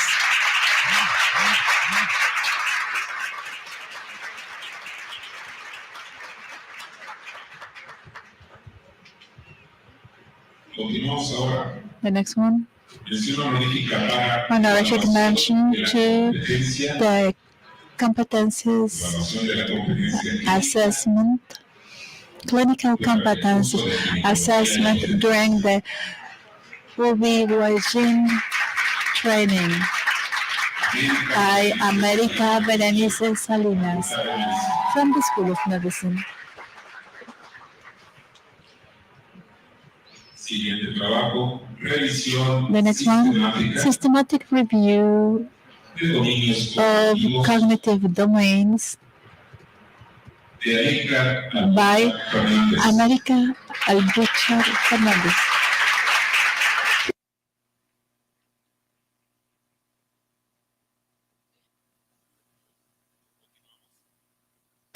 The next one, control essay, randomized controlled essay in Mexican residents by Erika Fabiola Santos.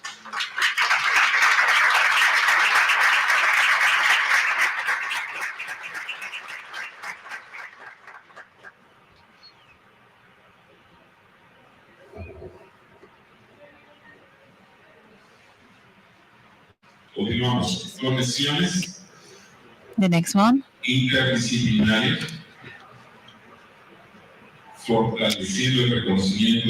interdisciplinary connections, strengthening ontology recognition by Aldo Aureles Flores.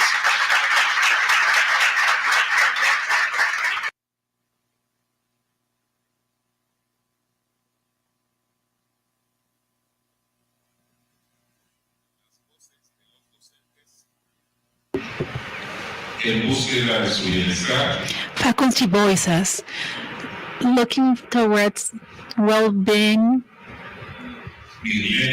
by Mirlene Barrientos.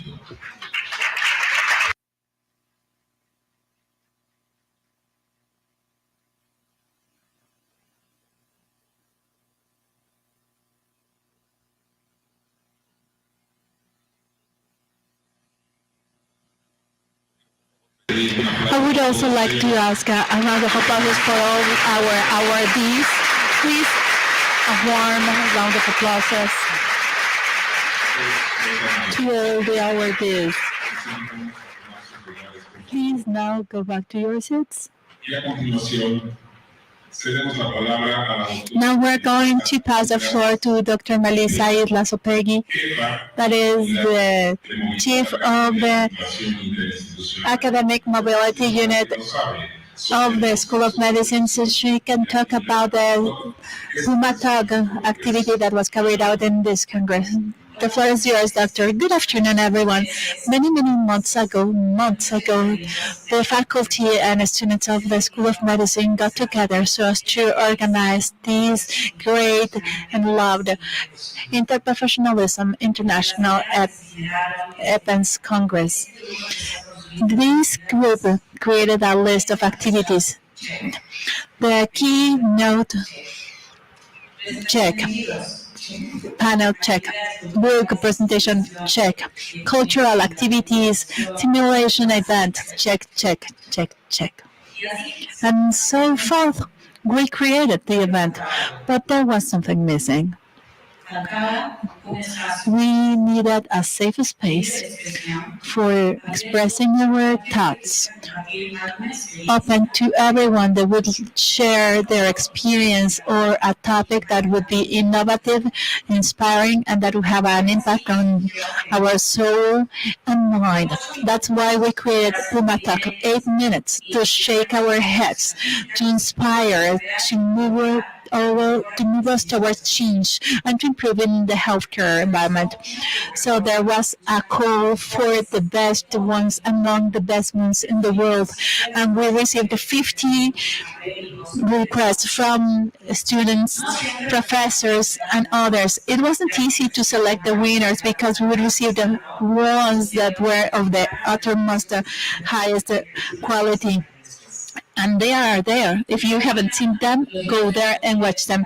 But at the end of the day, the committee selected the awardees that are here, that presented the PAMA tax all throughout the Congress. And last but not least, why the name PUMATAC? Puma. Puma is our mascot.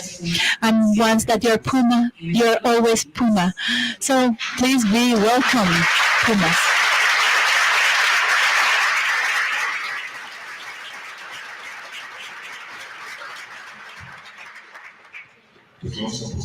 So now let's move to the Puma Talk Award. Due to the time constraints, we are going to just mention the author of each work, but we would like to thank also the co-authors.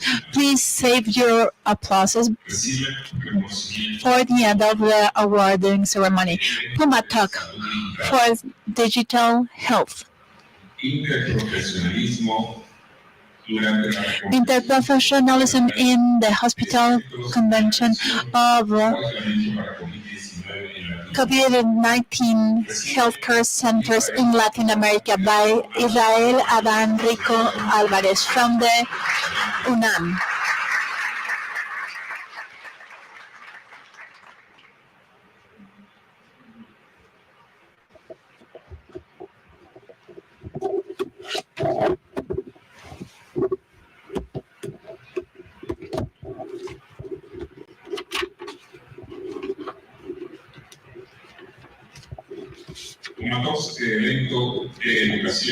Puma Talk for the education event, The Brain in the Classroom by Dr. Alicia Martinez, Castillo Martinez.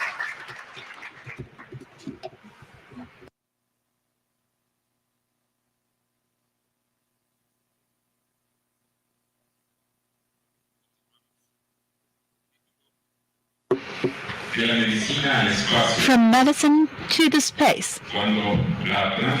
When transdiscipline means to be working with your friends by Alejandro Cecilia Andrade.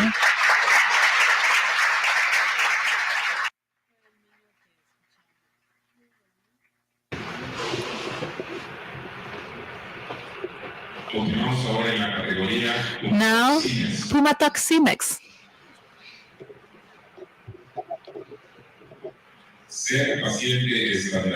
Being a standardized patient by Luis Fernando Garcia.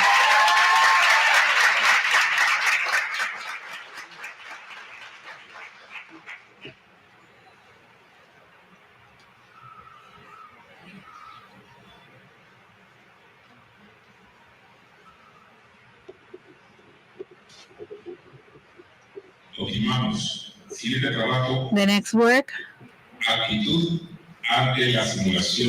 Attitude in Clinical Simulation by Edwin Porras.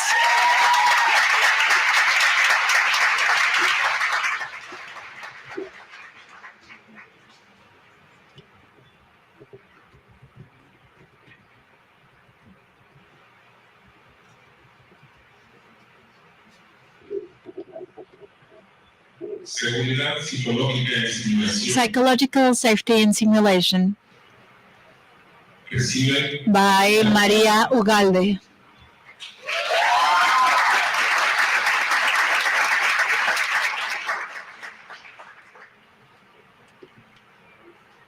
Continuamos con el PUMATOC, Congreso de Evaluación. Evaluation Congress, Pumatok. Primer lugar, First place, Evaluación Disruptiva, Disruptive Evaluation by Fernando Flores. He is the winner.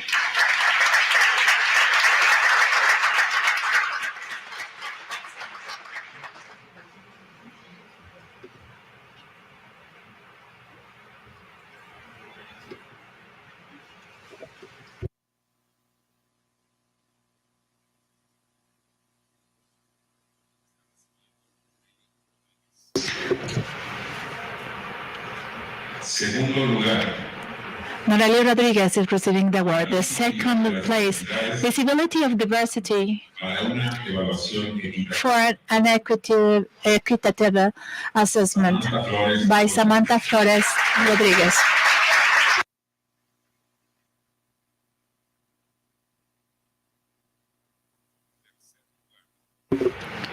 Third place, Evaluación, realimentación y emociones Assessment, de la doctora Feedback Mónica and Ramírez. Emotions by Doctora Mónica Ramírez.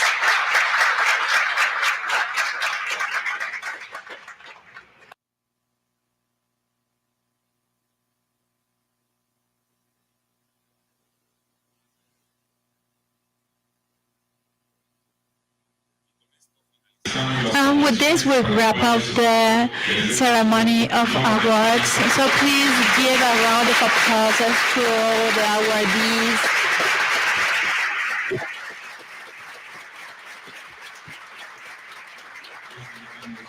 Now, please go back to your seats.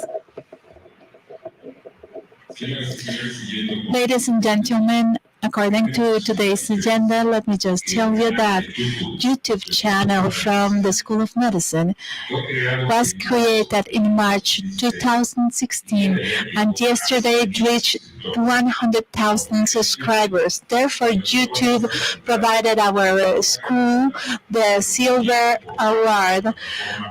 This is an award by the platform to the creators of original content and by an extraordinary effort so as to have a prosperous community. This award is for all the members of the community of the School of Medicine that with their contributions enable the contribution in benefit of the society, for the society and for our country. So we would like to ask respectfully our director, our dean Fernando Dolce, and the general director of our school, Dr. Irene Dorante, and the coordinator of social communication, Karen Corona Menes, to come to the front so as to show the plate. A round of applause, please. This is a great award provided to the School of Medicine.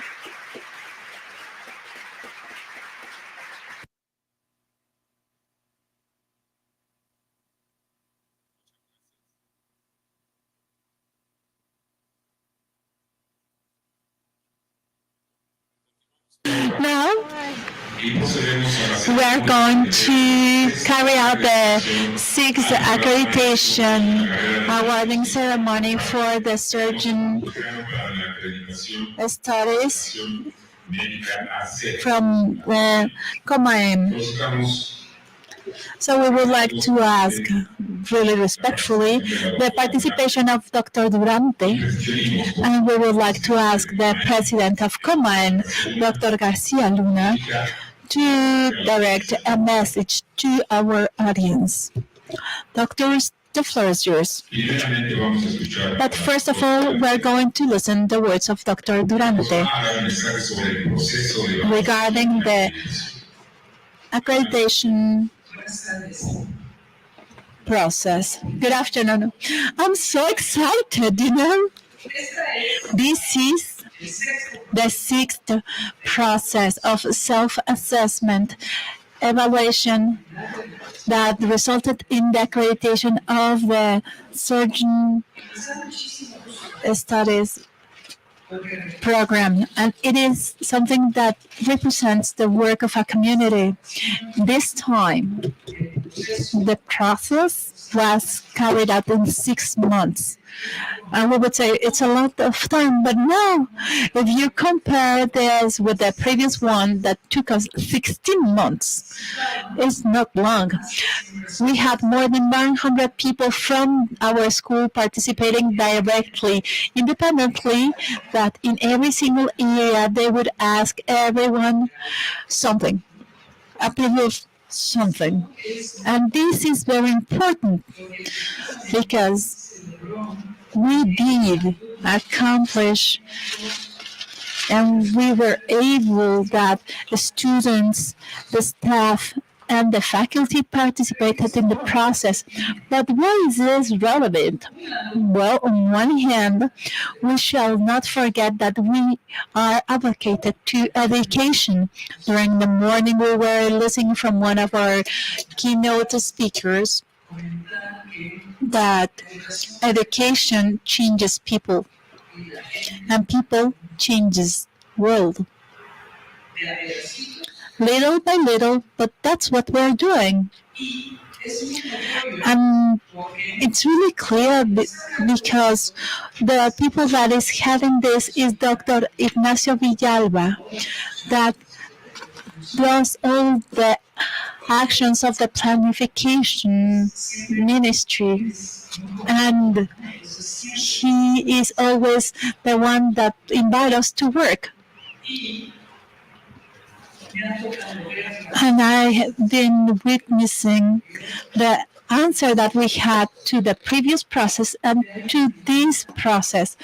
And the improvement is impressive in the quality and in the different proofs that we obtained. Dr. Eduardo Garcia Luna, that honors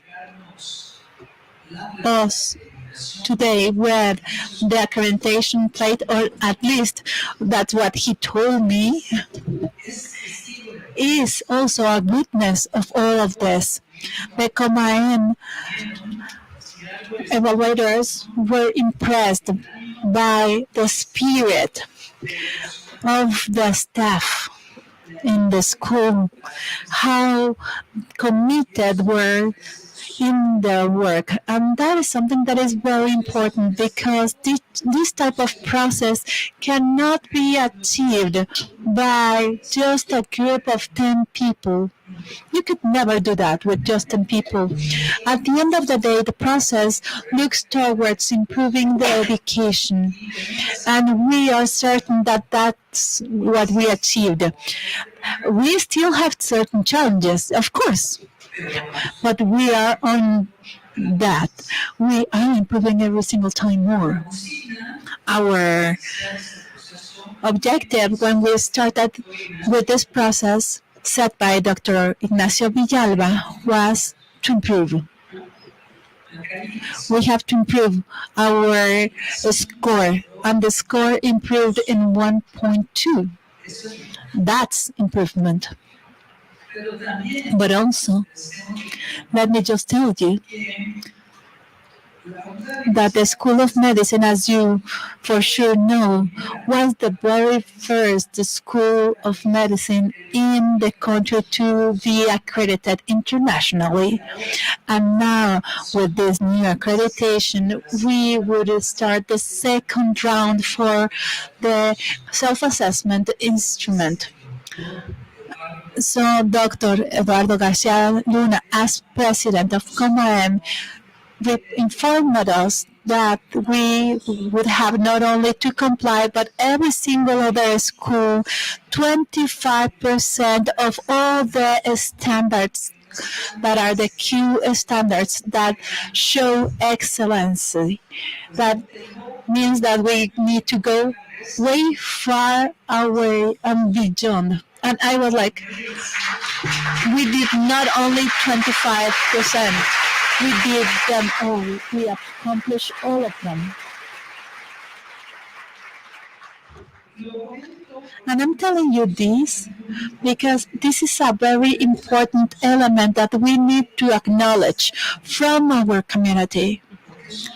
Because this is not the work of only one person, this is a work of everyone. So we are doing it very well. So Dr. Garcia Luna will hopefully not tell otherwise, because it might be, but Dr. Villalba always tell us how this integrates to all the other things that we are doing, because the university is also working towards the accomplishment of other rankings. We are doing it, and we are doing it really good. We are there. Maybe this is not the end, The next time we are going to have another goal. The doctor will let us know, but we need someone as Dr. Villalba so as to gather so many people, as to keep them working just with a lot of pressure so as to be able to achieve these results. So please be really assured that we are congratulating you. Thank you, Dr. Villalba. Thank you, professors. Thank you, students. This is your work.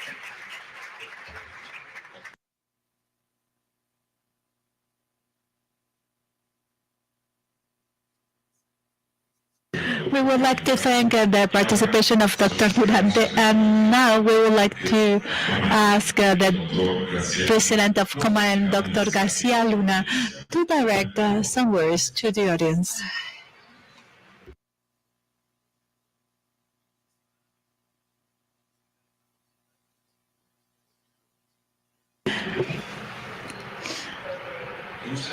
I would like to send my regards to you, to Dr. Germán Fajardo Dolce, Dean of the school, to all the members of this Presidium. I do not have as much time as to name all of you. You are really well known here. That's an advantage. So good afternoon to you all. Or morning. It's kind of noon, right? No, it's later. But let me just start by saying that for me, it is an honor to have the opportunity to share with you this ceremony. And I'm saying this not just because out of the protocol. Honestly, this is part of my admiration and the respect that this school deserves. This event is in memoriam of a professor. He was part of a family of professors.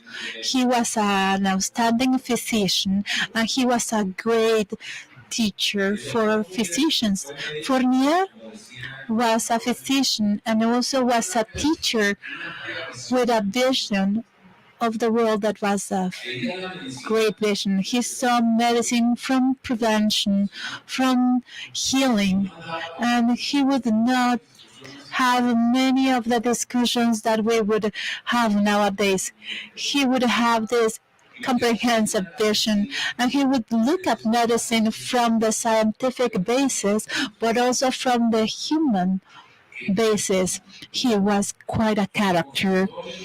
his medical office would be called by himself as a conversatory, a dialogue office.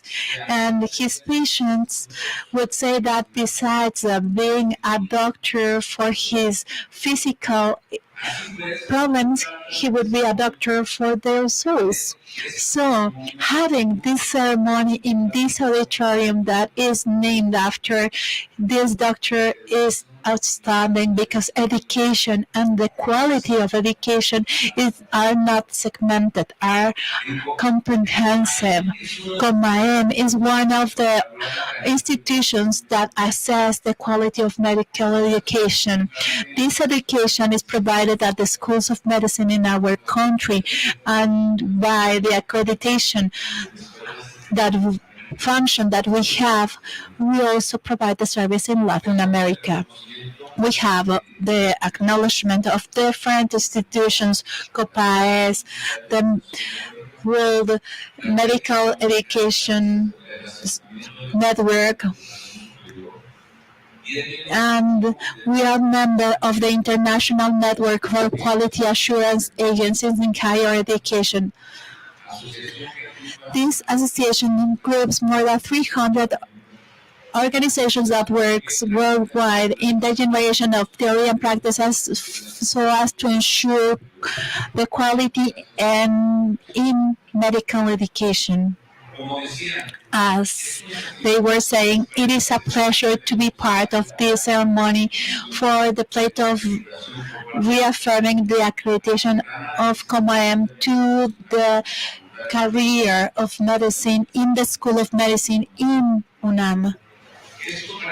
And for me, this is even more relevant because this is a program that is offered by one of the institutions in the country that has a great tradition, a lot of recognition, and a lot of respect. And I thought really well on these three words.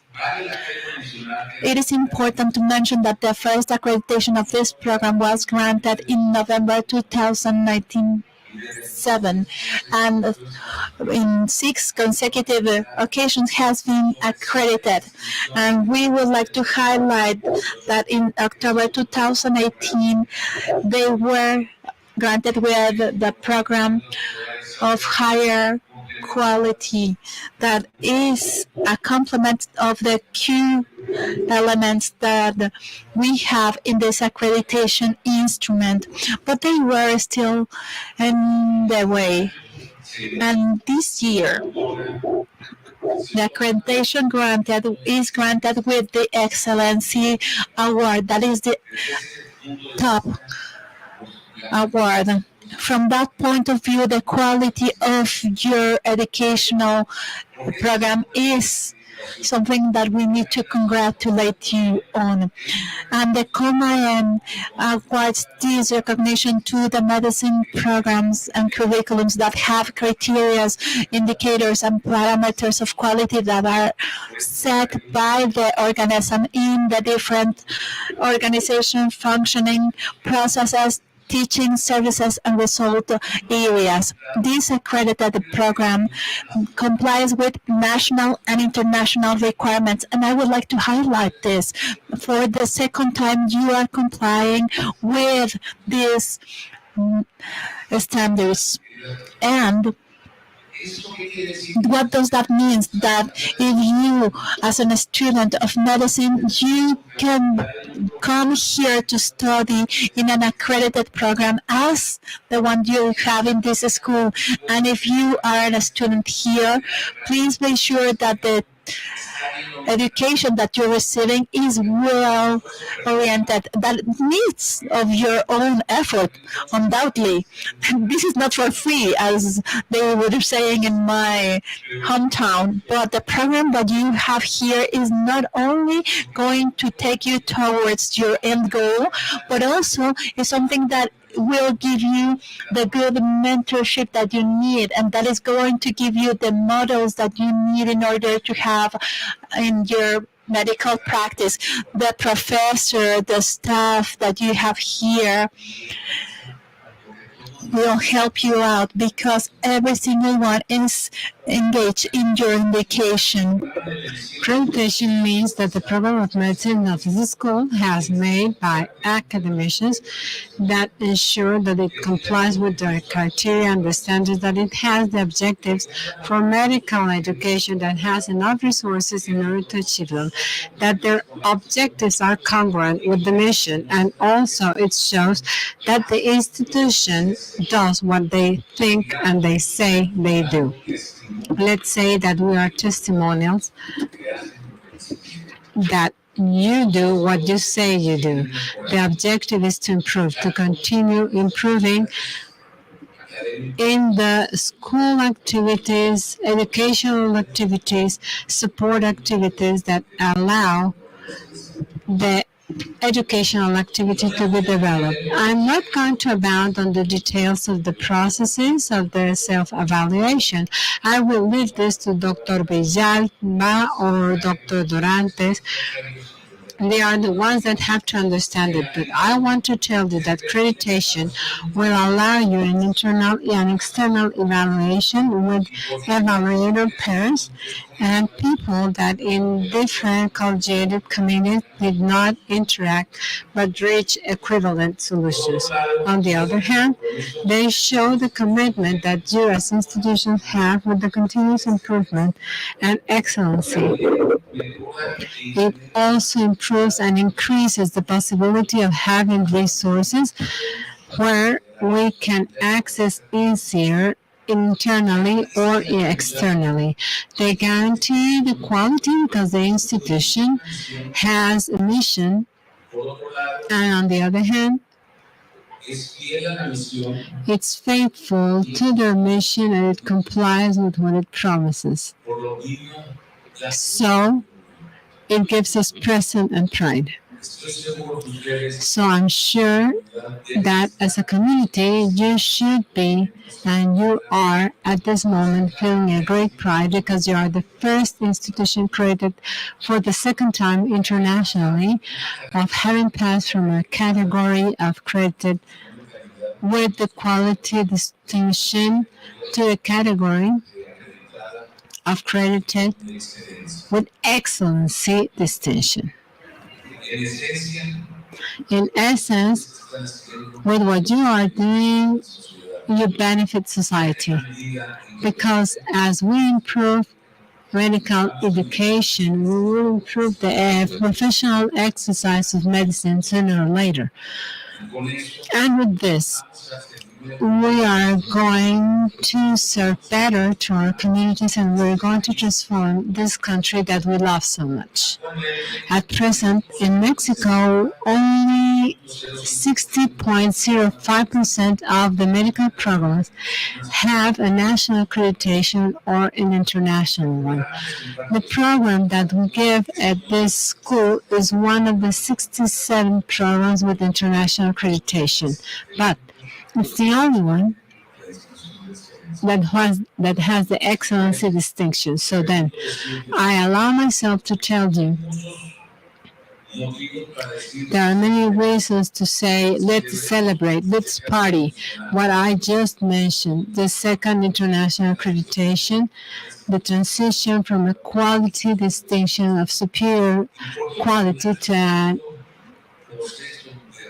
important and excellency, and to confirm the process of accreditation. But it's not only the fact to have reached an objective. The fact is that you are good, in a good mood, integrated, knowing how to work as a group, as a team, and knowing there is something that unites us, that's something that gives us internal cohesion.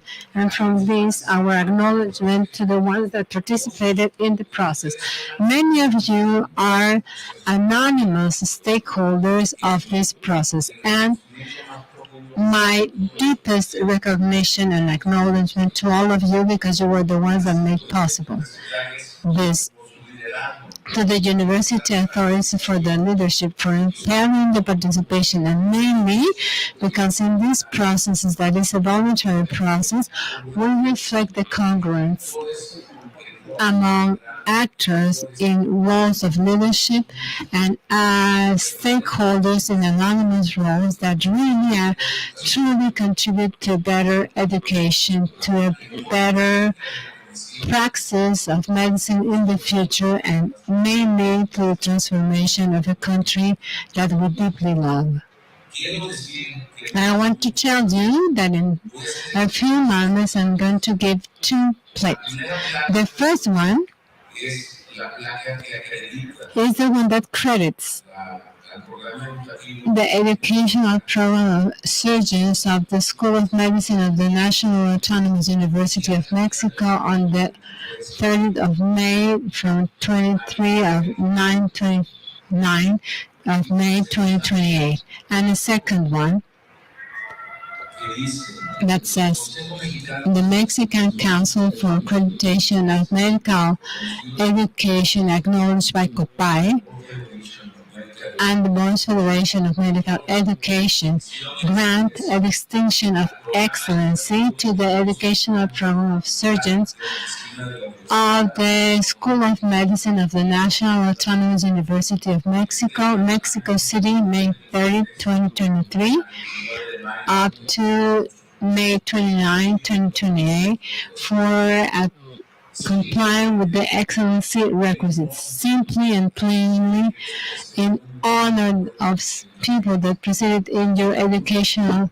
Dr. Fournier, congratulations to you all. You are testimonials of a legacy for so many decades. Congratulations, and I congratulate you.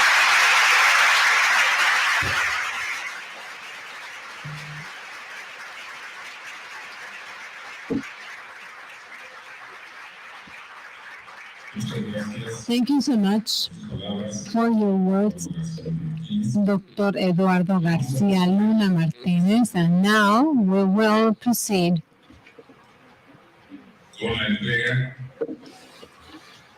to give plates of credit at the School of Medicine on the part of Comain. Please go ahead, and our director, Dr. Germán Fajardo Orche, receives this plate.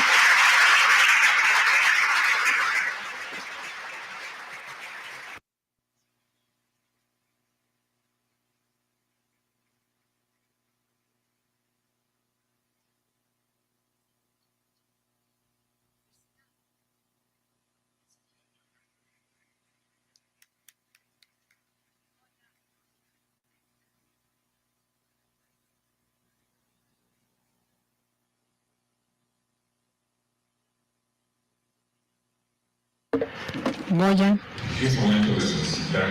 it's the moment of asking our director to please address the floor. Please.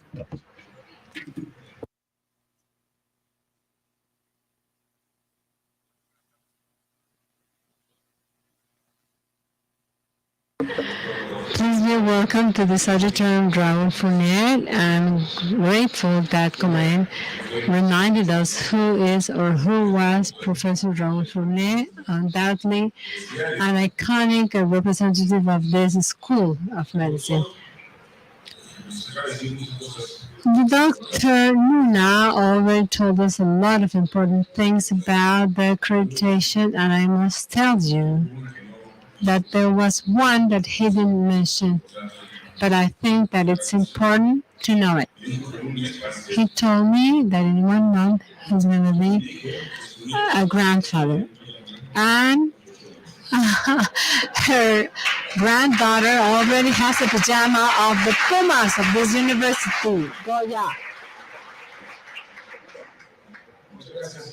Thank you so much, Eduardo. Your presence this afternoon, your trajectory in front of Comain undoubtedly guarantees that the accreditation of this School of Medicine in our country it's in very good hands. Yesterday we had a meeting on the afternoon with the Federation of the Schools of Medicine in America. and we ALASEN, the Latin American Association of the Schools of Medicine, and the universities in Latin America, and they really were mentioning the problems that Latin America has with this international accreditation, and only if in each and every one of the schools, which is very important, but also the international accreditation that has now an incentive, because many years ago, I don't know how many, 5 or 6 years ago, in the United States, they said that for a student that came out of the university could present the steps to go to the United States. To do the steps, you have to come from a school that is credited. And they told us that the wolf was coming 10 years ago. And just like the story, they were menacing and menacing, but the lagging that we have in the schools of medicine in the region of Latin America, it's enormous.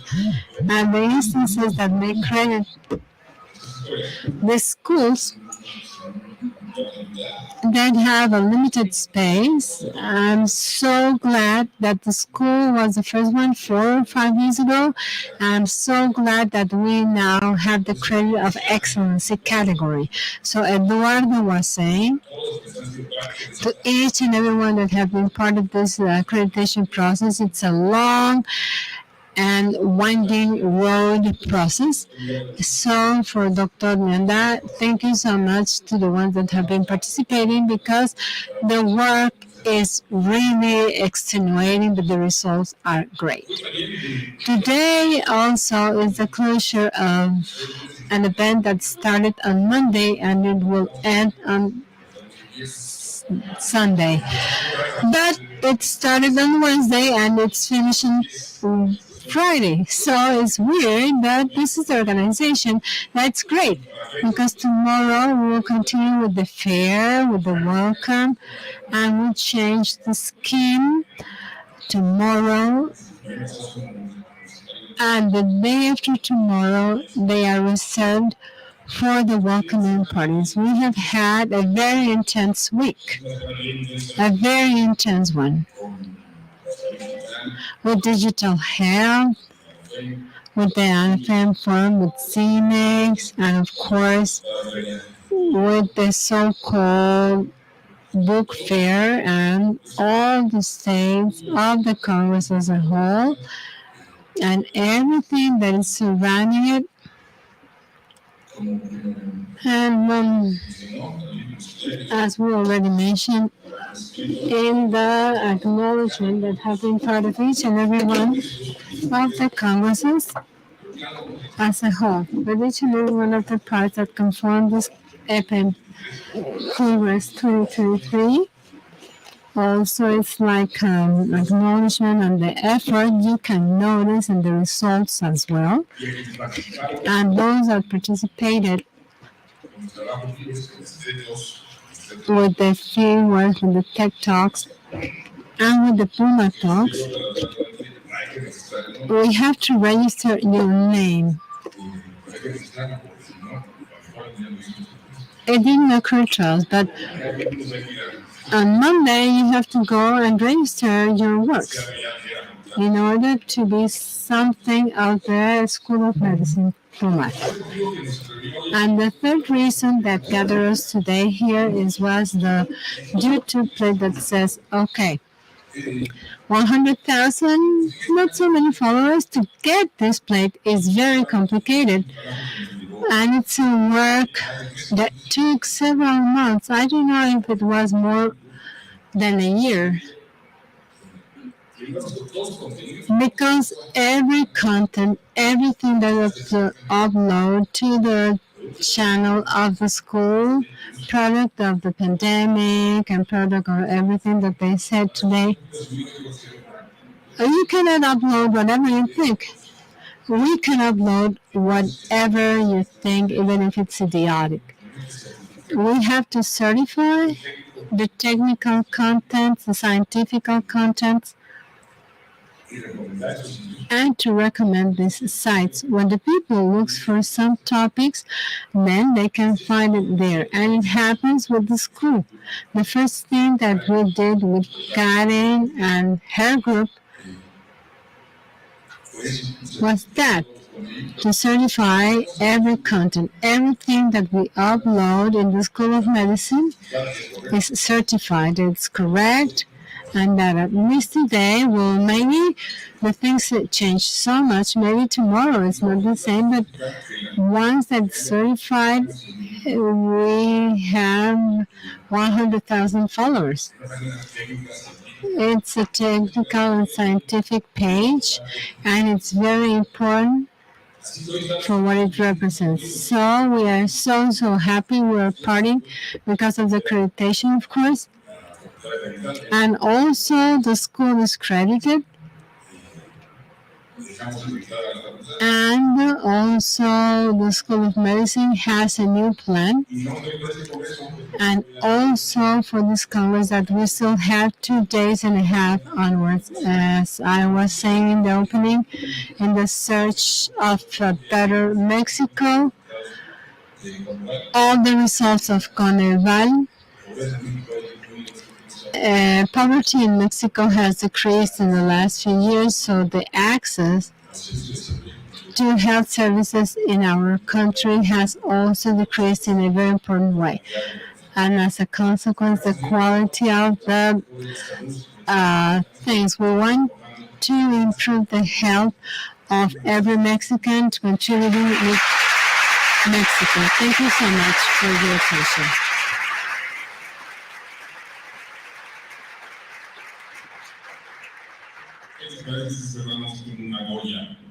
Let's close with a Goya. Goya!